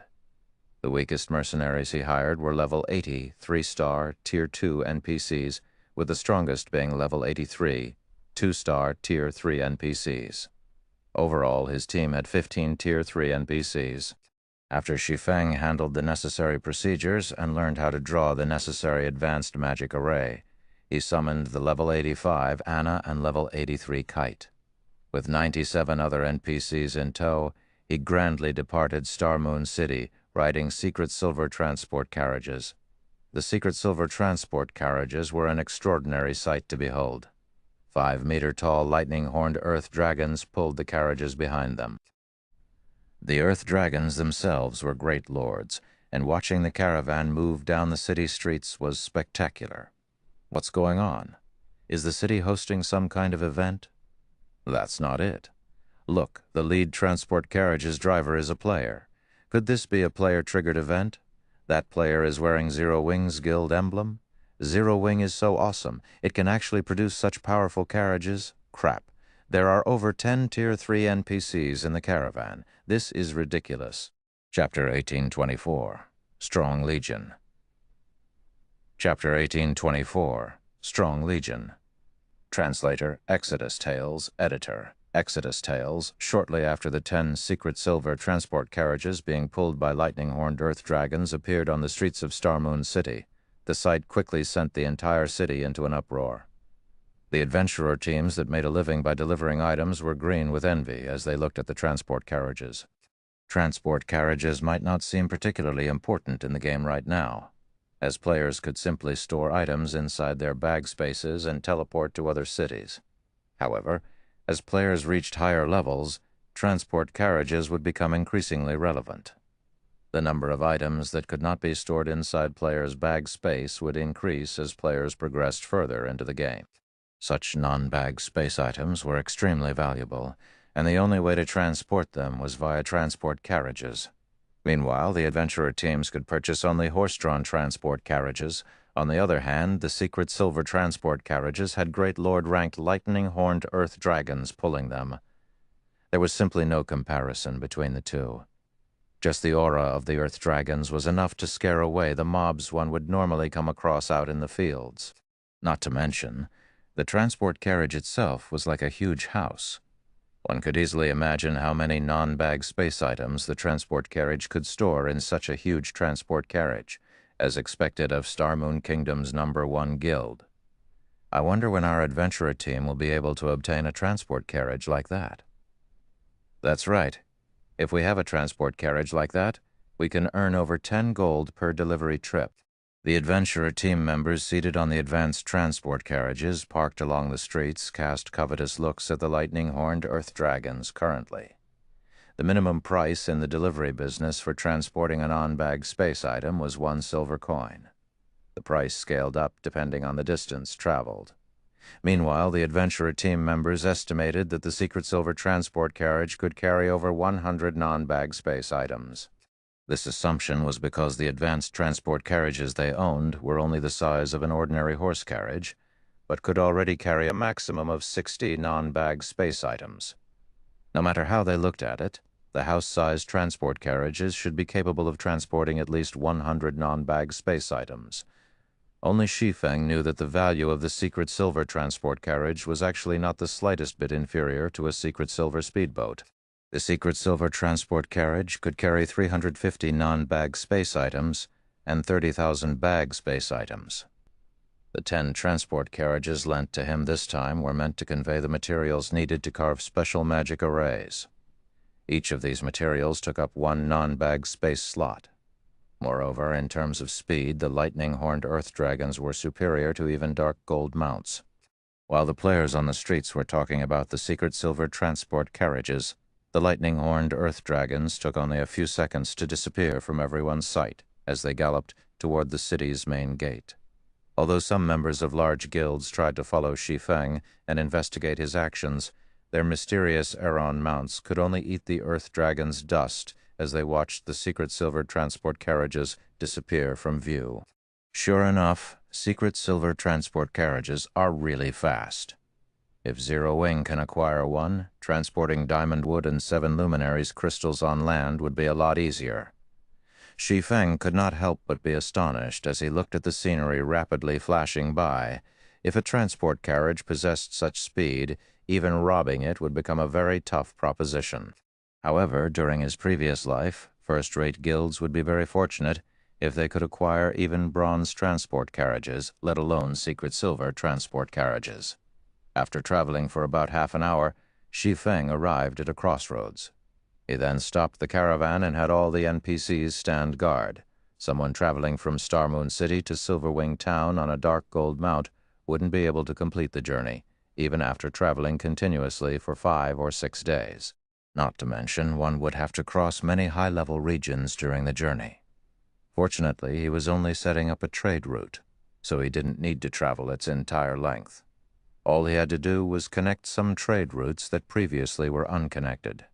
By doing so, he would be able to bypass a few high-level regions and carve out a trade route to Silverwing Town that would come across monsters no higher than level 80. If this task were left to a first-timer, creating such a safe path without several days' worth of research would be impossible, due to a lack of familiarity with the existing trade routes of Star Moon Kingdom. Shi Feng, however, knew the trade routes present within the kingdom like the back of his hand. After all, back when he was serving as Shadow's guild leader, he had been the one responsible for setting up the majority of the trade routes owned by Shadow. He was well aware of which existing trade routes would get him from Star Moon City to the borders of the Orc Empire safely and swiftly. Shi Feng spent about 10 minutes to carve out a magic array in the middle of the crossroads. When he activated the magic array, a blue ripple spread out from the magic array and stopped only after covering a 30,000-yard radius. The monsters close to the crossroads immediately started distancing themselves from it. After a short moment, a safe path was established between the route he currently stood on and a nearby trade route. After completing this task, he led his caravan toward the nearest NPC town. He then used the teleportation array there to travel to another NPC town and continued connecting other independent trade routes. Throughout his journey, he caused quite a commotion across the entire Star Moon Kingdom. The various major powers based within the kingdom grew restless and confused at Shi Feng's actions, unable to figure out what Zero Wing was trying to do. After running around for a day or so, Shi Feng successfully created a new trade route that connected Star Moon City and the border between Star Moon Kingdom and the Orc Empire. For the remainder of the trade route, due to the absence of existing trade routes within the Orc Empire, Shi Feng had no choice but to create an entirely new one by himself. When the various guild players grinding and questing in the Orc Empire's outer area saw the secret silver transport carriages approaching, they involuntarily gaped in shock. Compared to the lightning-horned earth dragons pulling the transport carriages, the level 60 orcs trying to stop the carriages were nothing more than jokes. The earth dragons sent every orc that stood in their path flying with a single headbutt. In the end, the lightning-horned earth dragons took only a brief moment to break through the blockade of several thousand orcs. Then, after reaching an empty section of the road, the convoy of carriages suddenly came to a halt. In the next moment, level 70-plus orcs and monsters appeared out of nowhere and charged at the cloaked man that just alighted from the lead carriage. The man was sporting a six-winged emblem. As the orcs and monsters closed in on the man, groups of NPCs got off the other carriages and took up a defensive formation. These NPCs were all level 80 and above, and even the weakest among them was Tier 2. Despite facing an army of several thousand monsters, these NPCs remained steadfast as they defended the cloaked man. Meanwhile, the dozen or so Tier 3 NPCs fighting in the front lines sent groups of Lord-ranked orcs and monsters flying with a casual attack. Among these NPCs was a golden-haired beauty that summoned a Great Lord-ranked golden giant, which thoroughly suppressed the Great Lord-ranked orc leading the assault on the caravan. Meanwhile, every offensive spell cast by the golden-haired beauty wrenched a cry of pain from the Great Lord-ranked orc, whose HP decreased rapidly. The army of several thousand orcs and monsters were utterly helpless against this 100-man team. The monsters couldn't even get within 30 yards of Shi Feng before dying at the NPC's hands. The horrific scene made the spectating guild players nearby shudder in fear. Meanwhile, the spectating guilds included the Blackwater Guild, which Shi Feng was very familiar with. Currently, there was a 1,000-man team from Blackwater present, led by Singular Burial. At this moment, however, Singular Burial no longer had a tyrannical air around him. After suffering consecutive defeats, he had lost all his corporate backing, which left him in an extremely awkward position in the Blackwater Guild.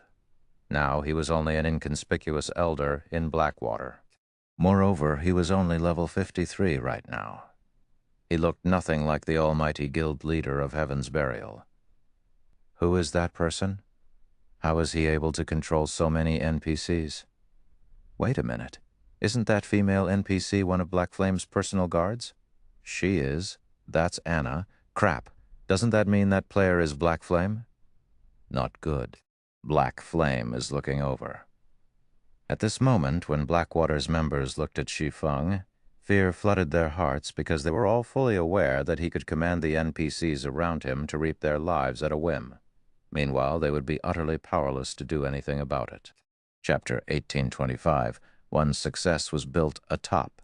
The Sacrifice of Thousands. Chapter 1825. One's success was built atop the sacrifice of thousands. Translator, Exodus Tales.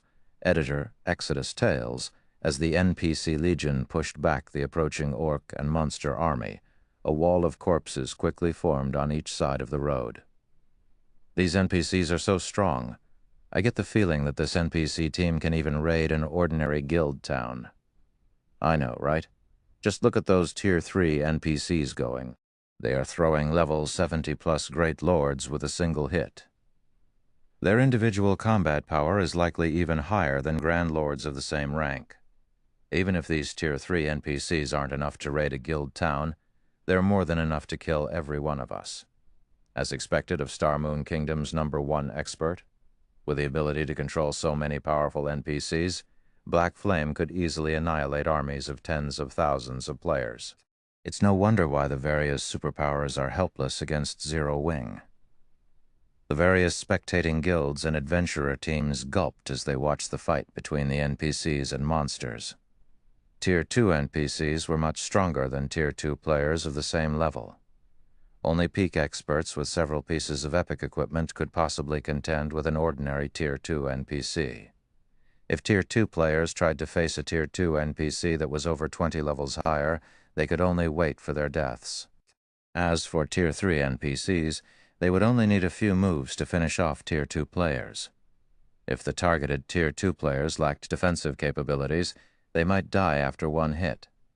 If these NPCs turned their blades against Tier 1 players like themselves, a single attack would be more than enough to kill several of them instantly. Blackwater's members are probably doomed. That's right. Blackwater has been picking a lot of fights with Zero Wing in the Orc Empire. Now that Black Flame has found some of Blackwater's members, he'll massacre them. The various large guilds' members couldn't help but watch Blackwater's members with pity as they fought the local orcs. Nowadays, Blackwater and Zero Wing's members would fight whenever they came across each other in the fields. Although Blackwater currently had over 1,000 members present before the Sword King, the group was a joke.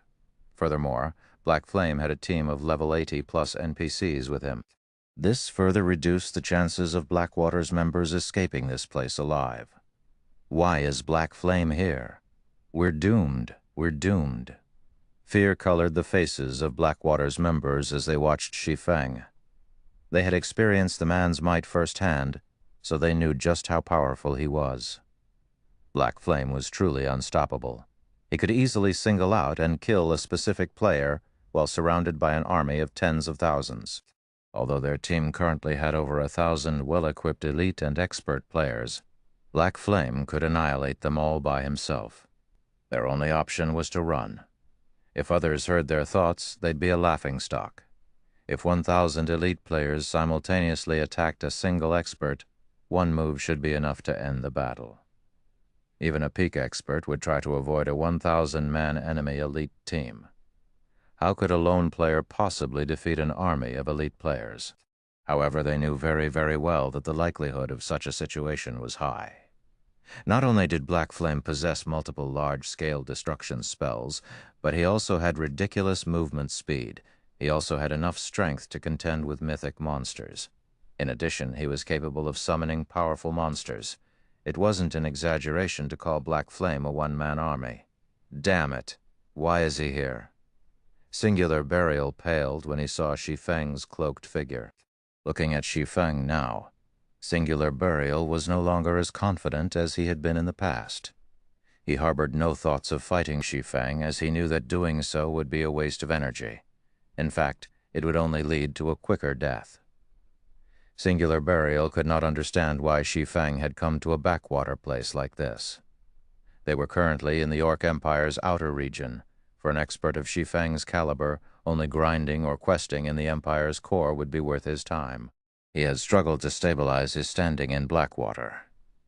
In the hopes of elevating his position in the guild, he had been doing his best to raise the Heaven's Burial members that had followed him to join Blackwater. Yet before his efforts could bear fruit, he had encountered Shi Feng, Commander. What should we do? Daybreak Fog revealed a somber expression when she saw Shi Feng as well. After Heaven's Burial disbanded and Flame Blood was crippled, over half of Heaven's Burial's main force members had chosen separate paths. Because of this, their positions in Blackwater had plummeted. Among their 1,000-man team, only 100 or so were experts. While this might be a high number compared to other 1,000-man elite teams, it was nowhere near enough to deal with Shi Feng. To Shi Feng, their experts were no different than the team's elite players. The swordsman could kill them all with one hit. We don't have any other choice. Have everyone slowly retreat. We can't afford another loss. Get ready to use the Tier 3 group instantaneous teleportation scroll to send the main force away from this place. Everyone else should spread out and run. Absolutely do not fight Black Flame, Singular Burial said, gnashing his teeth. The Tier 3 group instantaneous teleportation scroll was extremely valuable, an item he had obtained after completing a difficult team quest. It was also the only life-saving tool he had to save his team. However, the teleportation scroll could only teleport a maximum of 100 players. He couldn't transport his entire team. I understand. Daybreak Fog nodded. She then took a silver magic scroll from her bag and eyed Shi Feng's every movement.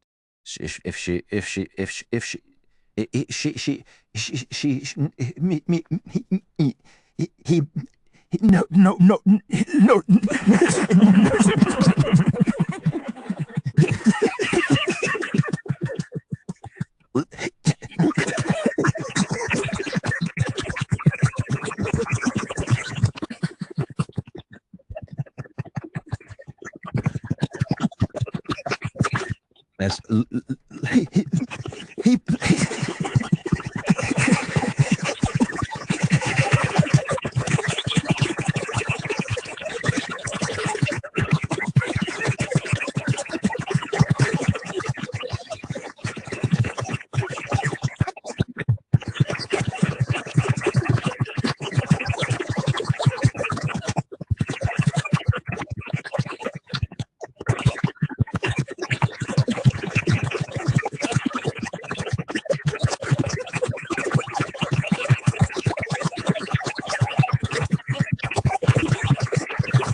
Seeing this, Shi Feng took out several light blue crystals to complete the array. Once complete, a blue ripple of light radiated out from the array.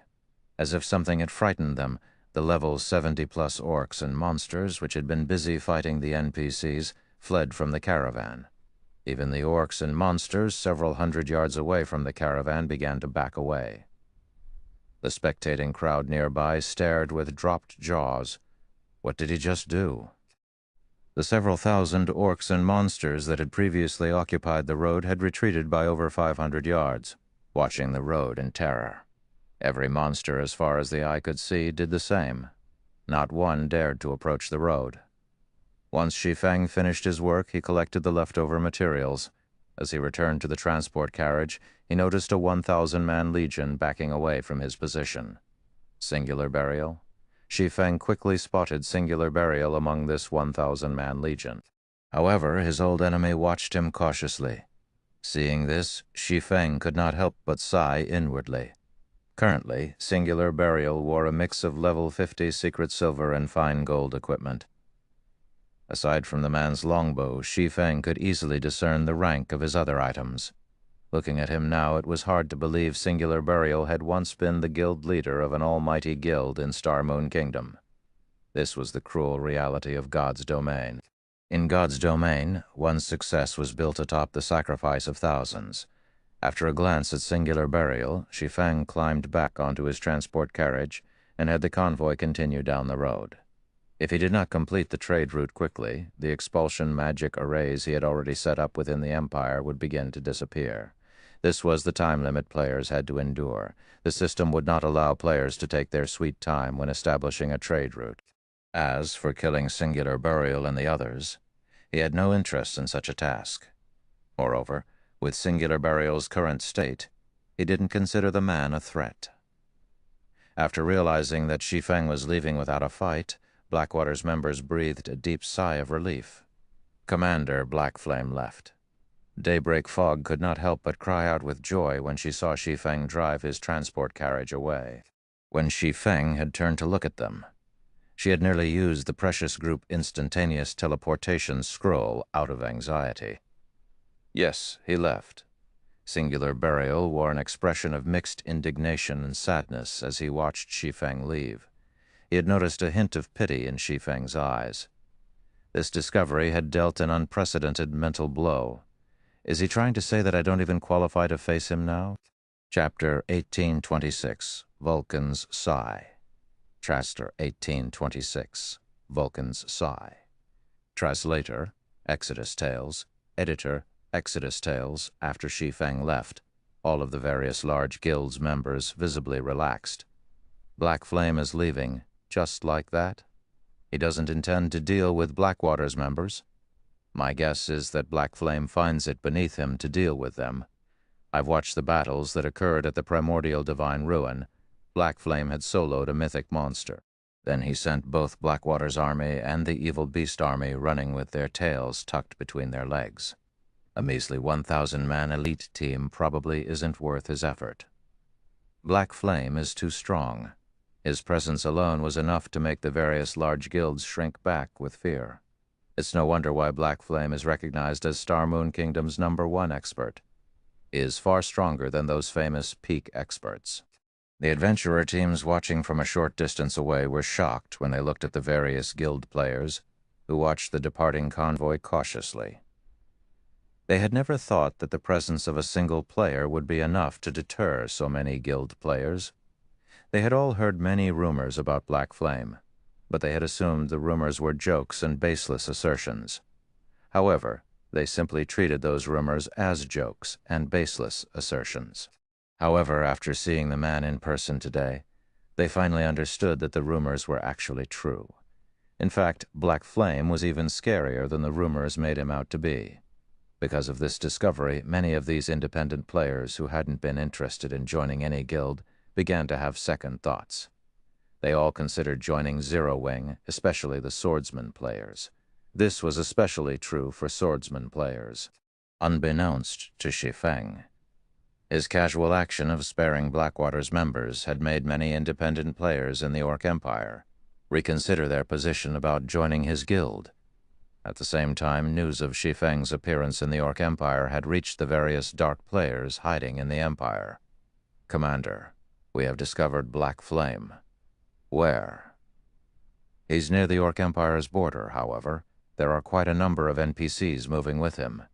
Taking him out won't be easy." "Follow after him for now. I'll gather our members and head over as soon as possible. As long as our Wind's Arrow adventurer team kills Black Flame once, we'll qualify to join Dark Soul. We cannot miss this opportunity, so follow him closely." "Understood." The various Dark Adventurer teams operating within the Orc Empire began to make their way towards Shi Feng. Some time ago, the Dark Knight Empire's Dark Soul had placed a bounty on Zero Wing.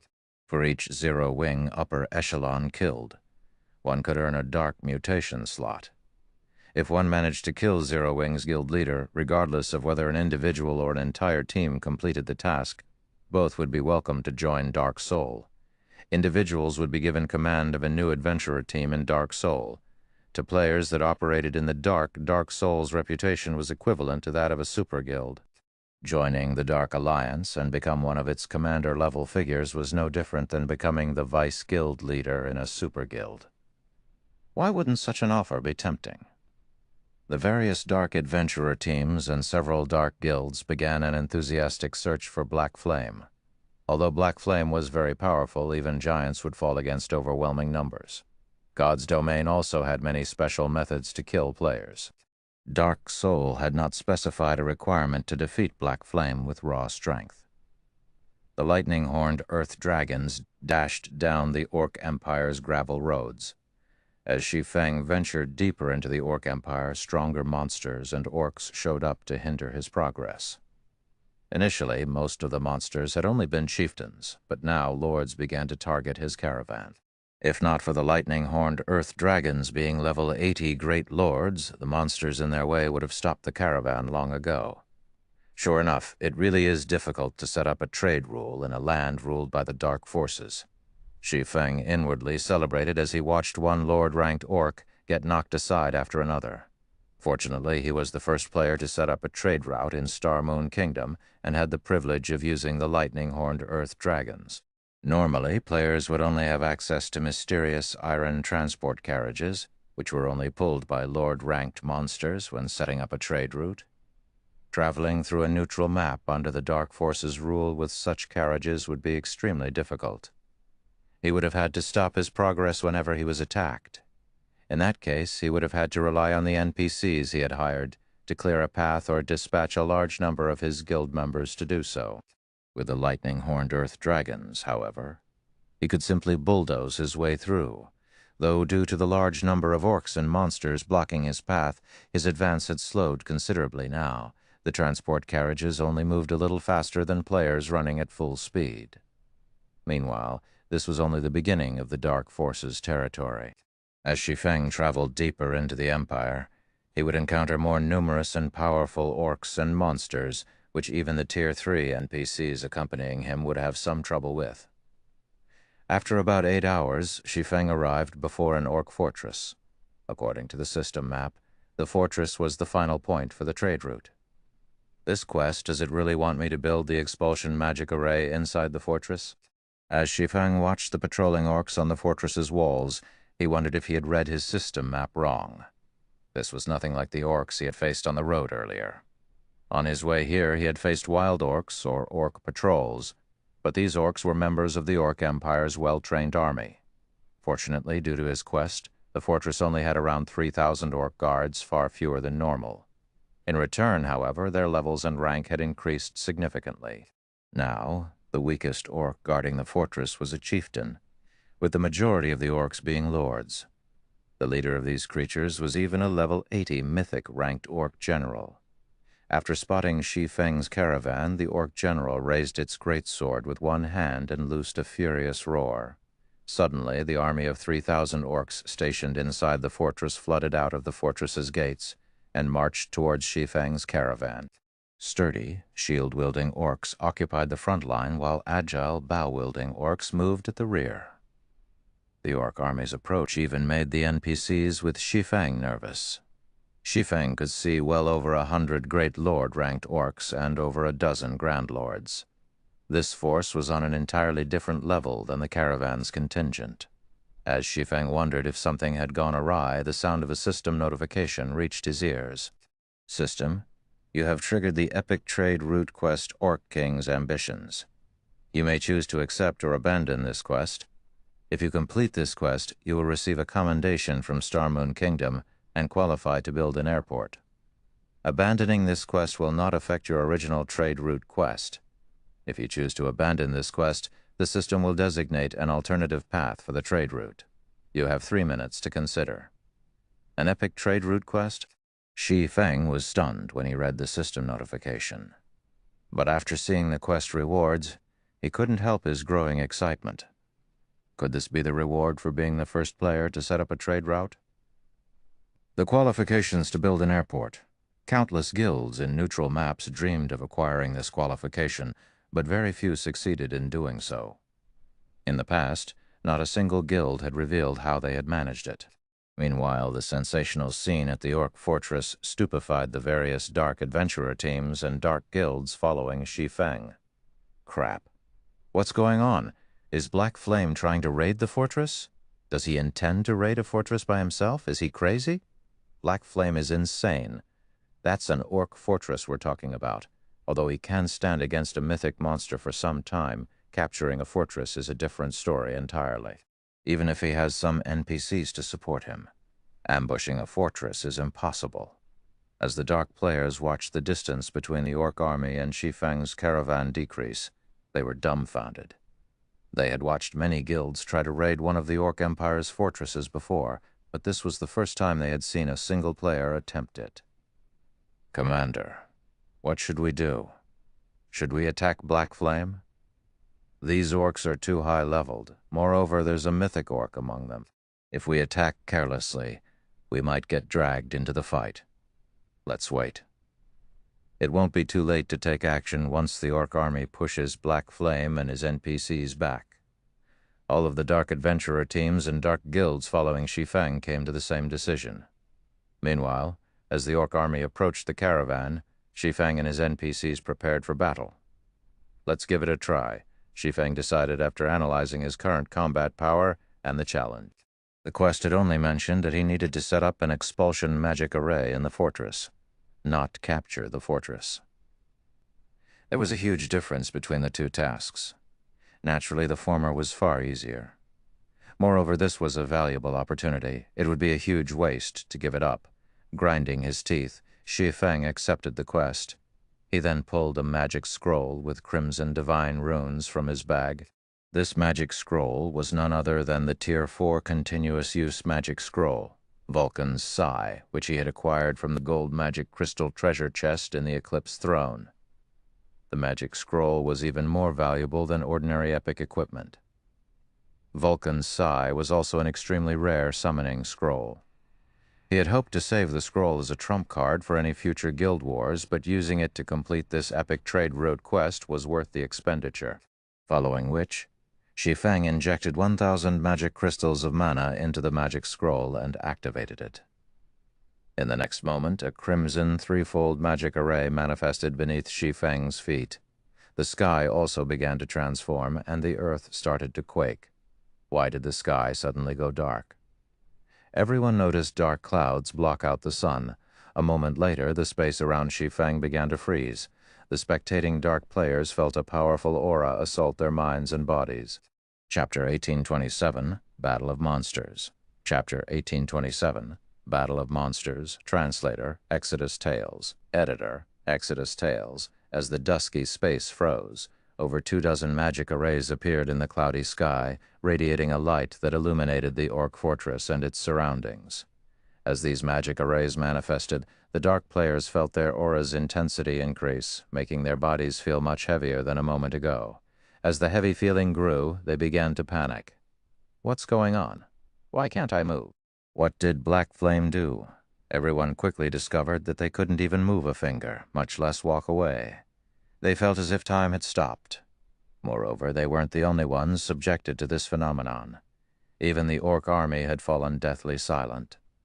Some orcs had even lost strength to stand and fell to a knee, terrified, following which the sky shattered and formed a massive black hole. If one looked closely, they would notice a pair of flaming eyes, as large as small mountains, within the black hole. As these eyes appeared, the pressure on the players present increased yet again. Immediately, all of the orcs, including the mythic-ranked orc general, slumped to the ground and shuddered in fear. What's going on? It's over. We're doomed. Damn it. This must be a trap Black Flame set up. We've been tricked. As the dark players looked up at the massive pair of eyes, they sensed their impending death and destruction. They weren't even ants before the owner of those eyes. As long as the creature willed it, its aura alone would slay these players. It wouldn't even need to attack. The players from the various Dark Adventurer teams and Dark Guilds suddenly regretted their decision to target Shi Feng, just as everyone cowered before their doom. The pair of flaming orbs vanished abruptly before fire began to pour from the black hole, raining down on the Orc Empire like meteors. Boom, boom, boom. A series of explosions shook the Orc fortress and the area. The ground trembled so violently that the dark players, who stood quite a distance away, nearly lost their footing. The shower of fire continued for 6 seconds, transforming the earth under the Orc army into a burning hellscape. By the time flames stopped pouring out of the black hole, the chieftain-ranked orcs had been wiped out while the lords sustained heavy injuries. The several thousand dark players gasped when they saw this outcome. With one attack, Shi Feng had obliterated half of the entire orc army. However, before the crowd could recover from their shock, the fire on the battlefield converged and transformed into easily over 100 flame giants.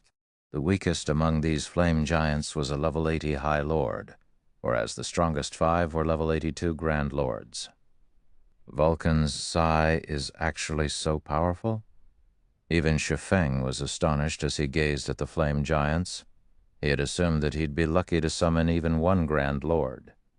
He had never expected for Vulcan's Sigh to summon such a powerful legion of flame giants. After the single activation of Vulcan's Sigh, Shi Feng noticed that the magic scroll had lost half of its durability. In other words, Vulcan's Sigh was a continuous-use magic scroll that could only be used twice. Moreover, he would have to wait 2 natural days before he could use the scroll again. He could not use it consecutively. However, Shi Feng was very satisfied with the result. Although most Tier 4 continuous-use magic scrolls could be used 4 to 6 times, their effects couldn't compare to Vulcan's Sigh. The Flame Legion's arrival instantly disrupted the Orc army's formation.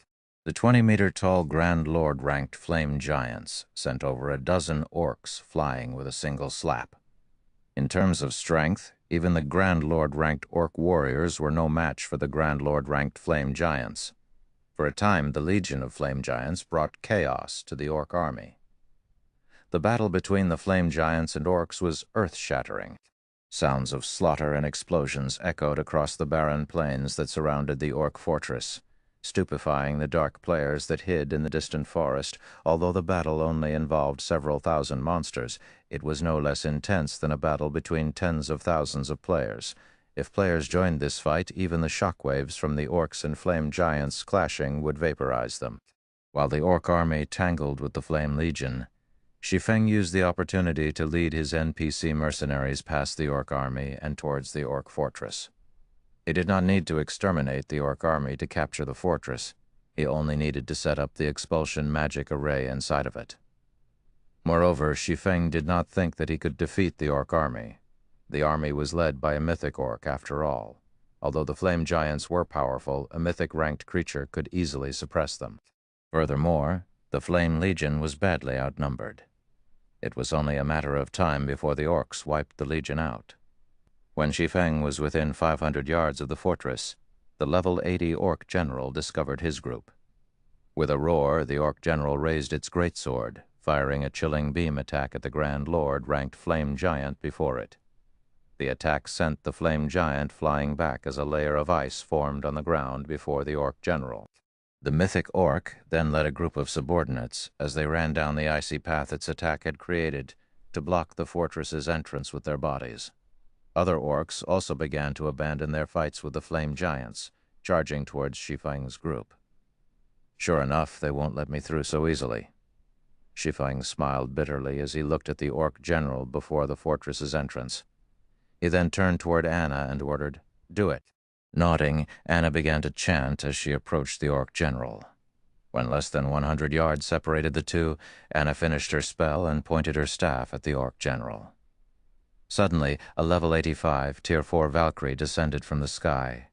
Using an advanced instantaneous movement, the Valkyrie instantly appeared before the orc general and swept the lightning spear in her hands at the mythic orc. Boom! Failing to react in time to the strike, the orc general and a dozen or so great lord-ranked orcs got sent flying over 100 yards to the side. The Valkyrie's frightening strength had even shattered the ground before her, creating a small ravine. Good. Shi Feng then led his group into the fortress, commanding his NPC mercenaries to guard the entrance while he headed for the system-designated location to set up the expulsion magic array. The fortress's entrance wasn't particularly large. 20 NPCs would be more than enough to form a barricade. Fortunately, the fortress's walls had been enhanced with magic runes, and not even mythic monsters would be able to jump over them. Now the orcs could only enter the fortress if they destroyed its walls or the NPCs guarding the entrance. The fortress walls were quite sturdy, and it would even take a mythic monster some time to destroy them. By the time the orc general created an opening, Shi Feng would have long since completed his task. The only way the orc general could get into the fortress before Shi Feng finished was through the main entrance. Hence, stationing guards would be enough.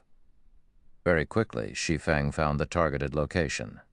Wasting no time, he immediately took out a large blue crystal from his epic-ranked spatial bag and began to engrave the expulsion magic array. As the seconds ticked by, more orcs tried to force their way into the fortress. The Tier 2 NPCs defending the entrance began to die, one after another.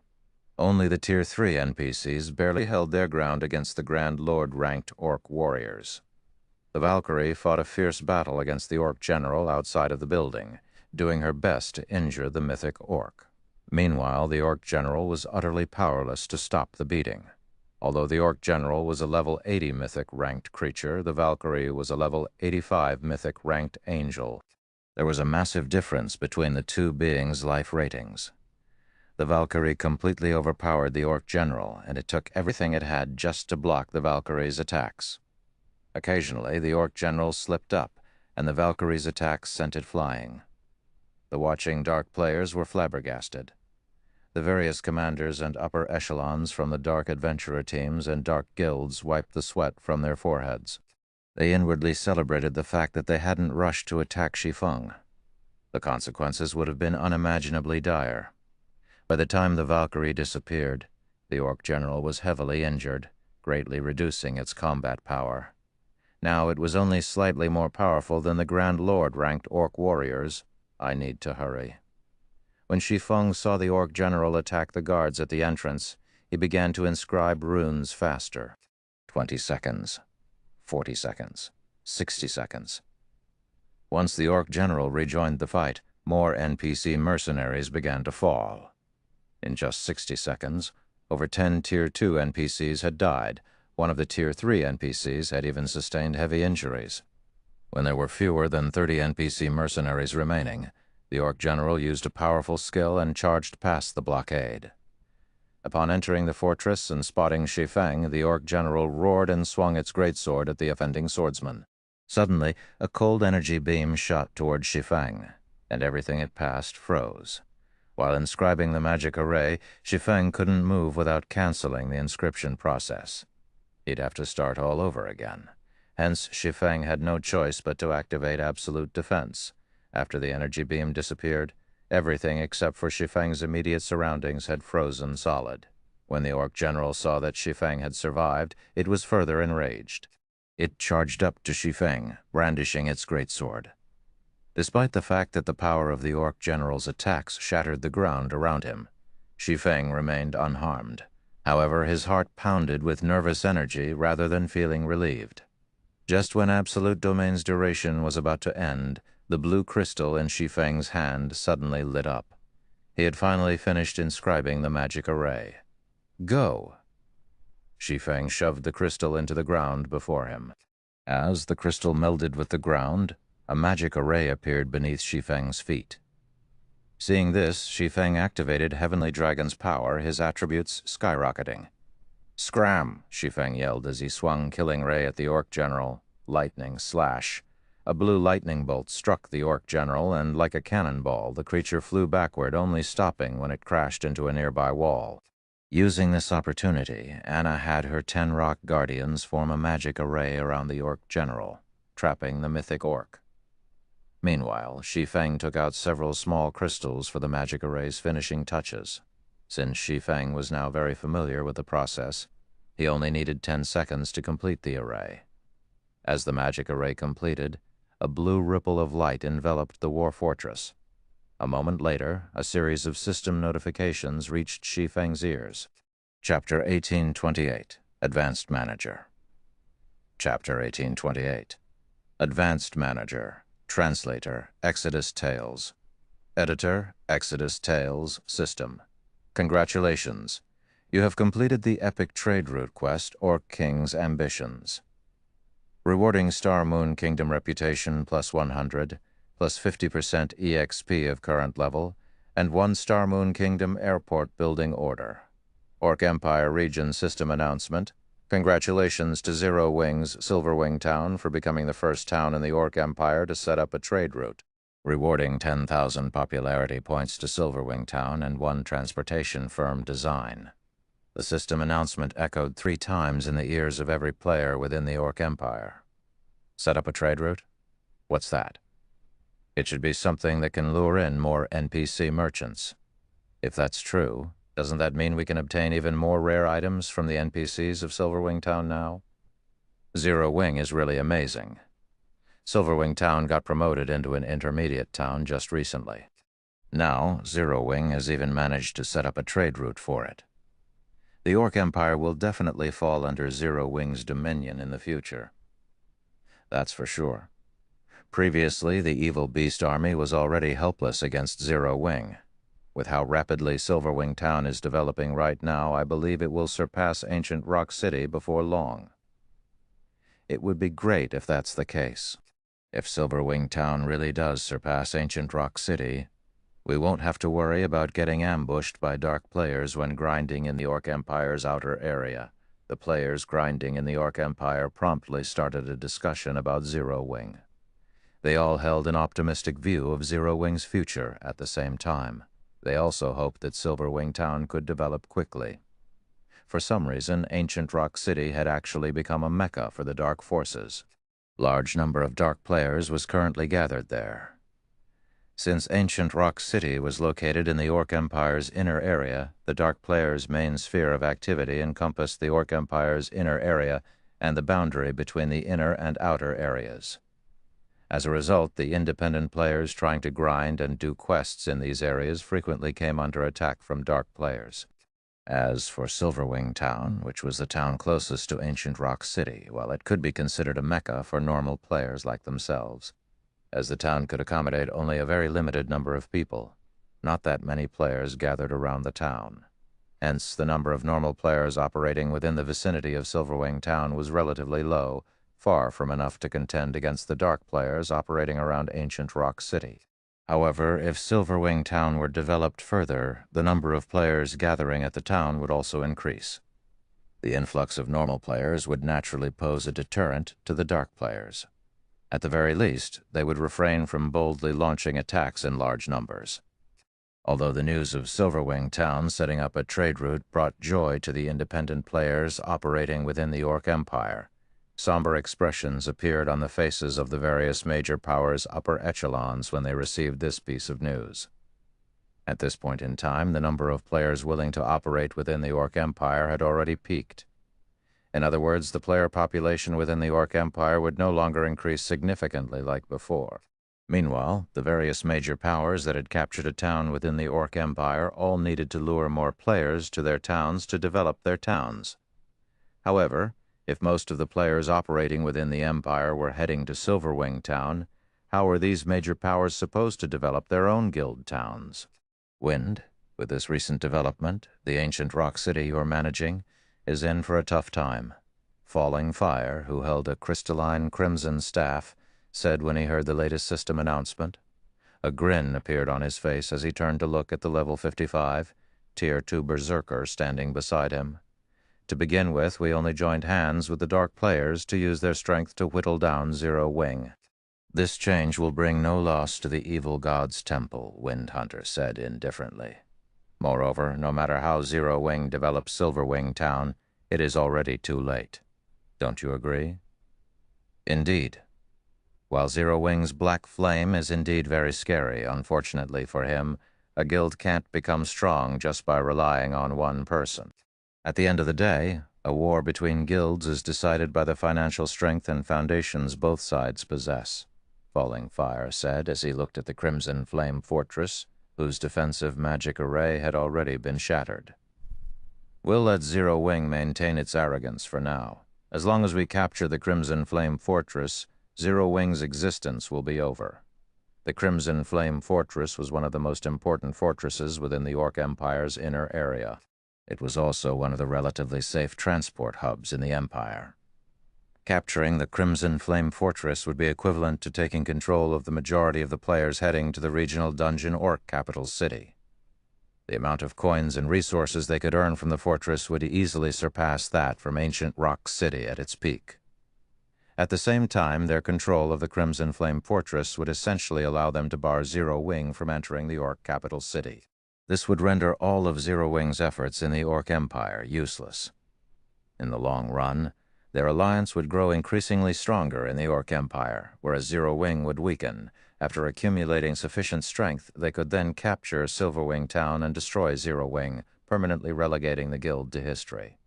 Elsewhere, due to Shi Feng completing the expulsion magic array, the Orc army trying to kill him was subjected to a powerful pressure from the magic array. Even the Orc general's reactions turned sluggish under the pressure, allowing the swordsman to evade the Orc general's attacks, albeit barely. Just as Shi Feng was trying to think of a way to escape, a series of war cries suddenly came from outside the fortress. In the next moment, an army of NPCs suddenly appeared roughly 1,000 yards away from the fortress and charged toward it. Although there were only 1,000 NPCs in this army, they were all very high-leveled, at least level 100. In God's domain, level 50 was a major turning point. Likewise, level 100 was also a very important turning point. A level 100, Tier 2 NPC would make short work of a level 95 Great Lord. Meanwhile, among the NPCs galloping over, the weakest one was a level 100, Tier 2 NPC. Claude, the NPC leading the charge, was even a level 120, Tier 3 Knight Captain. Although Claude was only Tier 3, he was not in the same league as ordinary Tier 3 NPCs because Claude was fully equipped in epic equipment. The silver spear he wielded was even a fragmented legendary weapon. His combat power was no doubt at the peak of Tier 3. He could even go toe-to-toe with ordinary Tier 4 mythic monsters. Shortly after these NPCs appeared, they quickly engaged the Orc army in battle. Riding atop a one-horned beast, Claude swung his spear at the Orc warriors that were trying to force their way through the entrance. Claude's spear transformed into a silver streak of light, tearing a hole through space as it swept at the Orc warriors. 2 level 80 Grand Lord-ranked Orc warriors went flying. Meanwhile, the Lord-ranked Orcs, which were caught in the crossfire, were killed on the spot. In the blink of an eye, Claude cut open a path in the Orc army and charged straight into the fortress. Reinforcements? Shi Feng was both joyful and confused at Claude's appearance. He had never thought that the system would provide such a service after he completed his quest. In the eyes of a level 120 Tier 3 NPC, the level 80 Mythic-ranked Orc General was no different from a common monster with a lot of HP. Claude sent the Orc General flying with every one of his attacks. As Claude and the Orc General clashed, the Orc General's HP continuously decreased. When the Orc General's HP fell to 50%, the Mythic Orc let loose a frustrated and indignant roar. In the next moment, the battling Orc army started retreating. As for the Orc General, it too backed up to the top of a fortress wall, then jumped off and escaped. After the Orc army fled, Claude approached Shi Feng. "Lord Protector, thanks to your efforts, We were able to set up this important trade route. From now onward, Star Moon Kingdom's army will be managing this place to assure the trade route's security. Meanwhile, as you are the pioneer of this trade route, are you willing to pay 60,000 gold to repair this secret stone fortress and become its advanced manager? Chapter 1829, Secret Stone Fortress. Chapter 1829, Secret Stone Fortress. Translator, Exodus Tales. Editor, Exodus Tales Advanced Manager. Shi Feng was ecstatic upon hearing Claude's words. In God's domain, becoming a fortress town's manager was akin to becoming a noble of an NPC town or city. Players would gain the authority to manage a portion of the shops in the fortress town and would be able to determine its development direction. However, an NPC fortress town wouldn't have only one manager. Just like Thunder Island, there could be multiple managers overseeing a single fortress town. An advanced manager possessed more authority than a basic manager. An advanced manager was close to being the deputy mayor of a fortress town. They would be able to manage important establishments such as the auction house, teleportation hall, and adventurers association, not just a bunch of shops, although becoming an advanced manager was inferior to fully occupying a fortress town, since an NPC fortress town would be partially operated and guarded by NPCs, barring special situations. It was much safer than a guild fortress town. For example, currently, so long as the Secret Stone Fortress was being garrisoned by level 100 NPCs, even if Beast Emperor sent his entire evil beast army over, he wouldn't be able to take down the fortress. Unless Beast Emperor had some way to reduce the garrisoned NPCs' levels, capturing the fortress would be impossible. Lord Claude, must the 60,000 gold be paid right now? Shi Feng asked. 60,000 gold was no small sum.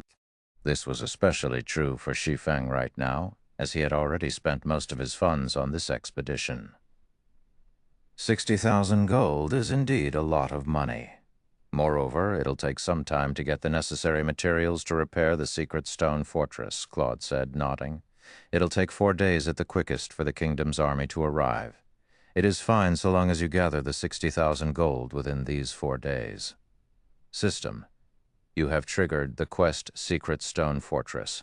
Collect 60,000 gold within 4 days. Failure to do so will result in the loss of the opportunity to become Secret Stone Fortress's advanced manager. Wonderful. Shi Feng breathed out a sigh of relief upon seeing the system notification. While it might be difficult for ordinary first-rate guilds to collect 60,000 gold in 4 days, some might even have to sell some of their lands to do so. This was not a problem for Shi Feng. After all, he had a business deal with the Dragon Phoenix Pavilion and Unyielding Soul. Both these super first-rate guilds had shown great interest in the Dark Corrosion set. They had also placed an order for a large number of all-rounded devices and elven silver. If he offered to let the two guilds pay for a portion of the all-rounded devices and elven silver using coins instead of magic crystals, the two guilds would definitely be more than happy to do so. After Shi Feng was done speaking with Claude, he immediately left for Silverwing Town. While collecting 60,000 gold in 4 days posed no problem, the money he needed amounted to far more than just 60,000 gold. After completing the Orc King's Ambitions quest, he had acquired the extremely precious Star Moon Kingdom Airport building order, as well as a transportation firm design. Both these items were priceless treasures.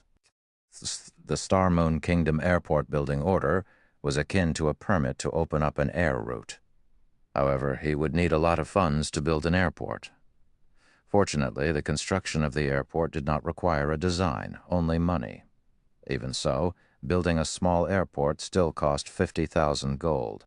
However, once he set up an air route from Star Moon Kingdom to Silverwing Town, not only would it expedite the transport of NPC merchants' goods, but players from Star Moon Kingdom would also have an easier time getting to Silverwing Town. Although air travel wasn't as fast as teleportation, it was still many times faster than traveling on land on a mount. Moreover, the transportation fee one had to pay was also much cheaper than that for a teleportation array. In the past, a large part of the reason why many superpowers were able to develop their neutral towns into an advanced city was their possession of an airport. Although many first-rate guilds possessed great financial strength, the neutral towns they developed only managed to reach the basic city standard, they simply couldn't become an advanced city no matter what. Only the first-rate guilds that succeeded in building an airport were able to develop their neutral towns to the advanced city standard. This was because an airport was capable of bringing a town or city immense popularity and prosperity. Not only could an airport help NPC merchants enter a town or city much more easily, but it also provided the ability to transport cargo safely and swiftly. Delivery trip that normally took 1 or 2 days by land could be completed in just a few hours by airship.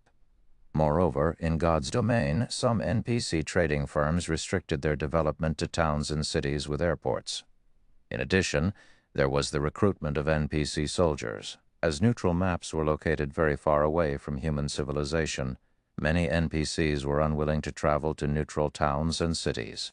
However, if a neutral town had an airport, the number and quality of NPCs willing to work as a soldier for that town would also increase. With this, the improvement of the neutral town's security level would accelerate. Due to this reason, the development speed of a neutral town with an airport far surpassed that of a neutral town without an airport. This was also the reason why Shi Feng had decided to undertake the Orc King's ambitions quest no matter what. As for the transportation firm, its construction cost 20,000 gold. The transportation firm was something that would be of great help to the players developing in the town where the firm was based. Once he constructed it in Silverwing Town, players would be able to pick up transportation quests in Silverwing Town. When players completed these quests, they could not only obtain a large sum of coins, but also accumulate transportation firm contribution points. Players could then spend the CPs and coins they earned to purchase items that were exclusively traded between NPCs. To players that were incapable of raiding high-difficulty team dungeons, this was a good opportunity to acquire top-tier weapons, equipment, and tools. In the past, the transportation firm was actually much more popular than even the auction house. Normally, NPC auction houses hosted auctions only once a week. However, the transportation firm would stock up on new items every day. Moreover, the more prosperous the town or city a transportation firm was based in, the better the quality of the items sold. Hence, in the past, any guild, town, or city that housed a transportation firm had become a holy land for independent players. Meanwhile, the airport and transportation firm would complement each other. If he could build both in Silverwing Town now, he might not even need a month to upgrade Silverwing Town into an advanced town. However, building these two constructions would cost an astronomical number of coins. Hence, he needed to take action as soon as possible. The moment Shi Feng exited the Secret Stone Fortress, the members of the various dark adventurer teams and dark guilds immediately shifted their gaze to him. "Commander, should we move out now?" a level 54 assassin asked, licking his lips as he turned to look at the level 54 Tier 2 Ranger standing beside him. The other adventurer teams and guilds seemed to be getting ready to take action as well. After the battle with the orcs ended, the NPCs following Shi Feng had also disappeared. The various dark players hiding in the forest grew restless at this development. Although they had seen Black Flame's strength, the remuneration offered by Dark Soul was simply too tempting, so much so that they were willing to risk attacking Black Flame. After all, so long as they succeeded, what awaited them was a life of glory and financial security. Chapter 1830, Shocking Retreat. Chapter 1830, Shocking Retreat. Hearing the words of the assassin, the other players belonging to the same dark adventurer team started looking around curiously. Just like the assassin had said, their adventurer team wasn't the only one taking action. The members of the 24 or so other adventurer teams and several dark guilds around them had also started sneaking closer to Shi Feng. It was obvious that these dark adventurer teams and dark guilds were growing impatient. In God's domain, the dark forces were constantly oppressed. During the early stages of the game, players belonging to the Dark Forces had a much more difficult time getting by than normal players. After all, the Dark Forces were still incapable of contending against the various kingdoms and empires right now. Meanwhile, Dark Adventurer teams and Dark Guilds with the potential to become a superpower were extremely rare. The conditions to join one such power were extremely stringent. Powers like Dark Soul, which was as strong as a superpower and also offered its members the freedom of an adventurer team, were even rarer. Joining Dark Soul would definitely bring plenty of benefits to their future development. They also wouldn't have to worry about getting hunted just because they killed the members of certain guilds. Moreover, they could grind in the high-resource maps occupied by Dark Soul and not make do in poor maps. Commander? The assassin could not help but call out to the silent Tier 2 Ranger once again. If we don't make a move now, I'm afraid we'll lose this chance to the other adventurer teams. Fine. In for a penny, in for a pound. Even if we fail, at worst, we'll lose a level. If we succeed, we'll become members of Dark Soul in the future and instantly join the upper ranks of the Dark Forces. The gruff man carrying an exquisite crystalline longbow said, nodding. A hint of killing intent flashed across his eyes as he looked at Shi Feng. Dark players had a much more difficult time getting by than normal players. The difficulty of finding a strong support to rely on as a dark player was also much greater than what normal players faced when trying to join the various superpowers.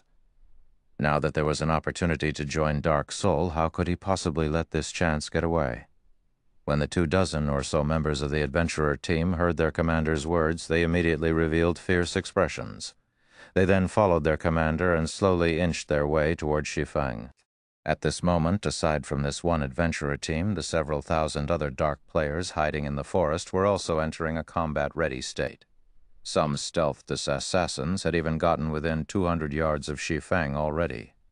Black Flame has many means of escaping. We must not let him get away from us. First, form an encirclement around him. Then, use war bondage to trap him here. Once the battle starts, use your silencing skills on him right away. We must finish him in the first exchange. A level 54, Tier 2 assassin clad in dark gray robes said to the 30-plus assassins around him through the team chat. As long as we kill Black Flame, everyone in our Poison Blade Guild will get to join Dark Soul. Then we'll be able to live like kings in the Dark Knight Empire. We won't need to fear even super first-rate guilds. When their leader said that, the eyes of the 30-plus level 53 and level 54 assassins glowed with excitement. Their guild, Poison Blade, was a relatively ordinary dark guild in the Dark Knight Empire. Normally they could fight only second- and third-rate guilds. When facing first-rate guilds, they had no choice but to run away. As for super first-rate guilds, these existences were no different from gods to them. Let alone provoking one, they didn't even dare to come into contact with one. When they thought about how they wouldn't need to fear Crimson Emperor and Unyielding Soul after joining Dark Soul, they could not help but feel excited. As they entertained visions of such a future, their footsteps as they approached Shi Feng became much lighter than before. Their auras also became gentler. At this moment, one could say that their focus had reached unprecedented levels. Only Shi Feng existed in their eyes right now. 150 yards. 100 yards, 80 yards, as these assassins closed in on Shi Feng's rear, they also grew increasingly nervous. When the assassins were within 50 yards of Shi Feng, a low voice suddenly entered everyone's ears and echoed loudly in everyone's mind. Scram! Before anyone could react, Shi Feng abruptly turned around and unsheathed Killing Ray. He then swung the sacred sword at the air before him. Suddenly, countless arcs of lightning formed before Shi Feng and joined together to form a blue river. Like a primordial beast, the blue river of lightning scorched everything in its path, spreading out in a cone covering an 80-yard radius. Before the stealthed assassins could even react, countless arcs of lightning had already devoured their bodies. After a brief moment of exposure, the assassins' bodies then transformed into streaks of light and disappeared from the area. As the lightning river gradually dissipated, the other dark players who were still a distance away could not help but gasp. In just one hit, Shi Feng had killed over 70 stealthed assassins. Right now, numerous pieces of shiny equipment littered the scorched ground. Meanwhile, due to Shi Feng's sudden attack, the footsteps and breathing of the other stealthed assassins turned chaotic, their bodies becoming exposed to everyone. This is the Sword King's strength? Tier 2 assassin wearing dark gray leather armor gulped in fear as he looked at the scorched ground that was just a few centimeters beside him. Compared to the players hiding in the distance, he had managed to get a much clearer view of Shi Feng's attack just now. From the moment Shi Feng started activating a skill until the time the skill had fully activated, he, a Tier 2 assassin, had actually failed to react. By the time he realized Shi Feng had attacked, the blue river was already shooting out from Shi Feng's sword. Moreover, despite him being able to clearly see the approach of the blue river, his body had been unable to react at all. This situation was just too frightening. His mind could not process how Shi Feng had executed such an attack. An ordinary expert player might not understand the implications of such a situation, but he did. The requirement for activating a life-saving skill was for players to think the skill's name. Only after doing so would the life-saving skill activate. However, if one could attack a player before the said player could have such a thought in their mind, then even having the most powerful life-saving skill in the game would be meaningless. In other words, Shi Feng could kill an assassin, the class that was famed for having the most life-saving skills in one attack whenever he wanted. This discovery instantly crushed any thoughts the assassin in dark gray leather armor had of fighting Shi Feng. In reality, though, Shi Feng's inconceivable attack wasn't entirely impossible to block, especially for experts who understood the principles of the realms of truth. This was because the move Shi Feng had just executed applied the realms of truth's basics, moving the body before moving the mind, unless one trained arduously to go up against attacks executed using such quick reaction speeds. Reacting to such an attack was simply impossible. After executing Lightning Edge, Shi Feng took a look at everyone present. Upon seeing no new challengers moving up to him, he sheathed Killing Ray before turning around and leaving. Due to Shi Feng's attack, the remaining 100+ assassins no longer dared to approach him. They simply stood still as they watched him leave the battlefield. Guild leader Black Flame is leaving. Are we still not moving? A level 54 Tier 2 shield warrior could not help but ask as he looked at the level 54 Tier 2 ranger beside him. "You want to go? Be my guest?" the Tier 2 ranger said, rolling his eyes at the shield warrior. The Tier 2 shield warrior shrank his neck back instinctively and shook his head. The fact that he was able to get promoted to Tier 2 at this stage of the game proved that his combat standard was much better than ordinary experts. However, Black Flame's attack inspired dread even in him. He definitely wasn't confident of blocking the attack Black Flame executed just now. Meanwhile, even after Shi Feng's figure disappeared from the battlefield, the thousands of dark players remained standing quietly at their original positions with pale expressions. Some independent players that were passing by the area were stupefied when they saw this scene, too strong. With just one attack, Shi Feng had deterred several thousand dark players from making a move. By the time the dark players retreated from the area, news about the battle had already been spread like mad on the official forums by the independent players. Chapter 1131 Or Empire's No. 1 Swordsman Or Empire, Silverwing Town. Chapter 1831 Or Empire's No. 1 Swordsman Or Empire, Silverwing Town. After Shi Feng shook off the dark player's pursuit, he immediately returned to Zero Wing's residence in Silverwing Town to make arrangements for the transport and purchase of products from NPC merchants. Although he had already set up the trade route, the collection of usage fees from the NPCs who used the trade route would have to be carried out by both players and NPC soldiers. In addition, players would need to be present in person to purchase the goods that were meant to be sold to NPCs. Hence, he would need to assign considerable manpower to handle these tasks. Moreover, in order to make sure the items purchased were useful, he would have to send knowledgeable personnel to deal with the NPC merchants. However, as soon as Shi Feng returned to the guild residence, he was greeted by a boisterous scene. Currently, guild members were chatting happily and excitedly with each other inside the guild hall. "Guild leader, you're back. Everyone is talking about you right now," Aqua Rose said, excitement sprouting in her heart when she saw Shi Feng. "Because of your performance over at the Secret Stone Fortress, many people have already started titling you as the Or Empire's No. 1 swordsman. Of course, there are some who object to this. They feel that you are unworthy of this title and will accept it only when they have actually fought you. Even so, due to this situation, many more players from the neighboring kingdoms are trying to join Zero Wing now. In addition, several well-known experts from the neighboring kingdoms want to challenge you. However, Fire Dance has accepted these challenges in your place and is currently fighting these experts in the battle arena right now. Well-known experts from other kingdoms are challenging me? Shi Feng could not help but smile upon hearing this. This is a good opportunity.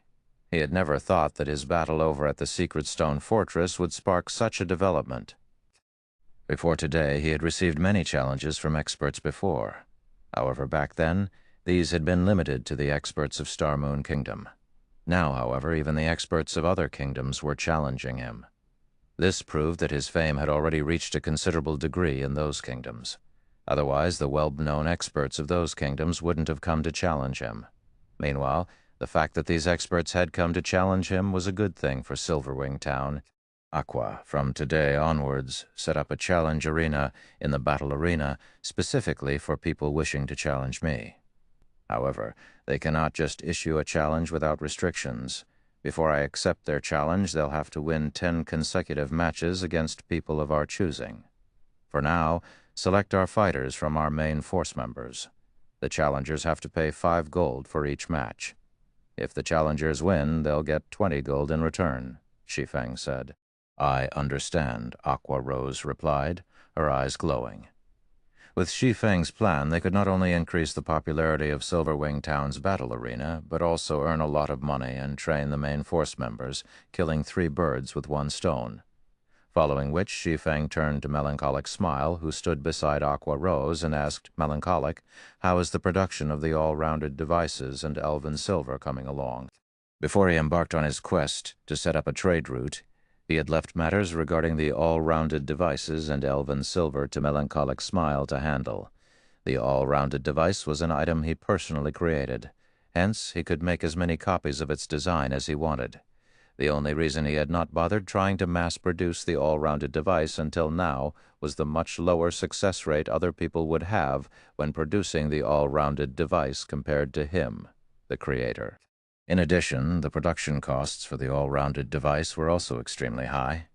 However, now that everyone's forging techniques had improved, it wasn't entirely impossible to mass-produce the all-rounded device. Currently, only I have a feasible success rate when producing the all-rounded device. Hence, I am the only one producing it right now.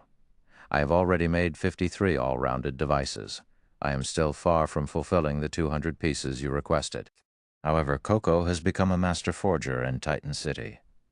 If we include her help, I believe it'll take only 1 more day for us to get the required 200 pieces. As for the elven silver, we already have over 200 bottles produced. We can deliver them to you at any time, Melancholic Smile reported joyfully. Coco has already been promoted into a master forger? Shi Feng was overjoyed at this piece of news. A master lifestyle player would be welcomed by any major power, not to mention a master of the forger subclass, which was one of the 3 most popular subclasses. Now that Cream Coco had already become a master forger, the Candlelight trading firm's forging standards would also improve. Although Candlelight had 2 master forgers, as he was a guild leader, he was always busy with one thing or another. He simply could not afford to stay cooped up producing items. Likewise, Melancholic Smile had to manage the Candlelight trading firm. The time she could spend producing items was also very limited. However, Cream Coco was different. She did not have to manage any personnel or deal with guild affairs. She could focus fully on forging. Guild leader, this isn't everything. While you were away doing your quest, the people from the Ice Crystal world sent over another large batch of materials. Save for some of the specialty materials. I split the other materials into batches and had them brought to other kingdoms and empires to be sold. I also reserved a portion for our own use. After deducting our purchasing costs and the cost of the products brought over to the Ice Crystal world, we netted over 53,000 gold from this batch of materials, Melancholic Smile said. That much. Shi Feng was a little surprised when he heard Melancholic Smile's report. While it had been several days since he returned from the Ice Crystal world, he had emptied the market of all the rare materials he could find in the 2 NPC cities before leaving. He had never imagined that the players there would refill the market with materials so quickly. He had to admit that the wealth earned by selling the rare materials obtained from other worlds was truly amazing. Of course, A large part of the success this time was due to the Asura Adventurer Team and Adventurer Alliance. Without these two organizations, collecting so many rare materials from the ice crystal world wouldn't have been possible. Meanwhile, they had already generated such massive wealth despite occupying only 2 NPC cities. If they could occupy the entire ice crystal world, the wealth they could generate would be many times more than even what the secret pavilion's magic crystal vein could provide. It was no wonder the various superpowers fought heavily over other worlds during his previous life. Back then, the intense competition for other worlds didn't allow second- and third-rate guilds to poke a hand into the competition. Even first-rate guilds could only fight for the scraps left behind by the various superpowers. "All right, I got it." After pondering for some time, Shi Feng turned to Aqua Rose and said, "Aqua, contact Phoenix Rain and Unyielding Heart, and tell them that we'll have their items ready by tomorrow. If they are lacking in magic crystals, they can pay a portion of the bill using coins. I'll notify them right away." Aqua Rose nodded. After Shi Feng was done dealing with these matters, he promptly headed to Silverwing Town's Advanced Smithy. Currently, the Advanced Smithy was overcrowded with players. The majority of these players were here to disassemble their obsolete weapons and equipment, after which they would use the materials they obtained to order custom-made weapons and equipment. Whenever these players used the services offered by the Advanced Smithy, 10% of the total bill would go into Zero Wing's coffers. For the item breakdown service, Zero Wing would receive around 10 to 15 copper for bronze equipment, 20 to 30 copper for mysterious iron equipment, 40 to 50 copper for secret silver equipment, 70 to 80 copper for fine gold equipment, and 1 silver to 1 silver, 50 copper for dark gold equipment. While this might not seem like much, there were tons of people coming to get their old equipment disassembled. Including the money received from repairs and custom orders, Zero Wing earned over 400 gold from the Advanced Smithy every day. However, this was only the beginning. As players reached higher levels and the fame of the Advanced Smithy spread, more and more players would come to order custom-made equipment. At that time, the Advanced Smithy could earn 1,000 to 2,000 gold per day. After Shi Feng took a look at the Advanced Smithy situation and had his weapons and equipment repaired, he used a return scroll and teleported back to White River City. He then made his way to Star Moon City's Adventurers Association. Star Moon Kingdom, Star Moon City, inside one of the Adventurers Association's VIP rooms.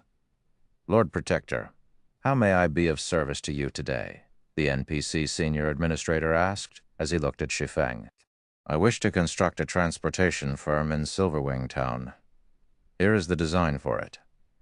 "I hope that you can start construction as soon as possible," Shi Feng replied before placing the transportation firm design on the table before him.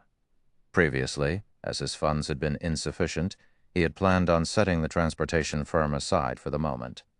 However, now that he was rich again, he naturally had to get it constructed as soon as possible. "That won't be a problem. The construction fee will be 20,000 gold, the Senior Administrator said, nodding after confirming that there was nothing wrong with the design Shi Feng presented. Shi Feng then took out 20,000 gold and handed the sum over to the Senior Administrator. After Shi Feng completed the transaction, a system notification suddenly entered his ears. Chapter 1832, 3 Great Trading Firms. Chapter 1832, 3 Great Trading Firms. System, congratulations. You are the first player to have constructed a transportation firm. Rewarding 1 Silver Twin Lions Trading Firm token. The system announcement repeated 3 times, the system's emotionless voice echoing in Shi Feng's ears. Upon hearing these words, Shi Feng fell into a daze that lasted for a long time. A Silver Twin Lions token? Shi Feng stared in shock at the silver token in his hand. Carved on this circular silver token was the image of 2 lions. There were also golden divine runes etched along its rim. It radiated an extremely ancient aura, obviously having existed for a very long time. Lord Protector, congratulations on obtaining this Twin Lions Trading Firm token. You are now a Silver VIP of the Twin Lions Trading Firm, one of God's Domain's 3 most ancient trading firms. It is very difficult to become one of the trading firm's VIPs. This token will be of great help to you when you are doing business or transporting goods. Lord Protector, please make sure to keep the token secure. You will not be given a new one if you lose it, the NPC senior administrator explained. However, at this point, Shi Feng wasn't even listening to the NPC's explanation anymore. After all, he had a clearer understanding of the value of the Twin Lions trading firm's token than even the NPC administrator, having long familiarity with the ability and influence of the trading firm. The Twin Lions trading firm was one of the oldest trading firms extant in God's domain. Its origins were unknown. However, rumor had it that the Twin Lions trading firm had a hand in the establishment of the famous War God's Temple. Although the Twin Lions trading firm currently did not possess as extensive an influence as the War God's Temple, whose influence spanned the entire continent of God's domain, it was still more influential than an ordinary empire. Only the 4 great empires of God's domain could possibly rival the trading firm in influence.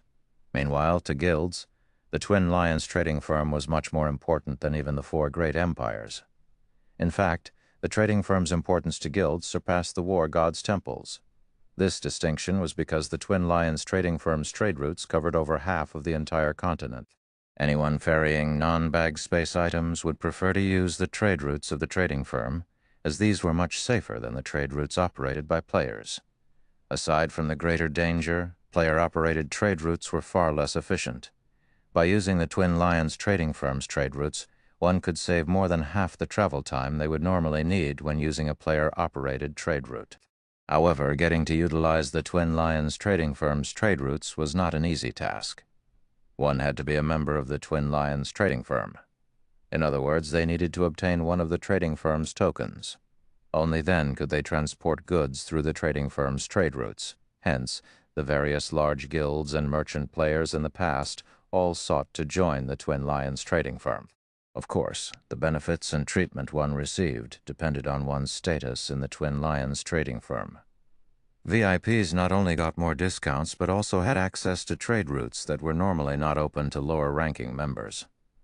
This was especially true for trade routes in neutral maps. In addition, higher-ranking members also had the privilege of hiring NPC escorts from the Twin Lions trading firm, for example, in the past. Due to Shadow's low ranking in the Twin Lions trading firm, Shi Feng had no choice but to lead the guild's delivery runs himself. As a result, they frequently came under attack from NPC bandits.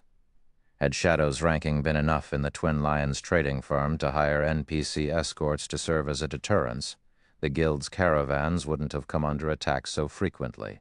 In the Twin Lions trading firm, the token one held represented their rank in the trading firm, from lowest to highest. The ranks were common, bronze, silver, gold, and elder. Although there were only 5 ranks, even the lowest common token was extremely difficult to obtain. On the market, a common Twin Lions token had been worth around 10,000 gold. Even so, nobody who had a token would be willing to sell it. One could easily imagine the difficulty of acquiring a common token. In addition, the Twin Lions trading firm acknowledged only the token and not its owner. There was no way to upgrade a token's rank. The number of tokens distributed also had a limit, and the tokens would all drop upon death. Hence, many players and powers had sought to steal the tokens in the past. From what Shi Feng knew, there were only 99 common tokens, 49 bronze tokens, 24 silver tokens, and 12 golden tokens in the game at any time. As for the elder token, he had never heard any information about it. However, he expected it to be limited to 10. With the billions of players in God's domain, this small number of tokens simply wasn't enough to satisfy the demand. Hence, every token was extremely valuable, regardless of its rank. In the past, Shi Feng had managed to get his hands on a common token only by a stroke of good luck. He had never dreamed of obtaining a silver token in this life. With this, transporting important items across neutral maps will no longer be a problem. Looking at the Twin Lions token, Shi Feng cooked up many new plans. Non-bag space items were always worth a fortune. This was especially true for specialty products that were unique to a certain area. The main reason for their high value was the high cost of transporting them. However, many items important to players generally required the use of these materials. Moreover, As players reached higher levels, the development of guild towns and cities would also start to require more and more non-bag space items. In addition, some special weapons and tools would necessitate the use of non-bag space items. Hence, the Twin Lions trading firm had been extremely popular among the various large guilds and merchant players. Now that Shi Feng had a silver token, he would have no problem traveling across many neutral maps. He could also use these specialty non-bag space items to make a fortune. In addition, the Twin Lions trading firm would hold an auction once a month. The standard of this auction far surpassed any auction hosted by players and empires. One could say that the Twin Lions trading firm's auction was the highest standard auction in the entire God's domain. In the past, even legendary items had appeared in the auction, as well as fragmented legendary items in significant quantities. As for epic items, they were no different from commonplace items in the auction. In the past, every Twin Lions trading firm auction was a time for the various large guilds to increase their combat power. However, participating in the auction was not easy. At the very minimum, one needed to possess a common token. Depending on the rank of one's token, the number of people one could bring into the auction would differ. The common token allowed only one person entry into the auction venue, whereas the bronze token allowed 2 people. The silver token allowed 3, and the gold token allowed 5. As for the elder token, as nobody had ever obtained one even after 10 years had passed in God's domain, nobody knew how many people the token allowed entry to. It seems I can have Aqua start tasking some people with transporting the diamond wood we have stockpiled to the Apocalypse Empire's shipyard. Shi Feng smiled as he looked at the silver token previously. As he had been worried about having insufficient strength to protect the shipment, he had not bothered transporting the diamond wood they collected. Now that he had a silver token, he could borrow the Twin Lions trading firm's power. By spending a little money, he could easily send the stockpile of diamond wood over to the Apocalypse Empire. Although he didn't have a bronze speedboat design right now, using diamond wood to construct advanced speedboats would still increase the attributes of the speedboat somewhat.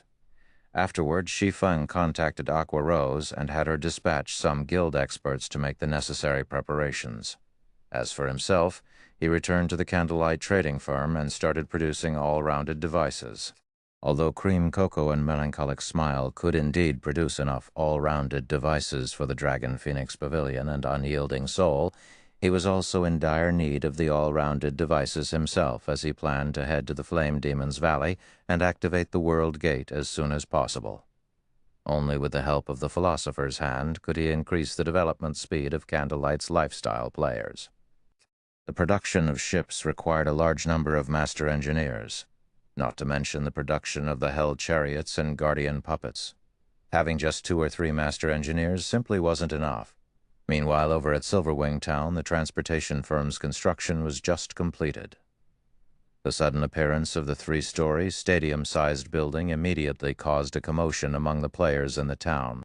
Chapter 1833, Gathering at Silverwing Town. Chapter 1833, Gathering at Silverwing Town.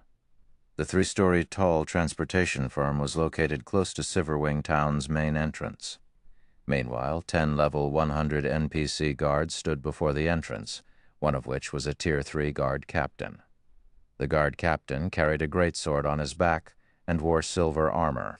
Due to the strict atmosphere around him, players kept a wary distance from the transportation firm, only daring to glance at the building from far away. However, although players did not dare approach the building, one NPC merchant after another nonchalantly entered the firm. Large caravans also moved their goods into the building on a regular basis. After several minutes, the stadium-sized building was crowded with carriages and NPCs. Many players mustered their courage and entered the building after such a lively scene. Amazing! There are so many NPC merchants here. Upon entering the transportation firm's first-floor hall, the curious players immediately spotted many NPC merchants lined up at the front counter, handling some formalities.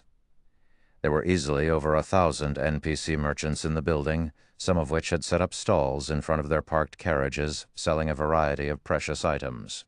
The scene was simply dazzling. Meanwhile, the most eye-catching thing in the transportation firm had to be the gigantic crystal hovering in the center of the hall. The crystal displayed the transportation quests available today and their corresponding rewards. The quest difficulty and requirements were also listed. Players' jaws dropped after they inspected the colossal, translucent crystal in the hall. Delivery to Bronze Teeth Town, difficulty 2-star. Requirement, Tier 2, must have completed 5 1-star quests. Remuneration, 3 gold, 300 contribution points, and 1 void magic gold. Recruiting 6 people. Delivery to Bronze Teeth Town, difficulty 1-star, requirement level 50 or above. Remuneration, 80 silver, 50 contribution points, and 1 smart armor kit recruiting 10 people. Every quest offered tempting rewards. Many expert players drooled over the 2-star quests in particular. At this stage of the game, many expert players wouldn't earn 3 gold even after a full day of grinding. Although the reward items might not be as valuable as the gold, they were also highly sought after.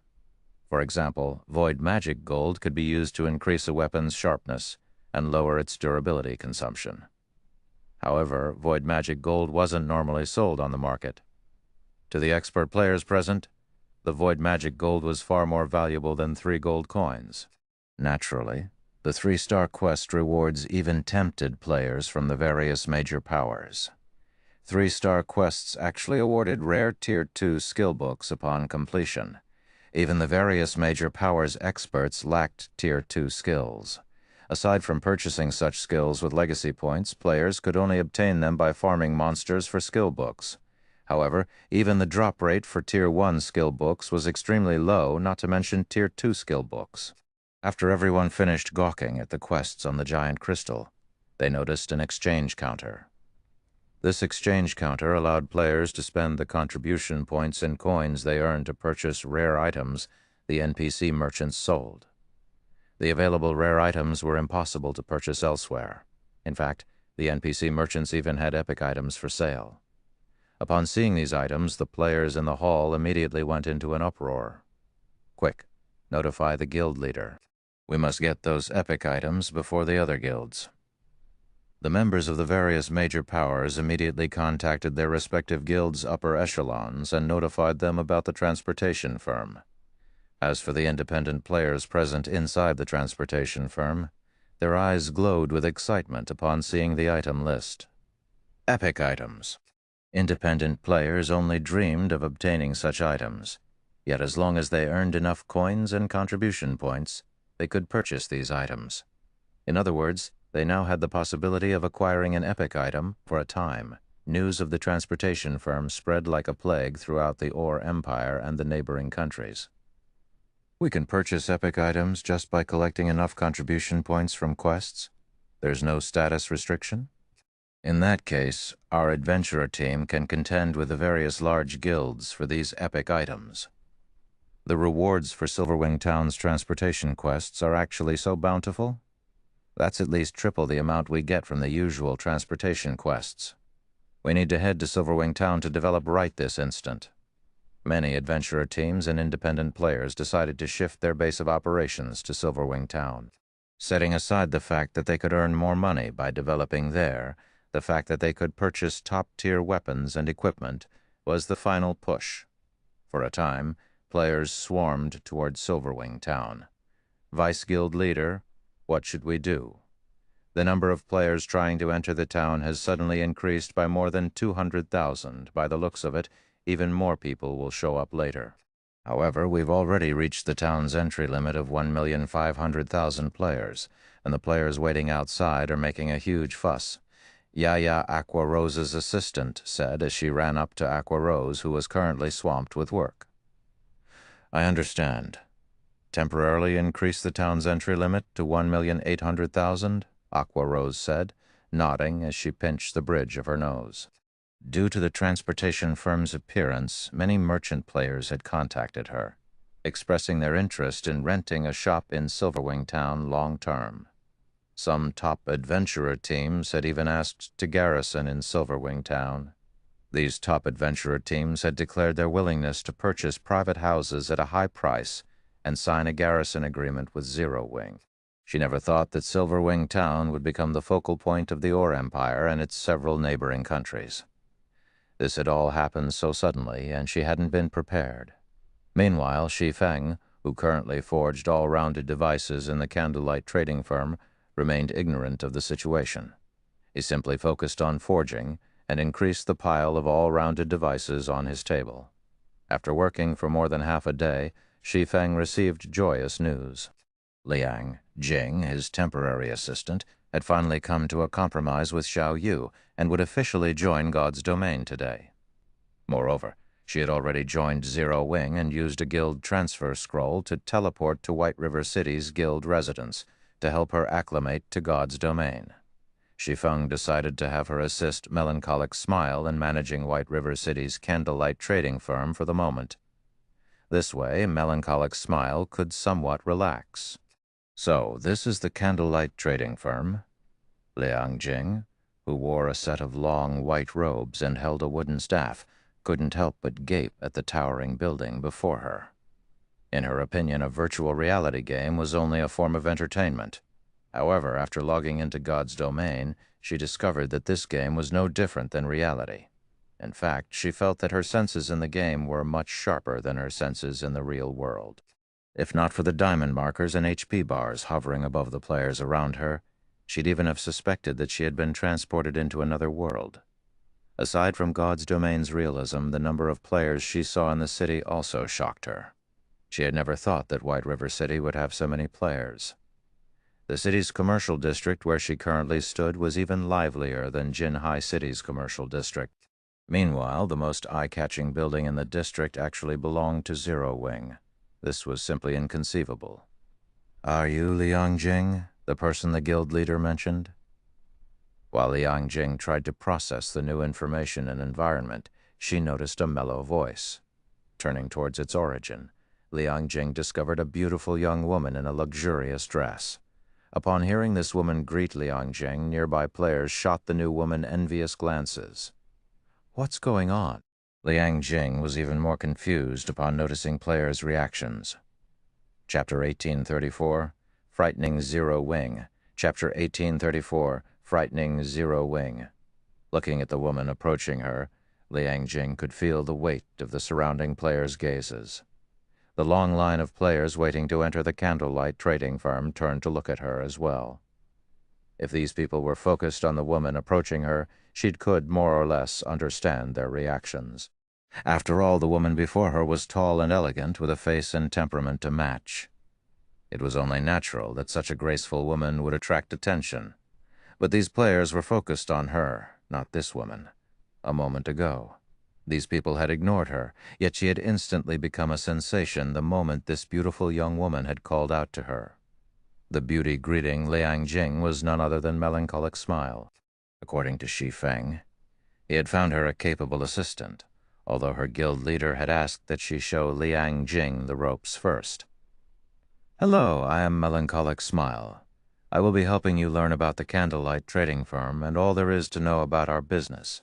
If there is anything you don't understand, feel free to ask me." Melancholic Smile introduced herself. After Melancholic Smile's introduction, the nearby players went into an uproar. Crap. Who is that woman?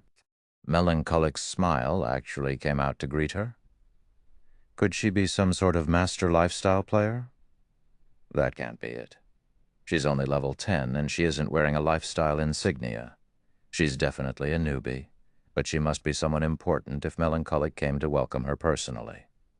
Maybe she is the heiress of some major corporation here to visit the candlelight trading firm. For a time, the lifestyle players seeking to join the candlelight trading firm quietly discussed Liang Jing's identity, glancing at the woman with envy and admiration. Not only was Melancholic Smile the candlelight trading firm's manager, but she was also a master forger. She was one of Zero Wing's core upper echelons. Rumors had it that many superpowers and major corporations had even offered astronomical prices to hire her, but she had rejected them all. Melancholic Smile was an idol to lifestyle players like them. Not only was she very beautiful, but her forging standards also ranked at the apex of God's domain. They all dreamed of a life like the one Melancholic Smile enjoyed. That was also the reason that so many lifestyle players had come from neighboring kingdoms to join Candlelight. Meanwhile, overhearing the nearby lifestyle players' discussions, Liang Jing was inwardly shocked as she examined the player before her. She never thought that this woman held such a high position.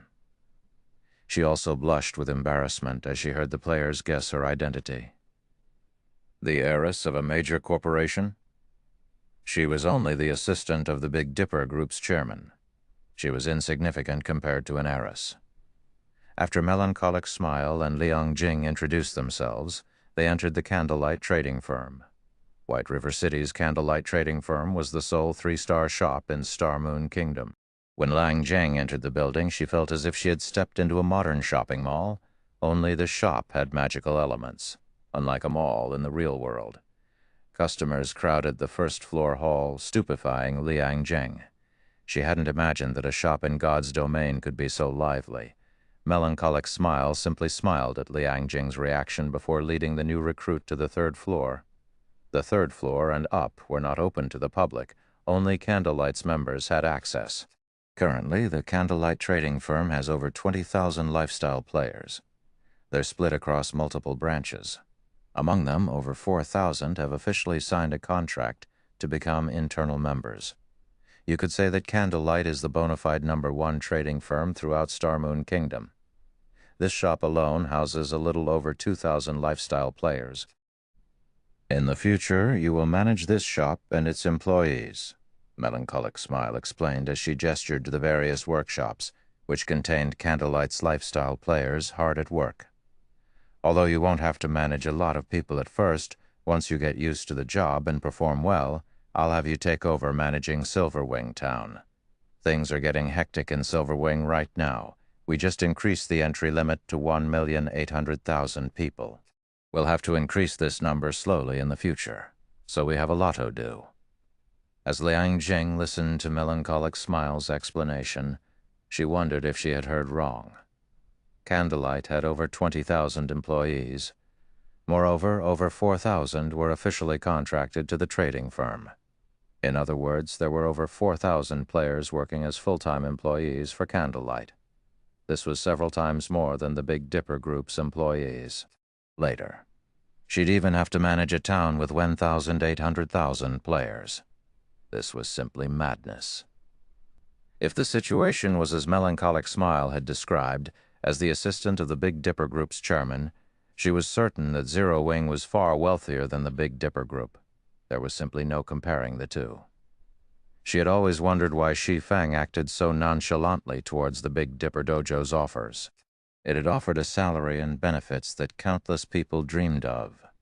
Yet Shi Feng had settled for a temporary position, focusing his efforts on God's domain. Now she finally understood. It turned out that the Big Dipper Group's offers, which it had deemed quite generous, were little more than a farce to Shi Feng. He had only been working for the Big Dipper as a pastime. Meanwhile, Shi Feng had offered her a position with Zero Wing in God's domain, because he had appreciated her management skills, and Zhao Yu wanted to use the opportunity to learn more about Shi Feng's affairs. Whether she chose to work for the Big Dipper Group or Zero Wing Workshop in the future would be up to her. However, right now, she had no idea how she was supposed to report her discoveries to Chairman Shao. What Liang Jing did not know was that Silverwing Town wasn't Zero Wing's most populated territory. Rather, Star Moon Kingdom's Zero Wing City saw far more traffic with a player population several times higher than Silverwing Town. Elsewhere, Shi Feng, ignorant of Liang Jing's thoughts, still focused on forging all-rounded devices. Finally, after a full day of work, he had crafted over 100 all-rounded devices. He had also made quite a few standard level 50 fine gold and dark gold weapons. Thanks to all the EXP from forging, he had finally reached level 68. Although he had killed plenty of monsters when setting up the trade route due to the NPC's participation, the EXP reward had been significantly reduced. He had only received a lot of EXP after he completed the quest.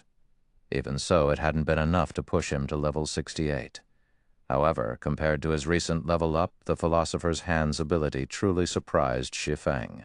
when he used the philosopher's soul to help guide him in forging level 50 fine gold and dark gold weapons, the designs he had obtained from Titan City.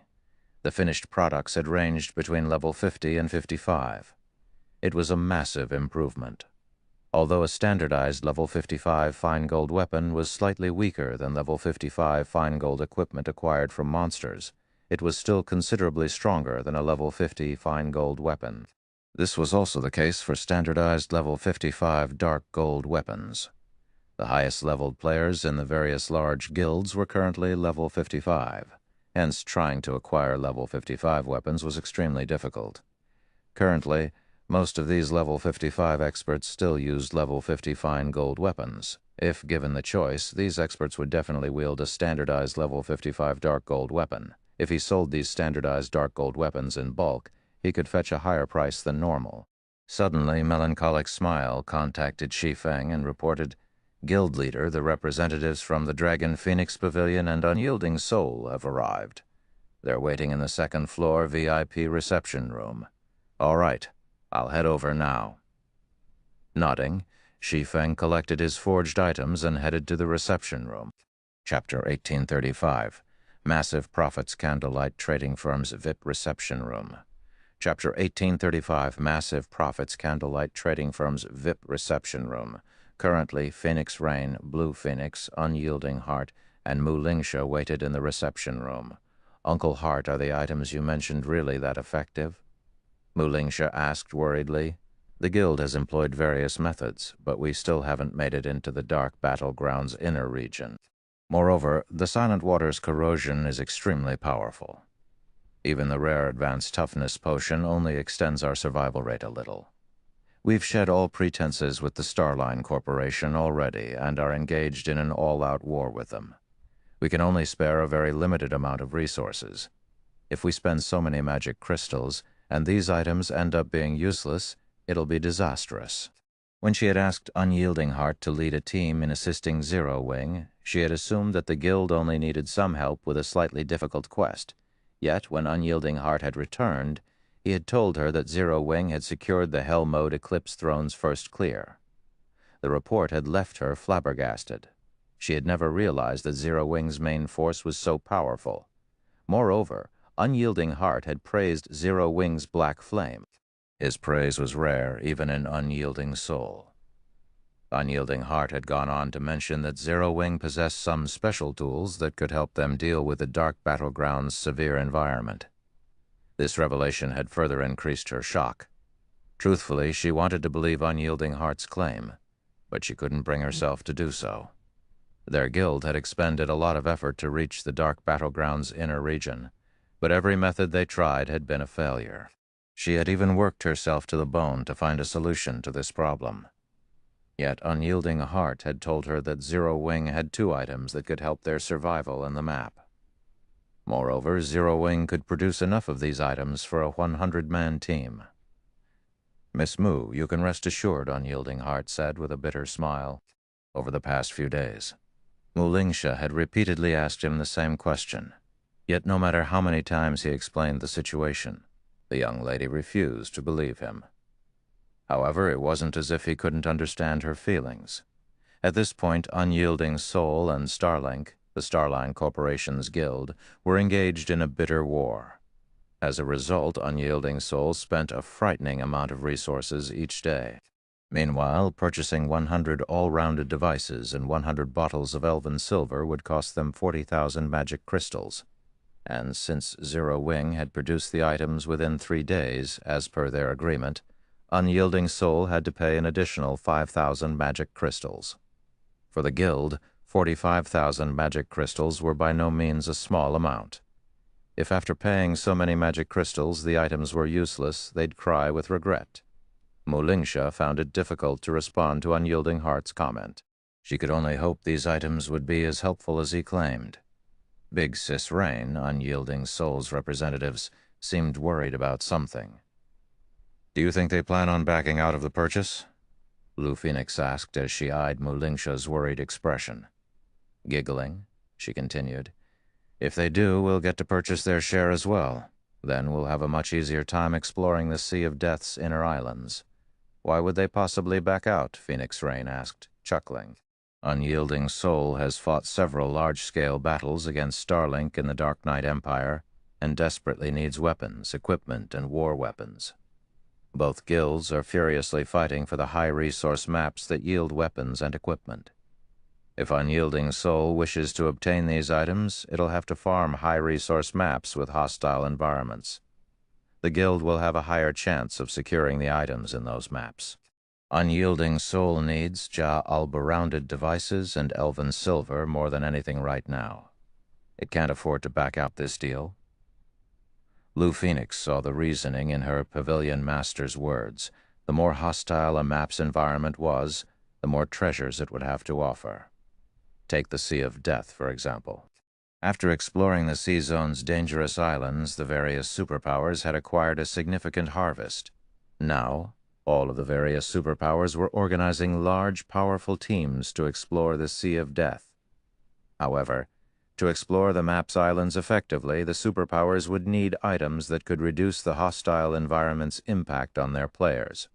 While acquiring a small number of such items was not a problem, acquiring them in bulk was almost impossible. If they could get their hands on the all-rounded devices and elven silver, even if they didn't use the items for themselves, they could earn impressive profits by reselling them. While both guilds' representatives quietly talked among themselves, the reception room's door swung open, following which a cloaked, middle-aged man entered the room, and the occupants fell silent when they saw him. "He is Black Flame?" Mulingsha was shocked when she looked at the new arrival. What a powerful aura. Shi Feng radiated an extremely strong, violent aura. In Mulingsha's eyes, Shi Feng felt like a primordial beast rather than a player. What Mulingsha did not know was that the aura didn't belong to Shi Feng. Instead, it radiated from the abyssal blade at his waist. The abyssal blade's aura could no longer be contained after Shi Feng had upgraded it to level 50. Because of this, Shi Feng had chosen to appear as Black Flame for this meeting. "Sorry for the long wait. I had some business to deal with." Shi Feng apologized. "It's fine. We just arrived as well," Unyielding Heart said, chuckling. "Moreover, if it means we can obtain the all-rounded devices in elven silver, even a several-hour wait would be worth it." Phoenix Rain, who sat close to Unyielding Heart, could not help but smile when she heard the man's words. She hadn't expected Unyielding Heart to be so direct about his desire for the items. "All right, since everyone is here for these two, let's get straight to business," Shi Feng said. He then took out the all-rounded devices and elven silver he had prepared and placed them on the table before him. "After working around the clock with my people, we forged a total of 400 all-rounded devices and 450 bottles of elven silver. According to our previous agreement, 200 of each item will go to the Phoenix Pavilion Master, while 100 of each item are reserved for Brother Hart. As for the 5,000 magic crystals we agreed on before, we'll just forget about that. I'd like to sell the remaining 100 all-rounded devices and 150 bottles of elven silver via a private auction. You may bid for these extras with coins. May I know your opinions about this arrangement?" "All right. I have no problems with that." Upon hearing that Shi Feng had so many extra items, Phoenix Rain could not help but inwardly celebrate. "I don't have any arguments either." Unyielding Heart nodded in agreement. Only he slightly regretted his previous decision.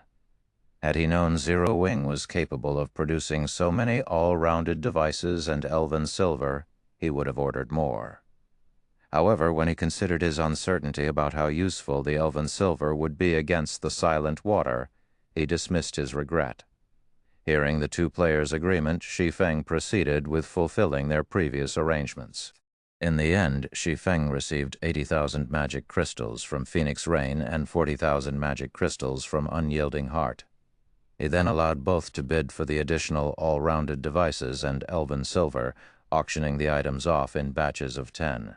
As the transaction could be completed using coins, both guilds bid on the items without issues.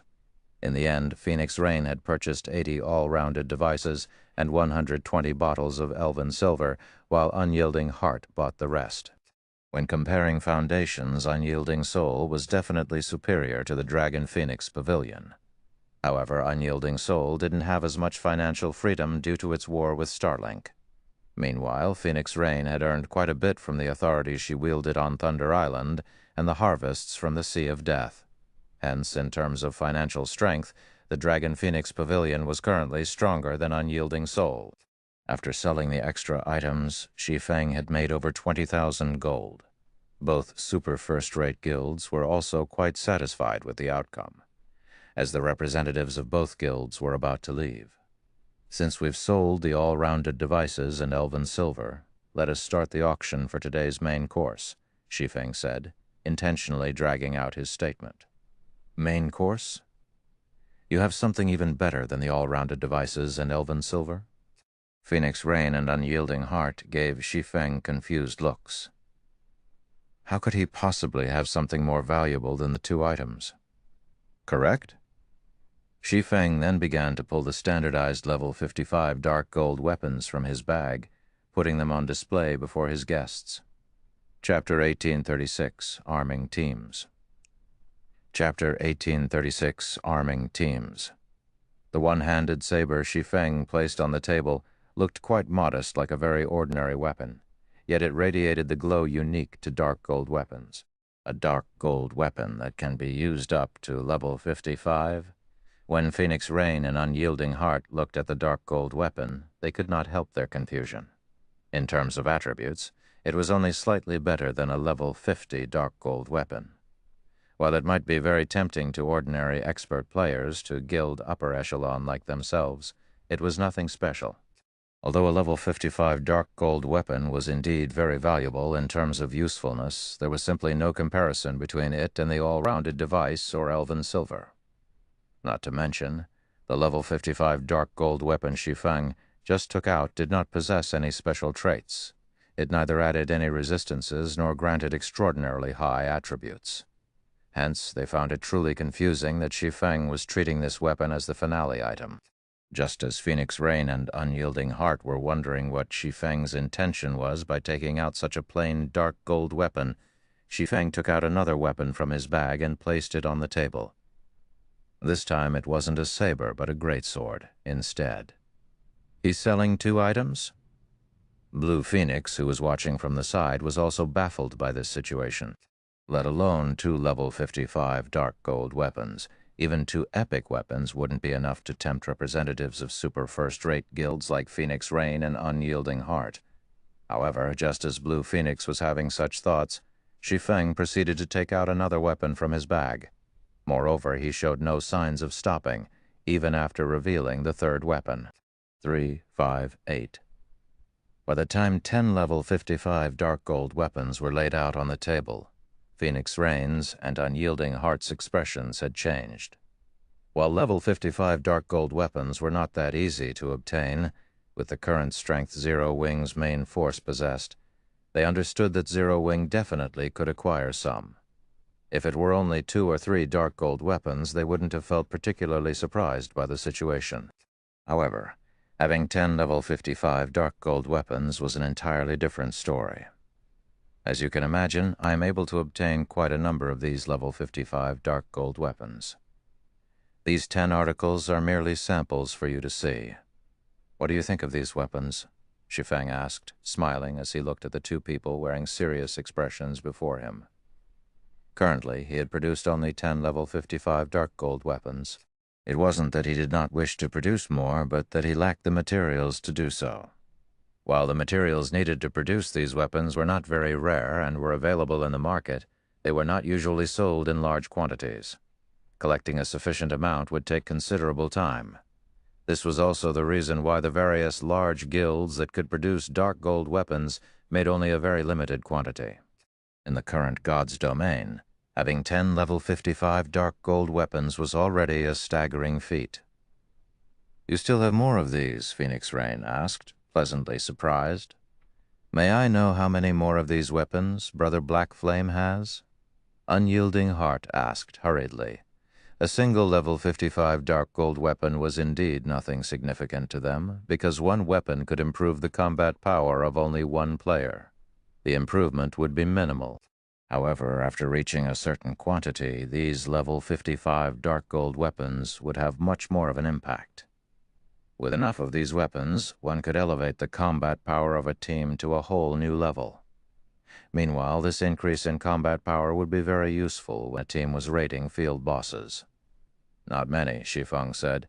Raising 3 fingers, he added, I only have enough to equip a 300-man team. May I know if the 2 of you are interested in this transaction? Guild leader Black Flame, you're not joking, right? Enough to equip a 300-man team? Doesn't that mean you have over 100 level 55 dark gold weapons? Mu Lingsha, who sat at a side, asked, her face twitching involuntarily. The weapons placed on the table were all meant for physical classes. None were for magical classes. Even so, trying to equip every physical class in a 300-man team would still require over 100 weapons. Currently, she wasn't even certain whether the various superpowers possessed level 55 dark gold weapons. At the very least, Unyielding Soul definitely did not. No matter how she looked at it, she simply could not accept that Zero Wing could actually take out over 100 of these weapons. Meanwhile, Phoenix Rain's and Unyielding Heart's lips also twitched slightly when they heard Shi Feng's words. This revelation truly came as a shock to them. With so many level 55 dark gold weapons, they could construct 3 very powerful 100-man teams. So long as each team had sufficient Tier 2 players, even rating level 50, 100-man team dungeons wouldn't be a problem. If they had 3 teams capable of consistently rating level 50 100-man team dungeons, their guild's income of weapons and equipment would increase drastically. They could even acquire level 50 dungeon set equipment within 1 cooldown cycle. May I know how Brother Black Flame plans on selling these weapons? Unyielding Heart asked, a passionate flame burning in his eyes. Right, Guild Leader Black Flame. How do you plan on selling these weapons? Phoenix Rain asked in a serious tone as well. She could not help but admit that this finale item was truly a finale among finales. After all, while the all-rounded devices and Elven Silver only provided them with a chance of obtaining top-tier weapons and equipment, placed right before them was a guarantee of doing so. Simple Shi Feng then took out 2 sets of documents listing some rare materials and handed these to the 2 people before him. Using the listed materials as the standard and 300 sets of them as 1 batch, so long as you collect 1 batch of materials, you may purchase 40 weapons. We'll use these 300 sets of materials as the starting bid. You can then increase the price using magic crystals or coins, with each increment being worth no less than 100 gold. After reading the list of materials Shi Feng provided, Phoenix Rain and Unyielding Heart gasped involuntarily. Although the materials listed were not particularly rare, 1 full set was already worth quite a lot, yet now they needed 300 sets just to qualify to participate in the auction. Shi Feng's asking price truly wasn't low. I don't have any problems here, Phoenix Rain said, nodding. A first-rate guild would indeed face great difficulty collecting 300 sets of the listed materials. It wasn't a matter of money, but of the rarity of the materials. With the Dragon Phoenix Pavilion's huge sphere of influence, however, collecting 300 sets within a short period was still doable. Deal. Unyielding Heart was also determined to go through with this transaction. So long as he could obtain 40 of these level 55 dark gold weapons, he would have the confidence to lead his guild's main force to obtain the first clear of a level 50 100-man team dungeon. Moreover, in terms of ability to collect resources, his side was much stronger than Phoenix Rain's. After all, the Dragon Phoenix Pavilion was an alliance of 2 guilds. Phoenix Rain could mobilize only half of the guild's resources at most. Since both of you are fine with this, let us start the auction now, then.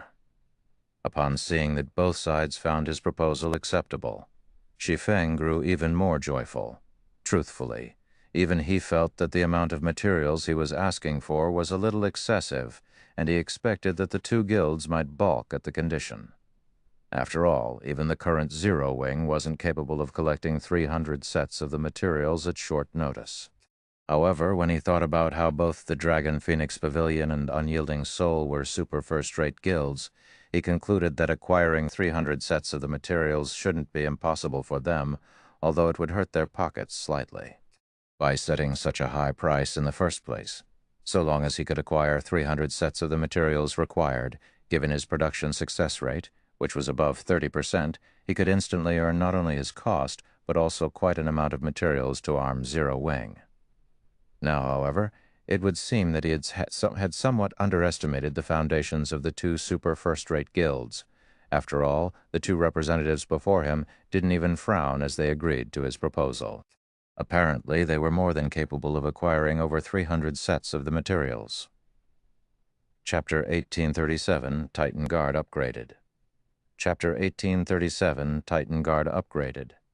Translator Exodus Tales, editor Exodus Tales. As Shi Feng started the auction, Phoenix Rain and Unyielding Heart placed bids in a frenzy without any concern for each other. 2,000 gold, 3,000 gold, 5,000 gold. Whether Phoenix Rain or Unyielding Heart won the items, 40 level 55 dark gold weapons would serve a great purpose. These weapons were of the utmost importance to their respective guilds' development. Naturally, they wouldn't hold back. Rather than increasing the bid in 100 gold increments, they increased it by 1,000 gold increments. In just a few minutes, the price had reached 24,000 gold with Unyielding Heart's bid. Including the cost of the materials, the total value of his offer was far more than what these 40 dark gold weapons were worth. However, Unyielding Heart did not care. Even Mulingsha had hinted that Unyielding Heart had to acquire the weapons regardless of the cost. Their guild currently competed with Starlink to obtain the first clear of a level 50, 100-man team dungeon. Both guilds had already reached the final boss in their respective dungeons, and these weapons would ensure Unyielding Soul's victory. Even if they had to spend a little more coins than expected, they could easily earn back the cost. 30,000 gold, Phoenix Rain instantly raised the price by a significant margin. She had already acquired the all-rounded devices and elven silver, but if she had these dark gold weapons as well, capturing the Sea of Death's inner islands would become far easier. After competing for several more minutes, Phoenix Rain won the first batch of weapons for 40,000 gold and 300 sets of materials. Unyielding Heart then claimed the second batch for 43,000 gold and 300 sets of materials. Although he wanted to win the last batch as well due to lack of funds and these weapons' ordinary nature, he didn't go all out in the bidding. As a result, Phoenix Rain won the third batch of weapons for 41,000 gold and 300 sets of materials. Super first-rate guilds really are rich. After Shi Feng signed a contract with both sides, joy filled his heart, although he didn't show it. He had to admit that becoming a master forger really was beneficial. Just by selling 3 batches of standardized dark gold weapons, he had earned 124,000 gold and 900 sets of materials. This price far exceeded his initial expectations. Now he had the money to construct the airport and repair the secret stone forest, in addition to enough materials to arm Zero Wing's members. Had he sold these weapons in single units or to small guilds, he would never have gotten such a good price. However, the Dragon Phoenix Pavilion and Unyielding Soul couldn't collect the required materials as easily as Shi Feng had suspected either. This was especially true for Phoenix Rain, who would need roughly 1 day to collect all 300 sets. Unyielding Heart similarly needed a little time to collect all the materials. Shi Feng could not help but breathe a sigh of relief. He could only start crafting the weapons after he obtained the materials, and if the 2 guilds paid him in one go, he wouldn't have their purchased items ready. Hence, as a compromise, Shi Feng had asked both guilds pay a portion of the required materials as a down payment. Only after they brought the remaining materials and funds would he hand over the weapons. With this compromise, not only would he have materials to produce the weapons, but the 2 guilds would also have extra time to collect the remaining materials. Neither Phoenix Rain nor Unyielding Heart had any issues with this arrangement. They hadn't brought enough money for the purchases to begin with, so it was expected that Shi Feng ask for a down payment. Doing so would also ensure that Zero Wing couldn't sell the 120 dark gold weapons to anyone else. Neither Phoenix Rain nor Unyielding Heart had suspected that Zero Wing had crafted these weapons. They had assumed that the guild had acquired the items from farming monsters. Since their guilds didn't have the full payments ready, a down payment was understandable. Phoenix Rain and Unyielding Heart had their subordinates deliver the agreed-upon down payment, which was 30% of the full amount. In return, Both guilds would be granted a full day to collect the remaining funds and materials. When the 270 sets of materials were delivered, Shi Feng recruited Melancholic Smile and Cream Cocoa to help him craft the weapons. Although standardized level 55 dark gold weapons required a lot of time to produce, with 3 master forgers working around the clock and the Philosopher's Hand's guidance, it took them no time at all to complete the 120 weapons. After less than half a day, the 3 had used all 270 sets of materials and produced 114 weapons, including the original 10 Shi Feng had made. They had a total of 124 level 55 dark gold weapons now. Once the weapons had been forged, Shi Feng left the transaction's follow-up work to Melancholic Smile. He then contacted Aqua Rose and had her gather 20 main force members. He planned to head to the level 70 neutral map, Flame Demon's Valley. After his trade with the Dragon Phoenix Pavilion and Unyielding Soul, Shi Feng realized that he had to prioritize unsealing the Philosopher's Hand fully. Partially unsealing the Philosopher's Hand had already been so profitable. If he could fully unseal it, he could nurture a large number of master lifestyle players. Not only would he be able to arm Silverwing Town to the teeth, but he'd also be able to fortify the Lost Town. Then he wouldn't have to worry about the evil god's temple, which grew stronger with each passing day in the Orc Empire. He wouldn't have to worry about Blackwater either. He could definitely afford a battle of attribution with both the evil god's temple and Blackwater simultaneously. After all, war was a competition of wealth and resources. Thinking up to this point, Shi Feng felt even greater need to head to the Flame Demon's Valley in less than half an hour. Aqua Rose had gathered Cola, Fire Dance, Violet Cloud, and the other core upper echelons. As the group approached the guild's meeting room, they chatted and discussed the recent challengers they had faced in Silverwing Town's battle arena. After Shi Feng had set the battle arena's new rules, quite a few famous experts from the neighboring kingdoms and empires visited Silverwing Town to challenge Zero Wing's guild leader. Some experts had also visited the town purely to spar with Zero Wing's experts. The battle arena's popularity in Silverwing Town had skyrocketed, and it was now even more popular than the battle arena in Zero Wing City. Meanwhile, Cola and the others' arrival in White River City's guild hall had caused a commotion among the other guild members. Now that I'm so close to them, I can really feel how powerful our guild's main force members are. Commander Fire Dance is especially powerful. Recently, I've heard that of all the challenges she accepted, she won every single one of them. I've even heard that she defeated the 5th-ranked assassin in the Black Dragon Empire. Commander Fire Dance has a 3-digit winning streak. That's right. I've also heard that on the latest issue of the God's Domain Experts list, Commander Fire Dance ranks as the 319th expert thanks to her excellent battle records. But I still think that she hasn't revealed all of her strength yet. Her rank will definitely climb in the future. That's only natural. However, the current God's Domain ranking list has changed. Now, if you want to earn a spot on the list or improve your rank, you have to be strong enough and have a dazzling battle record. I wonder when I'll become a main force member. I really want to train directly under Commander Fire Dance. The guild holds a qualifying tournament once a month. You can participate as long as you become a core member. Right. I'll work hard to become a core member first. As the players in the guild hall talked about Fire Dance and the other main force members of the guild, a desire to join Zero Wing's main force overwhelmed them. Meanwhile, Shi Feng, who had hidden his appearance under a black cloak, couldn't help but chuckle as he overheard the various conversations.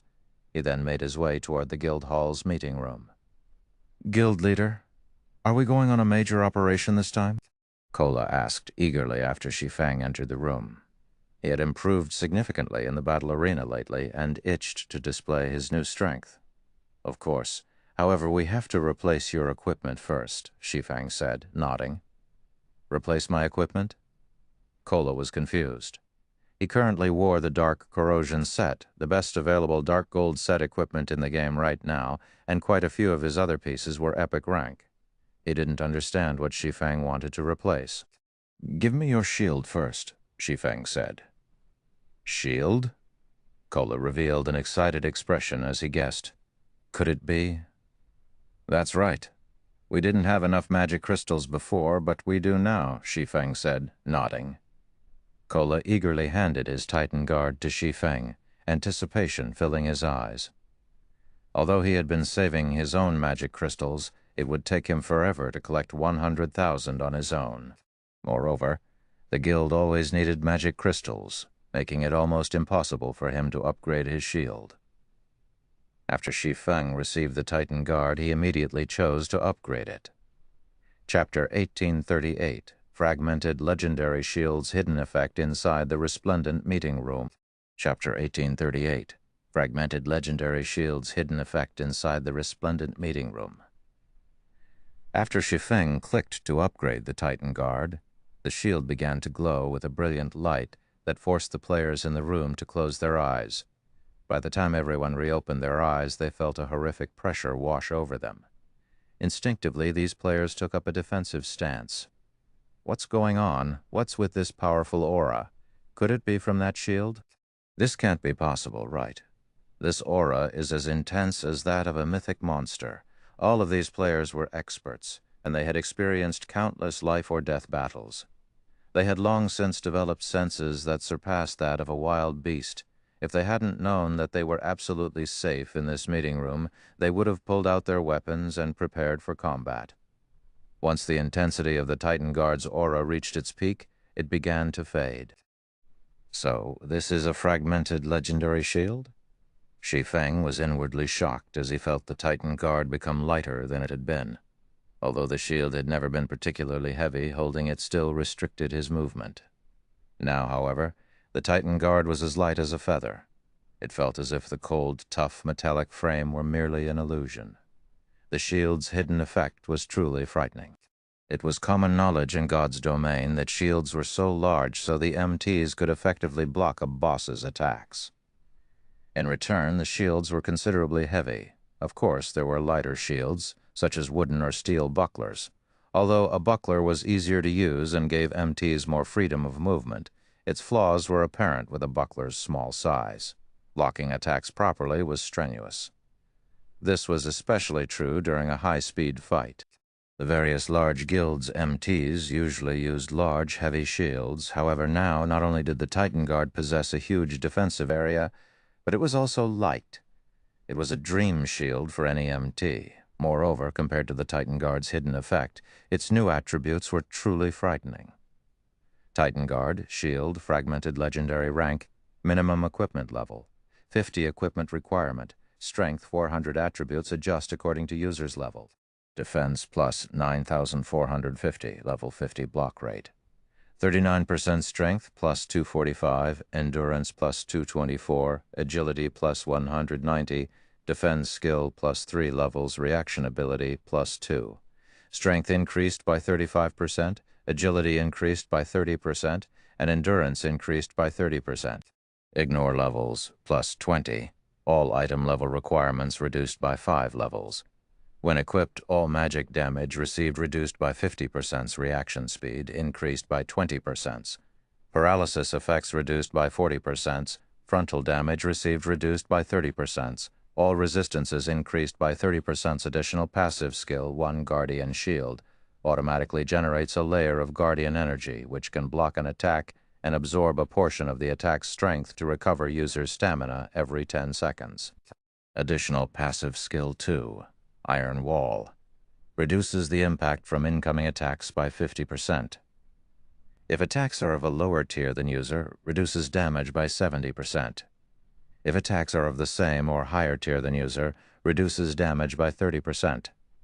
Additional active skill 1 Titan's Heart generates 3 layers of protective energy that absorbs damage equivalent to 10 times of wielder's maximum HP, increases physique by 30%, reaction speed by 20%, and movement speed by 20% for 45 seconds.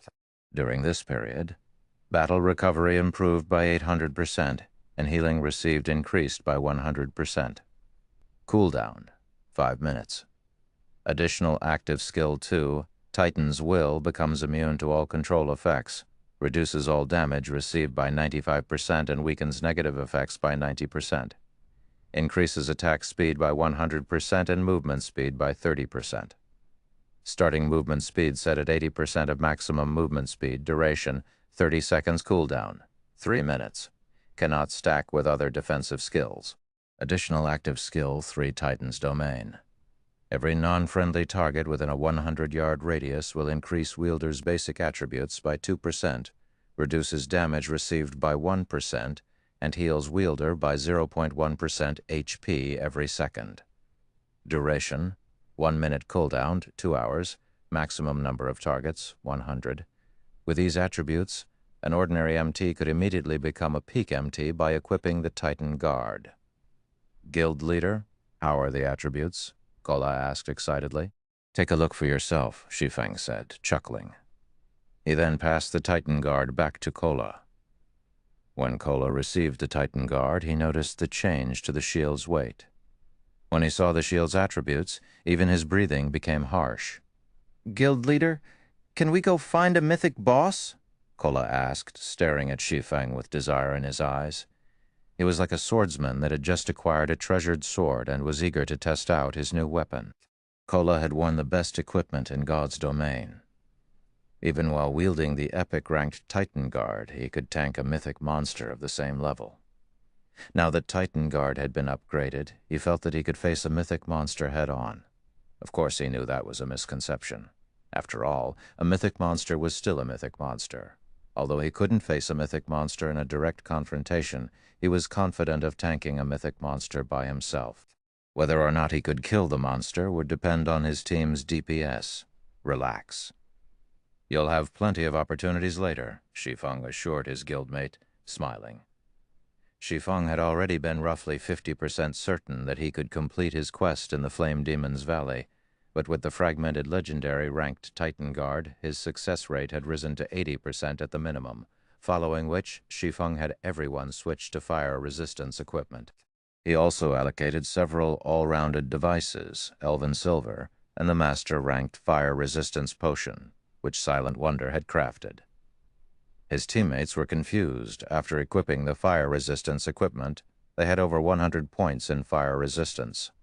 With so much, they shouldn't have any issues raiding the current large-scale team dungeons with high-temperature environments, yet Shi Feng wanted them to use master fire resistance potions as well. Just where were they going? We're heading to the Flame Demon's Valley. Before we go, I have to remind you all that once we're in the valley, you must follow me closely. You absolutely must not get lost, Shi Feng said. The Flame Demon's Valley? Isn't that a level 70+ danger zone? Aqua Rose, who was relatively familiar with God's domain's maps, asked, shocked. The other players gasped when they heard Aqua Rose's question. While they weren't familiar with the Flame Demon's Valley, they knew what a danger zone was. The Black Dragon Empire had quite a few danger zones, as did Starmoon Kingdom. However, they had never heard of a guild successfully exploring either country's level 30 to 40 danger zones. At most, some guilds had played around in these danger zones' outer regions, but they didn't dare venture to the inner areas as death was almost certain upon entry. While part of the reason was the danger zone's extraordinarily harsh environments, the map's monsters were far more dangerous and extremely powerful. Not only did the danger zone's monsters have incredibly high basic attributes, but they also displayed very high combat standards. Even the weakest monster in danger zones had combat standards at the Trial Tower's 3rd floor. Meanwhile, as one ventured further into the zone, they'd face even stronger monsters. Near the inner regions, one would begin to encounter monsters that could reach the Trial Tower's 5th floor. Just thinking about a group of several hundred of such monsters would make any expert player shudder with fear. Yet, Shi Feng had so casually mentioned that they were about to head to a level 70+ danger zone. If Aqua Rose hadn't told them about the Flame Demon's Valley, they would have assumed that they were going to some ordinary map based on Shi Feng's tone. Relax. I've already investigated the area. Once we enter, you just need to follow my lead. Naturally, Shi Feng knew what kind of horrors to expect in the Flame Demon's Valley. Danger zones are also blessed maps. They are the best places to refine your skills. Don't you want to grow stronger? Hearing Shi Feng's explanation, everyone's eyes glowed with excitement and anticipation. While they had fought in Silverwing Town's battle arena, they had realized how vast God's domain truly was. Although many of the challengers hadn't been famous, their combat standards had been extraordinary. They had only managed to defeat these experts thanks to their superior equipment. Now that they had learned of a place where they could train and improve their abilities, of course, they wanted to visit it. Shi Feng then led his team to Star Moon City before teleporting to the Flame Dragon Empire and again to one of its border towns. In the end, Shi Feng used the Seven Luminaries Ring's spatial gate to transport everyone across the remaining distance. After several hours, the team finally arrived before a valley that radiated waves of heat. Despite just standing at the valley's entrance, the area was hot enough to sting their skin. They did not even dare to imagine how high the temperature would be once they entered the valley. Guild leader. There seemed to be some people ahead. Minor Wind, who had used eagle eyes to observe their surroundings, suddenly reported as he pointed at the smoke-choked path ahead of them. People? Shi Feng was astonished. Just getting to the Flame Demon's Valley was a difficult task for current players, not to mention fighting in such a harsh environment. Amazing. They're fighting a level 72 boss, and they're overwhelming it, Minor Wind exclaimed as he watched these players fight. Guild leader. Some of our guild members are among them. Our guild? How? Shi Feng was even more surprised to hear that his people were present, following which Minor Wind sent Shi Feng a recording. Why are they here? As Shi Feng watched the video, he discovered that there really were Zero Wing members among the group. One of them was the elementalist Thoughtful Rain, and the other was the cleric Blue Bamboo. Both wore Zero Wing's six-winged emblem. Currently, Thoughtful Rain was level 56, while Blue Bamboo was level 55. In terms of levels, these two could already contend with the various superpowers experts. Guild leader, what should we do? Aqua Rose asked. Normally, players would be on guard when they encountered others in the fields. After all, PKs were far from uncommon. If one were not careful, other players might even mug them. Furthermore, the unexpected party was engaged in a boss fight. They should be even more on guard. However, the Flame Demon's Valley only had one entrance. They couldn't just wait until the other party finished their raid. Moreover, they had already used their all-rounded devices, Elven Silver, and Master Fire resistance potions, all of which had time limits. Let's wait and watch them for now, Shi Feng said after giving the matter some thought. Chapter 1839, Neutral Races. Chapter 1839, Neutral Races. Piles of large rocks decorated the scorching valley, due to the constant screen of black smoke from within the valley. It was extremely difficult to examine the area with the naked eye. One would be fortunate if they could see up to 200 yards away. Even those with stronger physiques would only see an additional 20 or 30 yards. Only with skills like eagle eyes could players see up to 700 to 800 yards. While 700 or 800 yards might seem far, it was nothing to monsters in a level 70+ danger zone. These monsters could normally see up to 500 yards. Due to the level difference between these monsters and Zero Wings players, the monsters would have an easier time discovering them. If they were not careful, the monsters might even notice them from 800 yards away. Under Shi Feng's lead, Zero Wing's team quickly moved to 200 yards away from Thoughtful Rain's team. Rocks and smoke obscured their position, so the other team would find it difficult to notice their presence. Isn't that Rain? Aqua Rose was a little surprised as she watched Thoughtful Rain in battle. Her combat standard has improved by quite a bit. Thoughtful Rain dealt with 3 level 70 Lord-ranked Flame Demon Guards, which moved alongside the boss monster, by herself. Yet, despite being out-leveled and outnumbered, she faced the 3 lords on equal footing. She had thoroughly distracted the 3 flaming humanoids, allowing her teammates to focus on the boss. It was evident that her combat standard had already reached the refinement realm. However, Thoughtful Rain's teammates were even more surprising. None of these players were human, but foreign races. They were either half-beastmen with tiger ears and tails, or half-elves with snowy white skin and pointed ears. What is going on? They're not actually human. Fire Dance exclaimed in shock. Every player on Zero Wing's team was shocked. As far as they knew, it was only possible to play a human when starting the game. There weren't any other races to choose from. Although they had encountered demon players and monster players, They were transformations. Technically, they still identified as human. However, the players on Thoughtful Rain's team were different. Their initial statistics showed that they weren't humans who could transform. Instead, their races identified as half-beastmen or half-elves. While Shi Feng found the situation surprising as well. He did not find it particularly strange. Moreover, he finally understood why these other players were here in God's domain. Players were only allowed to play as human at the start of the game. There were no other racial options to choose from. However, after reaching level 30 and beyond, players could head to neutral races' habitats to complete conversion quests, becoming half-beastmen or half-elves. Although players would gain some racial abilities after becoming half-beastmen or half-elves, they'd abandon their identities as human and lose the protection of God's domain's ruling race. These players would find it far more difficult to move about on the continent and in the game. Not all kingdoms and empires permitted entry to neutral races. Only a very small number of countries did so. Even so, there were still many expert players that willingly converted. Neutra race's racial abilities were very tempting, and although these abilities wouldn't improve one's basic attributes directly, they would improve one's physical abilities. For example, half-beastmen generally gained more mobility, reaction speed, and perception. Half-beastmen were natural-born warriors. As for half-elves, they were magic's favored children.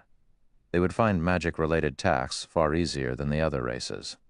Both the half-beastmen and half-elf races also provided higher innate resistances. As a result, neutral players could survive and fight in maps with harsh environments, such as danger zones. In addition, like demon players, half-beastmen and half-elves were differentiated based on their bloodline purity. The purer one's bloodline, the stronger their racial abilities would be. In exchange for these benefits, not only would players face racial discrimination, but they'd also have a more difficult time upgrading their tiers. With the same combat standards and combat power, a human might be promoted to Tier 3, but a half-beastman or half-elf might only reach Tier 2. This was one of the main reasons that the human race oppressed the various neutral races. The human race had far more apex members than the neutral races. This was the law of equivalent exchange in God's domain, and it would be up to players to decide which path they would take. Those who were confident in their strength could definitely challenge the limitations neutral races faced. If they successfully broke past those limitations, they would no doubt become much stronger than human players of the same tier. After Shi Feng's team observed these neutral players for some time, the level 72 Great Lord ranked Flame Demon Commander's HP finally fell to 50%. Suddenly, a level 56 half-elf female elementalist shouted, "Melee players, pull back. Dodge the boss's team wipe skill." Hearing this half-elf's command, the 9 half-beastmen players fighting the Flame Demon Commander darted back from the boss. The 6-meter-tall Flame Demon Commander roared. Towering pillars of fire rose from the ground around it, melting the earth until it was molten lava. In the blink of an eye, the monster had formed a field of lava void of life. As the lava field continued to expand, the half-elf elementalist used a Tier 2 ice-type curse, Ice River. The lava then stilled, cooling until only frozen dirt remained. The Flame Demon Commander was also frozen, becoming an ice sculpture. "Attack with everything you've got," the half-elf elementalist shouted, with the half-elf elementalist's command. Everyone bombarded the level 72 Great Lord with their most powerful attacks, decreasing the Great Lord's HP much faster than before. Frightening damages appeared above the Great Lord's head, one after another. Even the weakest attacks dealt over 10,000 damage, whereas the stronger blows dealt over minus 20,000 damage. In 2 short minutes, the Flame Demon Commander's HP fell to 30%. Once it did, the Great Lord's flaming body split into balls of flame, forming miniature Flame Demon Commanders. There were 50 miniature versions of the Great Lord, and each one had half of the Flame Demon Commander's basic attributes. They were still stronger than the Lord-ranked Flame Demon Guards, but they only had 600,000 HP each. Despite so many miniature Flame Demon Commanders, the half-beastmen and half-elves coped. Each player fought 2 or 3 copies and steadily shaved away the copy's HP. Once every miniature Flame Demon Commander had died, the flames gathered and merged once more. In the blink of an eye, the real flame demon commander stood before the team. This time, however, it only had 10% of its HP remaining. It took less than 2 minutes for the team of neutral players to kill the flame demon commander. As the Great Lord's flaming body dissipated, it left behind 5 items and flaming wreckage. Even a large guild's main force would be awed by how fast these players had dealt with a level 72 Great Lord. After watching these neutral players slay the boss, a voice called out to Shi Feng as he prepared to lead his team over to greet the other players. "You guys have been watching us fight for quite some time now. It's about time you show yourselves, don't you think?" The female half-elf elementalist asked coldly as she turned towards the rock Shi Feng and the others hid behind. "If you refuse, we'll come to you." Hearing the female half-elf's statement, the other half-beastmen and half-elves turned towards Zero Wing's members with frosty expressions. Chapter 1840. No need for explanations. Chapter 1840. No need for explanations. Guild leader, it seems that we've been discovered, Aqua Rose said as she felt the killing intent radiating from the female half-elf elementalist. However, she did not reveal any signs of panic at being discovered. Instead, she calmly smiled and said, "It also seems that the other party doesn't appreciate our good intentions. Forget it, since they don't, so be it," Shi Feng said, shaking his head and laughing. "Since they've spoken, let's head over." Kill-stealing was a frequent occurrence in the fields. For such expert neutral players to come all the way to such a high-level danger zone, it was highly unlikely that they were just here to kill bosses. The only possibility he could think of was that these players were here for a high-ranked quest or had found a clue leading to one. Either way, they wouldn't like being discovered by other players. For example, Shi Feng didn't want anyone to learn about his quest to unseal the Philosopher's Hand. If they did, it would definitely cause trouble for him and his guild. Even now, he hadn't told anyone about the quest, not even his teammates. Any players that had an important quest or were trying to pick one up would conceal their activities. When discovered, they'd greet the offending players with hostility. It wouldn't even be surprising if these players attacked without warning. Hence, to avoid a misunderstanding, Shi Feng had decided to maintain his distance, hiding his team throughout the raid. First, he wanted to avoid unnecessary combat. Second, Thoughtful Rain and Blue Bamboo were members of this neutral team. If Zero Wing's members suddenly showed up in this deserted area, the team would suspect Thoughtful Rain and Blue Bamboo of leaking information. Third, he didn't want others to know what Zero Wing was doing in the Flame Demon's Valley. However, the female half-elf elementalist's perception had exceeded Shi Feng's expectations.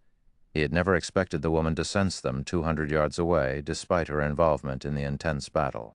Even with his physique, he had barely seen the battle from this distance. The only other player that had seen the battle clearly was Minor Wind, who had activated Eagle Eyes. The other team's members had been busy with the fight, making it impossible to maintain Eagle Eyes. Hence, he hadn't expected to be discovered. However, since the team had noticed them, he had no choice but to reveal himself and see how events unfolded. Meanwhile, the half-beastmen and half-elves warily watched Shi Feng's group approach. "Guild leader, our tracks have been discovered. Should we kill them?" A level 55 Tier 2 berserker, a half-beastman in armor, and wielding a white bone spear asked, lacing his words with killing intent. "Let's hear them out first. At the end of the day, this map is controlled by the human race. Moreover, we're already halfway through our quest. An interruption will only make it more difficult to complete," the female half-elf elementalist quietly responded. During the battle, she had discovered Shi Feng's group, but she had remained silent about it to see what the other players intended at first. She had assumed that the team was here to kill Steel, but even after the boss had died, Shi Feng's group had been motionless. This proved that Shi Feng's group had no designs on their loot. Even so, she couldn't let the other party follow them. After all, she had an important quest to complete. She could only expose the team and persuade them to leave. Of course, the decision had some risk. If negotiations soured, it was likely they would have to fight each other.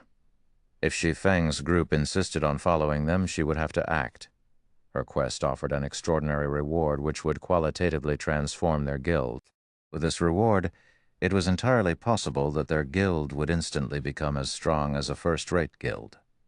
As Shi Feng's group increasingly closer to the female half-elf's team, Thoughtful Rain and Blue Bamboo, who were busy with 3 flame demon guards, stared with wide eyes. Rain? Aren't they from our guild? Even Vice Guild Leader Aqua and Commander Firedance are here, Blue Bamboo said, stupefied. What should we do? Will Big Sis Melody suspect us of leaking information? The team they had joined on this expedition to the Flame Demon's Valley for a quest was extremely important to Melody, the guild leader of Ninth Heaven. This quest could even determine the life or death of Melody's guild. Hence, the woman had repeatedly forbidden them from telling anyone about the quest. Neither she nor Thoughtful Rain had spoken a word of their actions, yet their guild members had shown up here. At this point, avoiding a misunderstanding was almost impossible. We don't have a choice. We have to explain to Big Sis Melody and hope that she understands. But this is really a terrible coincidence, Thoughtful Rain, who kept the 3 flame demon guards busy, said helplessly.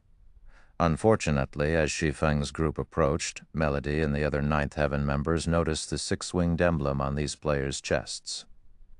A 6-winged emblem? Isn't that the same one that Rain and Blue wear? Could they be Zero Wings members? Guild leader, we haven't said anything about this operation to anyone. How could Zero Wings members be here? Could it be, did Rain and Blue? I knew outsiders couldn't. Suddenly, the half-beastmen and half-elves turned to Thoughtful Rain and Blue Bamboo. Although they did not question the two directly, they watched the women with questioning gazes. Enough? I'll handle this. Melody roared as she shot her team members a chilling look.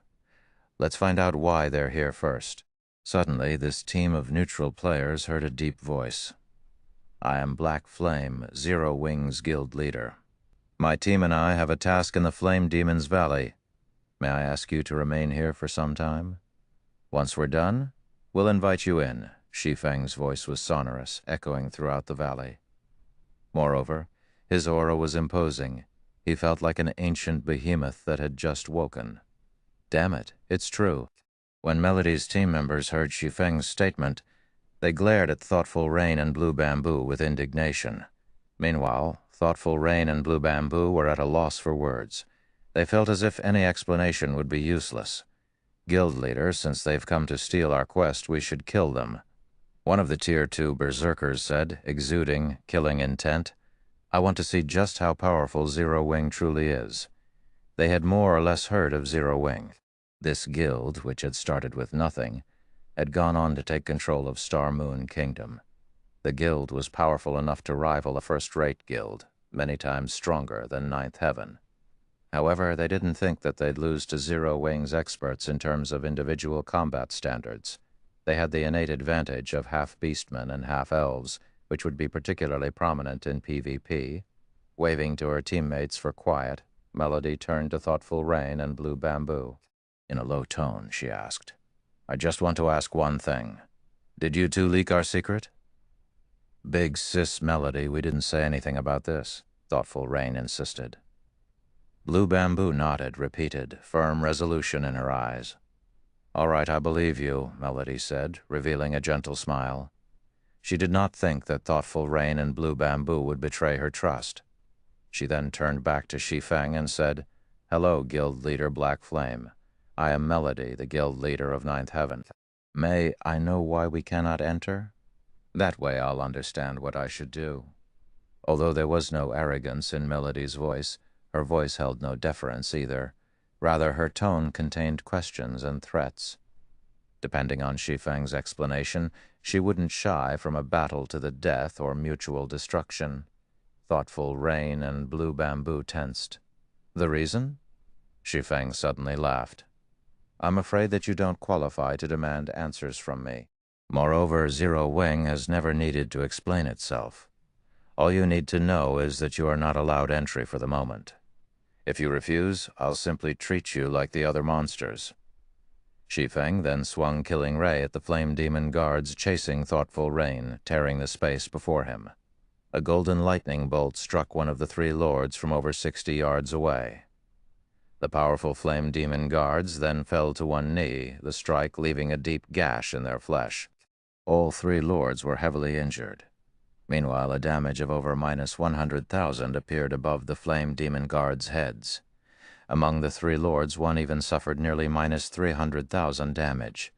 But compared to Shi Feng's damage, what truly surprised the other guild leader was his ability to land his attack against the three moving lords without harming thoughtful Rain, despite being over 60 yards away. Moreover, Shi Feng had sent his attack through the other team, striking the flame demon guards before they had been able to react. Shi Feng's timing and skill usage were godlike. This stunned Melody and the Ninth Heaven members who had planned to put up a fight.